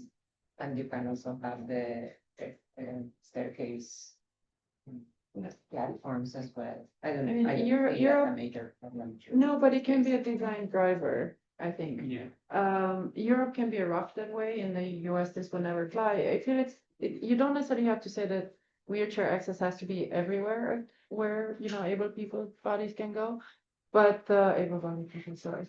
But the experience should be comparable. And in a way, I think you're like Lara said, I don't think it's very far off, but I think you should consider that or take it into consideration. One is landings. I think it can be small or little things that could really make a difference there. I mean, it's a prerogative of use to not take those things into consideration, but it's asking a lot. And that this is, again, it's a detail, but it's really the one thing that sort of can be held very easily against your project. And I think that's why you need to have an answer for it. And the other thing is elevators, you have way too few. Like a regular shopping center will have 4 or 5 or next to each other. So you just will need a lot. It is a very, it's a really lovely staircase to look at because it is attempting to actually navigate with the falls that would be possible, will be necessary not to make a staircase to it. It's very easy to make a staircase that simply to stick to function is not that, which is why it's a very compelling scheme. And it's very difficult to make a staircase work in a model at this scale as well, because the tolerances are so delicate with stairs, and so it's a very, very beautiful thing. I think also that the reflected underside is a very lovely gesture as well, because often one of the big problems with portfolios is you create a lot of like concrete under craft space, which can be really miserable and make beautiful and just really beautiful thing. But I think your logic of looking up when you're walking down the stairs, what I encourage you to do is to make it a big like donut you can pop your head through, which stops you from being able to see the ground, and try and walk down a staircase which has varying tread widths and see how far you get. I think you'll take 3 steps and then you will freak out. And I know this from like it's always harder to go down a hill or mountain staircase than it is to go up. Going up is easy. Because the reason you look forward is because you can see the steps in your peripheral vision. And you're going down, they're further away.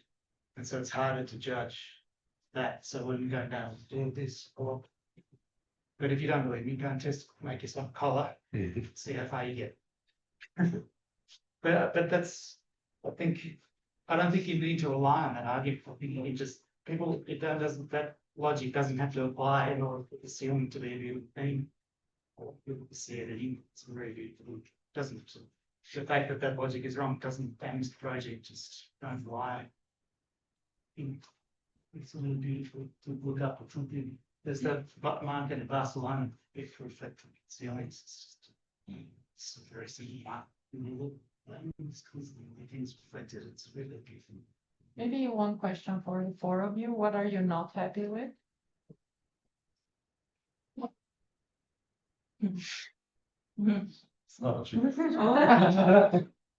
Or is it? No, it's really not. I mean, it's beautifully, obviously, it's beautifully resolved on so many levels, and both the presentation is very compelling and the model, and a lot of it is just, it makes sense. It's both sort of has let's say, seductive design, but then the narrative holds up. So that's in a way, you've spent a lot more time on it, and in a way, that's why I'm asking, is there anything where you feel like, I wish we haven't figured this one quite out? It's more so because I tend to think of reviews not as final things. They're not the end of a project. Project never ends until it's built, but really as an opportunity for you to mind some people, take advantage of some of us, and kind of see, okay, what is there anything that we haven't done there? Like, for example, I really appreciate the detail of you showing. I hope these are handrails, but that's what I think you're showing.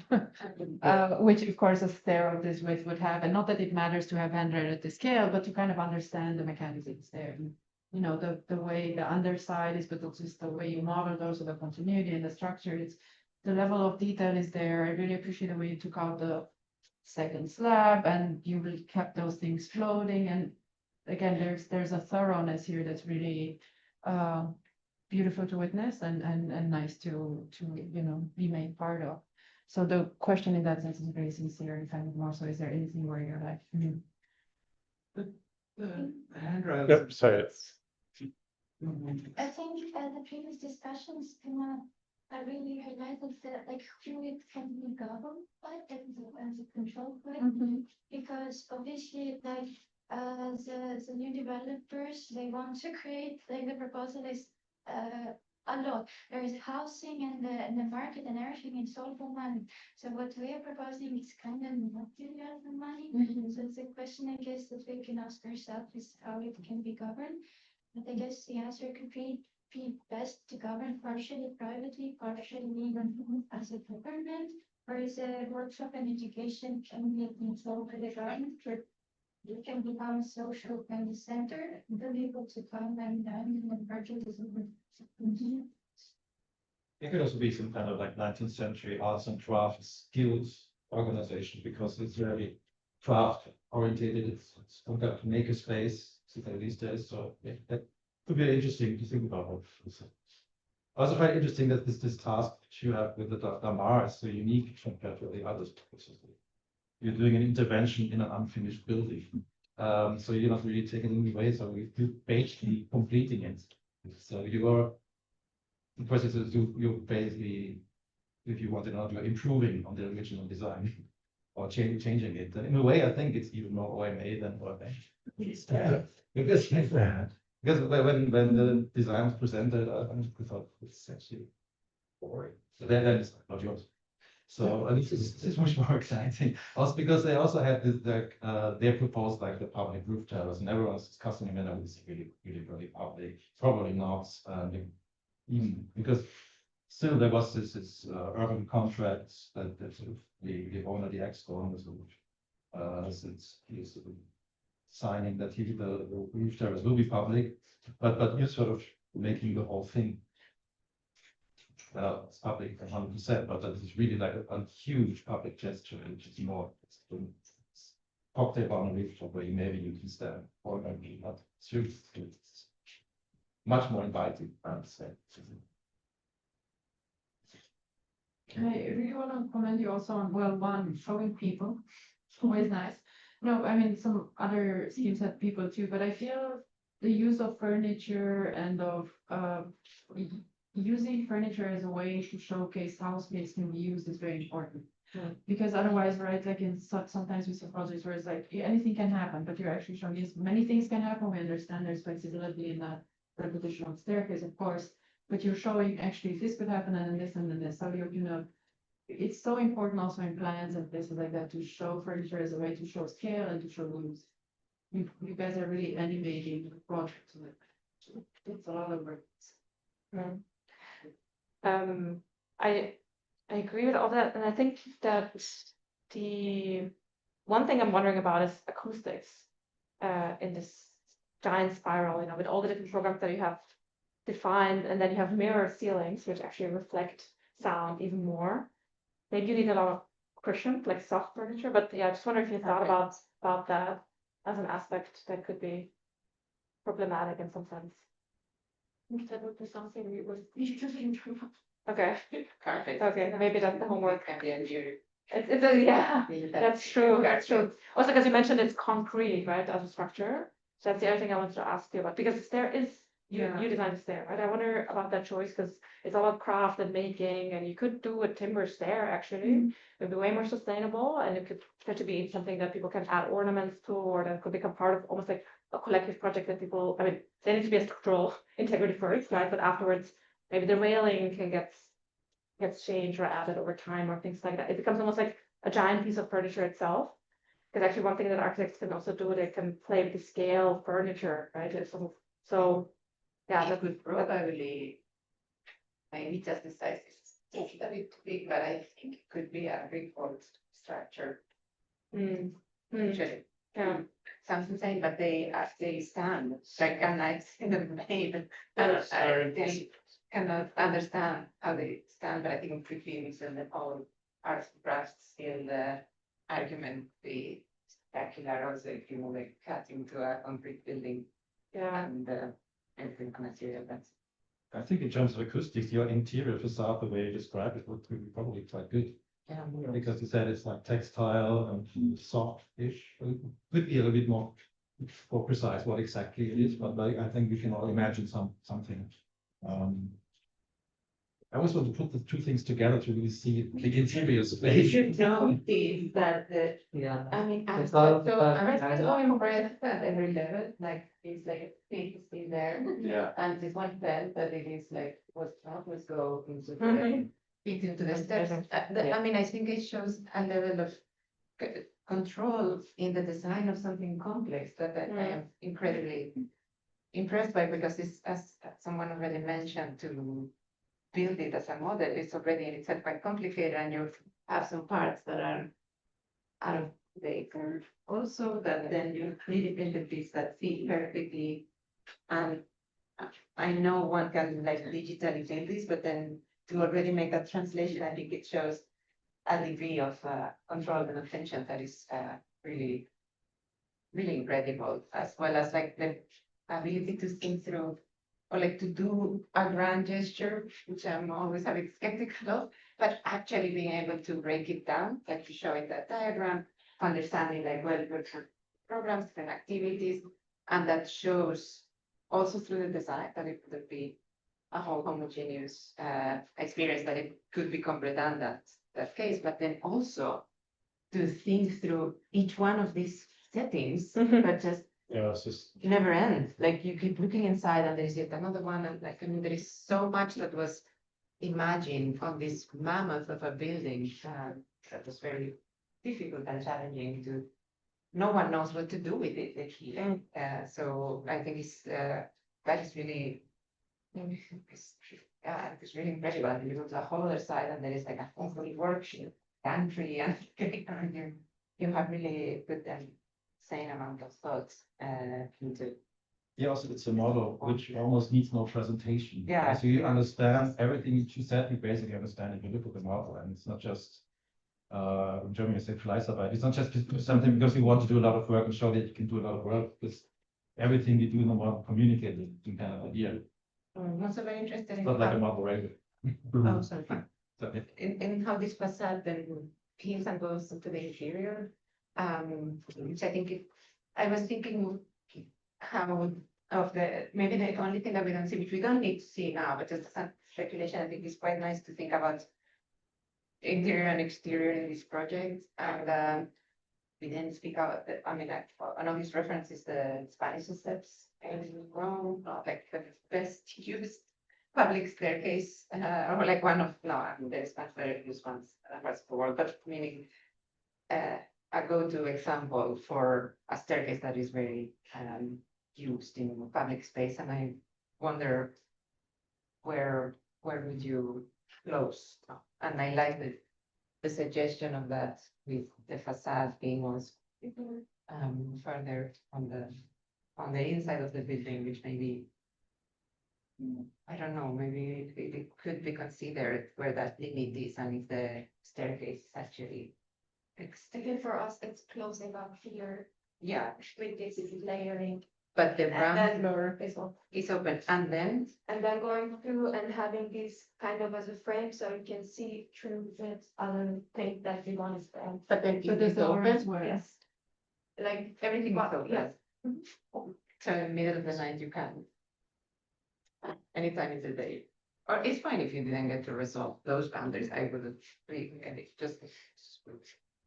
So the whole building here. The intention was that the shops itself, like this probably should be closed, but the whole staircase, yes.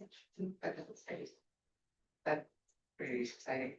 The gradient is also very effective. It's impossible to look at the staircase without imagining walking up it, because the car like drags up, and I think it's a very simple tool. It's very effective. Like the airport. Yes. Effect, it really works in terms of orienting yourself where you are, and this feeling of changing the sphere.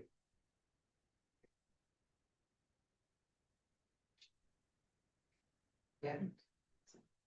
Yeah, the way you close and how you let it be up to 24 hours it's a really difficult problem. When you're taking public or city space into areas which might have different closing times, it's difficult thing to resolve. Yeah, especially when something is enclosed, like when something is potentially hidden from view. So I wonder how that would work, or if it will end up being an extremely surveyed space, which can be also thought of from the perspective of media. Like if it's a space where constantly, as you were describing, you have people, maybe videos, and I don't know, then maybe it can actually work. And it also just became a management thing beyond the architectural features of the adaptive really spectrum we did, which was completed before COVID, was completely open 24/7. Within during COVID, they closed the gates permanently, and then after the COVID lockdowns ended, they started opening them. But by that time, the management of the gates had passed from the executive of the university to the security at the university. So still now, they close the gates at 10:30. After that, I managed to wrestle back who owns the gates. So it's this very interesting matter.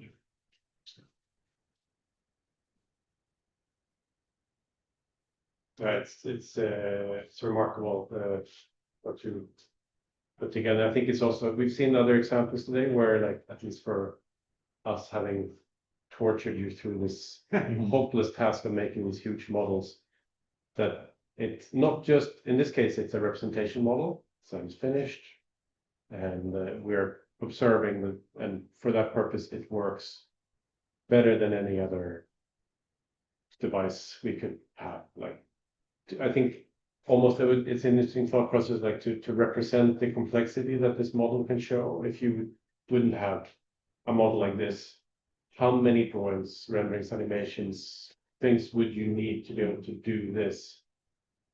Just as a kind of reflection on where a method can drive a design. But obviously, due to the fact that like basically this was also an interesting example because the first kind of time you showed this model, when we saw the models, they were just basically empty, in this case, white foam and this wooden columns. And you had made one tiny corner very, very detailed. And it was like one of the first moments that showed like, they gave a sense of immersion into the space. And the fact that you've done, like everyone that can see it so clearly here in this project, added so much detail and resolved it through the model itself. Like, I would argue that like, you would not be able to arrive here if you were not working with a model like this. Ideally, our argument is that to some degree, design reaches a level it can't reach without this method. I think it shows it so well, agreeing with all the other comments. And I do think your staircase rivals your precedents. You know, it's a challenging thing to do because they're obviously like this. Some of the most glorious designs ever made are these spaces for staircases, and I think it really delivered. Yeah. Some bit here. Look at the graphic actual. No, the level of detail is absolutely stunning. I always like think about this idea that if you put like the semiotics of creation, where like if you put something in that you can read as something, then all of a sudden something has scale, something has meaning. And like what Dan was saying, like the more you put into it, the more you can place yourself in there. And the fact that like, you know, even now after having moved around the scene a lot, still discover details and can like see almost from the perspective what it's like to be in there because there's all this detail in it. I'm also discovering now with Johansson before these decisions to shift the staircase, like here you arrive to this landing and then the staircase continues there. So you have this sort of balconies like here. Those are very. Because here it connects to wherever. And also half of the stairs there, it's a section. Yeah, I noticed that, so that you will have this bit and then we arrive into this landing, which is on a sort of balcony. With all the models in general, the difficulty of large scale adaptive reuse projects is that you have to design at a scale of 1:500 and a scale of 1:2 at the same time. You can't start a large scale if it's smaller like you would do if you were starting from scratch. And that's because the found conditions, the physical conditions, and also the invisible ones are so unrelenting. Like something either works or it doesn't, and that can be a matter of 200 millimeters. And so drawing something at the scale of a diagram only 500 is meaningless in this type of project unless you've also got that smaller scale. So the types of models that you've all made are a really effective way of getting inside of understanding what the problem is and then educating yourselves through the model you made as to what the possibilities of changing is. I think it's a little exercised and really effective tool. Hopefully it's embedded itself as a design muscle for future use. I just really appreciate the response to the larger brief and the role of media in these spaces, because you have effectively built a stage. I mean, like the staircase is a stage for display, but also potentially for broadcasting. And that I would have never, I never thought of that, that is the way in which, I mean, we were talking a lot about e-commerce and the impact on delivery and logistics. And actually, some of the examples that we were seeing, we were also looking, not in the malls that we visited, but actually in examples that we looked at for the nature of lectures. We were seeing these malls where people just basically goes to film broadcasting of products. And that's actually literally what is part of what is happening here. And that is that's very clever. It's also a very clever commentary if you contextualize it with the role of the grand staircase, which is literally that for the opera goers to be on display. So that is a very new way of thinking about the role of media in office, in large spaces of commerce. I built this kind of malls. The Guggenheim of malls. I mean, yeah, I think to bring it back to the question of, the mall and the new definition of the mall.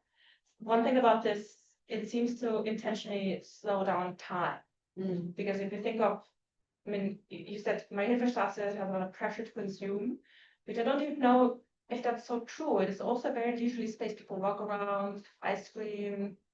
Some people are shopping, but those people just hang out there as well, I would argue, from my experience. And but here it feels you compared it to IKEA in the beginning, where IKEA is definitely, and I've gone up there, grabbed a couple of things and ran out, right? And it's very good at that. Actually, I think it's also quite well designed, IKEA, up on Festival.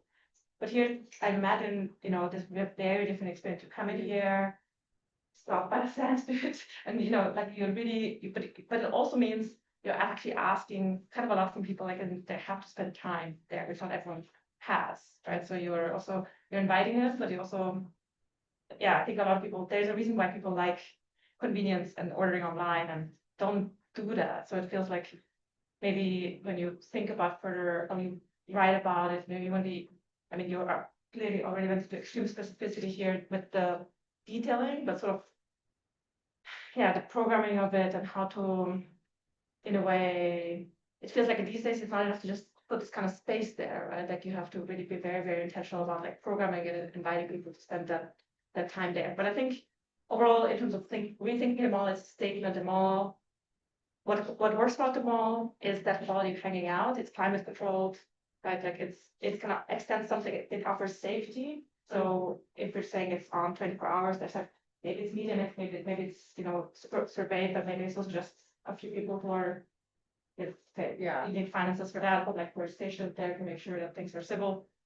But in the end, those sort of the qualities of the mall that could all live in this model, or that one can imagine living here. But to me, the main quality, as compared to maybe a traditional mall, even is this slowing down. Even then you're repairing furniture, right?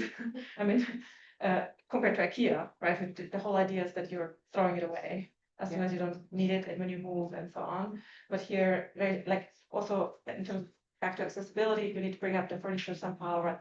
Elevators.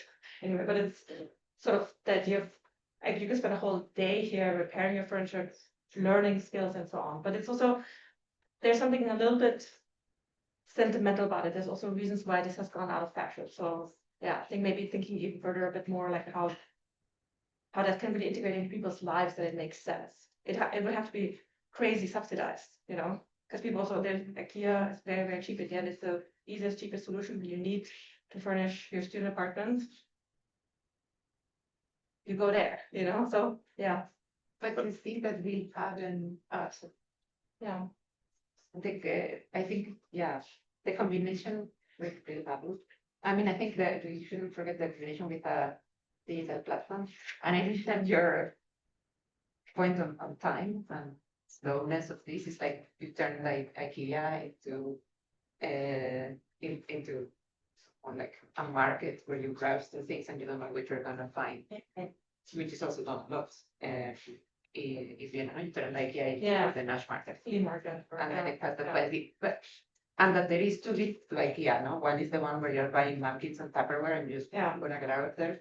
And why we buy them there, but they didn't put that big. And the other one is when you're making the existential decision of buying a sofa. You're stuck. That's what happened to me.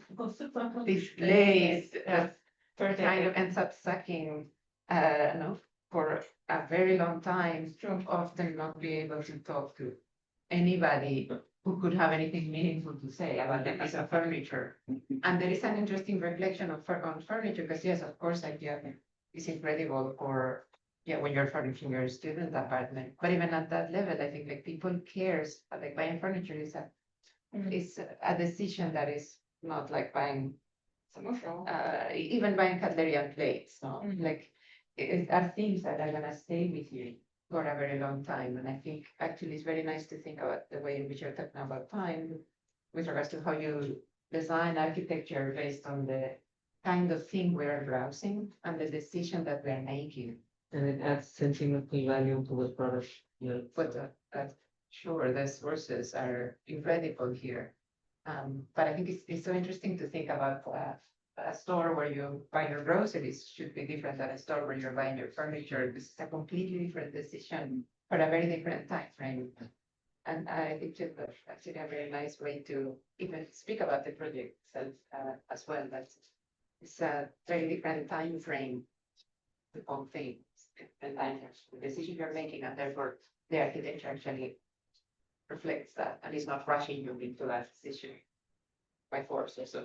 It's not letting you rush into that decision. Very different than buying clothes. I wanted to add also what you said about the slowing down. I think there's always a huge demand for indoor spaces where you can spend time without consuming. Yes. I have no worries that this will be empty. Because I was thinking like about the new libraries in Oslo and Helsinki, for example, where you also have like lots and lots of seating possibilities indoors. And you can borrow a book, but lots of people are just talking or working on their computers, and lots of teenagers, for example, for them it's really super because they don't have a life, so go to McDonald's all the time and just want to hang out somewhere. And, this is very big inviting gesture, and this space would be like flooded with people. Yeah, no, it's really a seriously good proposal for that side, which really needs a proposal. There's a case study in a book by Joel Garreau called Edge Cities. I think it's about 25 years old now, but it's a book about new suburbs on the outer edges of cities in America. And the case study cites a group of teenagers who were hanging out in the mall because their local shops closed down. They were kicked out of the mall by the security guard.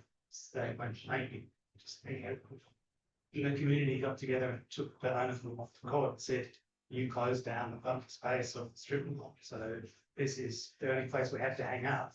And the court ruled in favour of the community and said that the mall was now technically public space, even though it's privately owned, privately managed.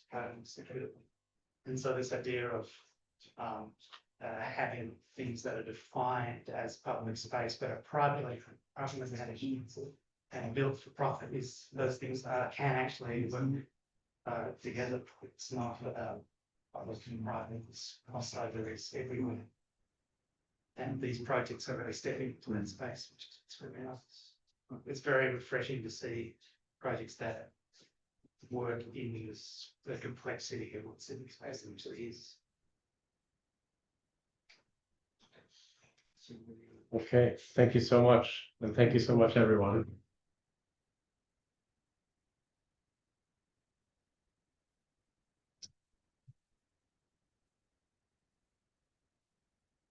I think maybe just before we all disperse, be nice if our guests, someone has any closing remarks or any thoughts on the kind of projects that you've seen in the studio as a whole, or I've already been making most of the comments. Maybe I'll just finish by saying that There are a lot of abandoned malls in Malaysia, for example. There's this development product where developers will build a mall, sell it to retailers, and then it has the lifespan of actually is about 10 years.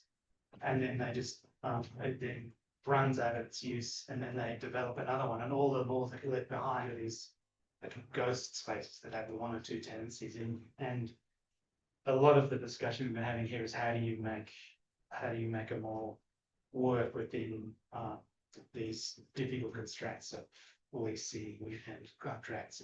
But there is also an enormous opportunity to make really good public spaces about these largely abandoned pieces of infrastructure that are desperate for some sort of program that people can believe in and occupy in a meaningful way. So the potential for this to be something that an entire architectural career is built around is substantial. And I commend the studio leaders and also all of you who've risen to the task of the brief, trying to understand the complexities of it, for thinking of it and for wrestling with it. Not an easy thing to wrestle with. And that's perhaps why some of the comments seem a bit, in the same way that you have to kind of go to the detail to understand how they work. Then as a reviewer, you then also have to go, oh, your staircase doesn't comply. I think that it has to be critiqued both at the level of the diagram and the level of the detail. So if it seems as though the review comments are sometimes a bit unfair in their demands and precision, it's because of type demands that. So it takes bravery to that's that all the time.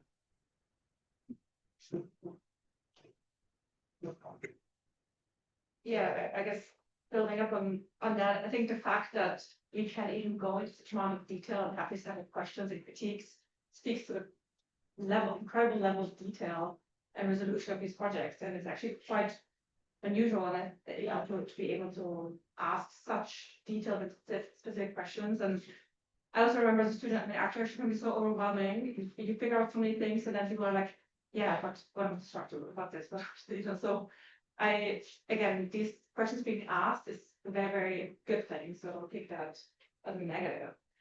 And I would commend the instructor, the entire team on, holding up that culture of models of Angewandte. Again, maybe seeing the long part of Angewandte at this point.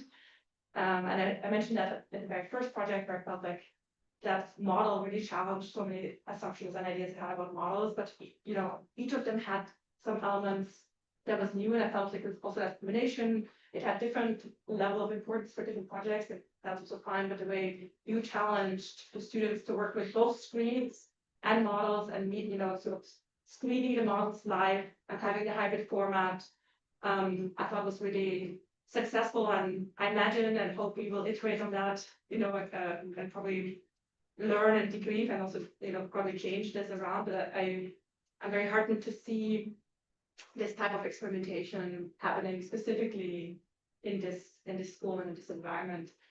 And yeah, also the topic of reuse, adaptive reuse, it's something again in the long arc of this school, also my personal journey, when I was in school, it was all about like new buildings, still like we lived in a fantasy world. And honestly it was pretty sweet. We didn't have that, like the guilt at that point.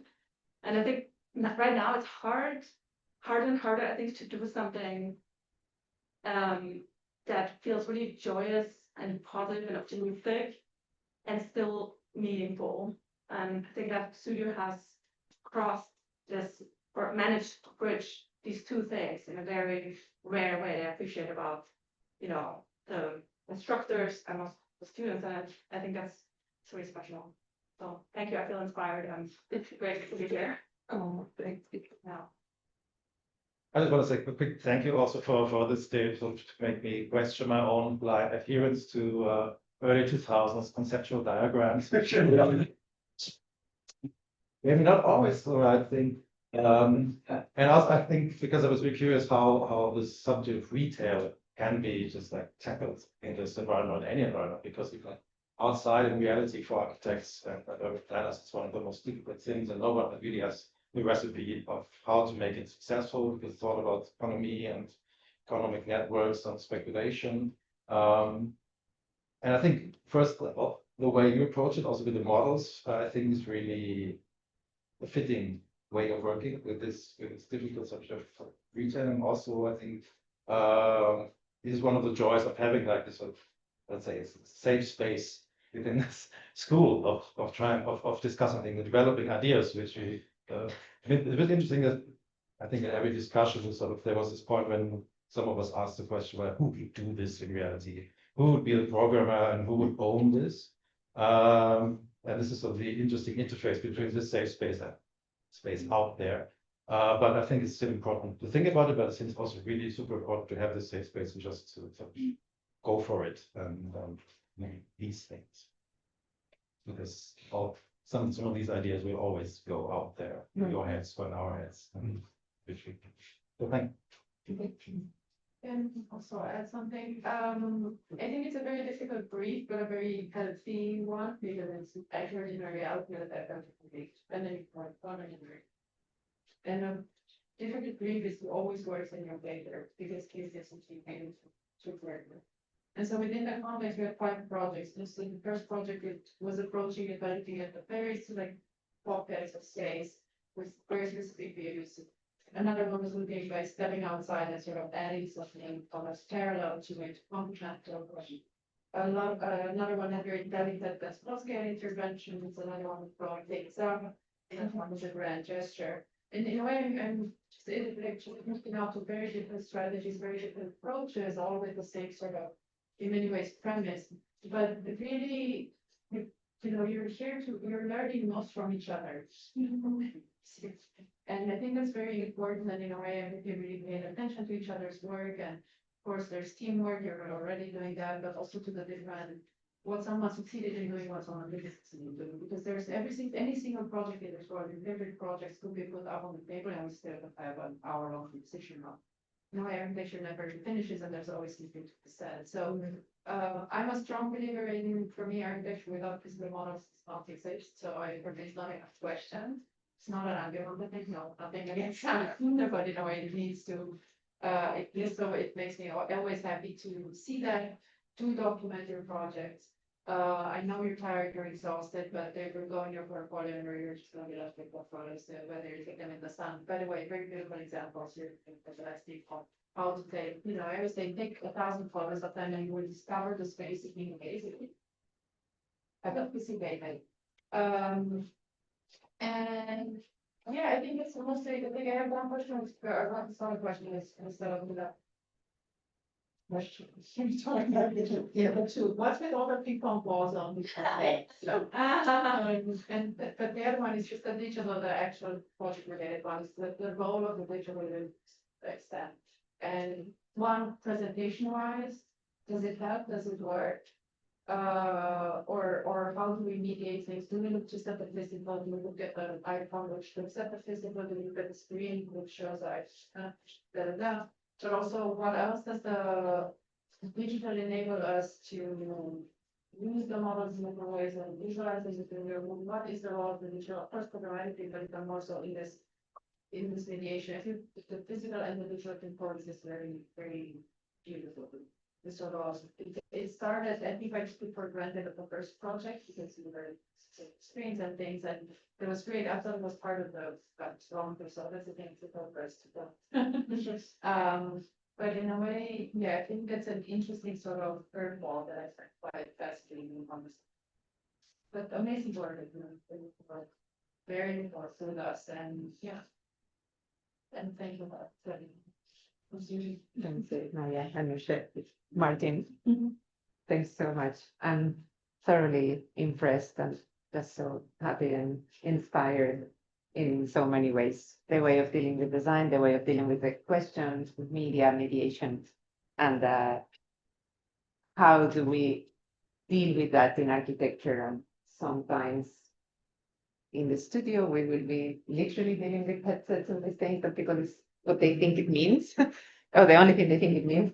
And in some other cases, we will be dealing with it very differently. And I'm so impressed by the way and the level of, I don't know, my reflection and maturity that these projects have how they have taken that into consideration to think about program first, and then how that translates into space for the lives we live today and how we experience the world today. I'm really thoroughly impressed by what we have seen today. I'm just so excited about next year. So thank you guys so much.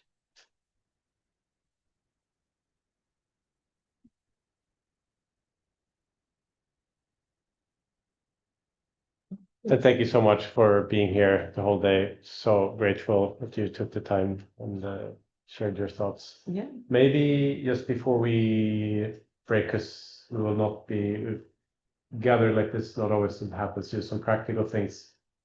On Monday, there is a evaluation meeting where you get to do what the guest did, but talk about what it's been like this semester, how can we improve things, what didn't work, what worked, Okay. which we really look forward to. Please, everyone, be present for that. It's really, really important for us to hear from you, how we can change things, but yeah, exactly. And we will be also setting up the mini exhibition of these models having this video. So sadly, this needs to be now moved because the festival install will begin right after this.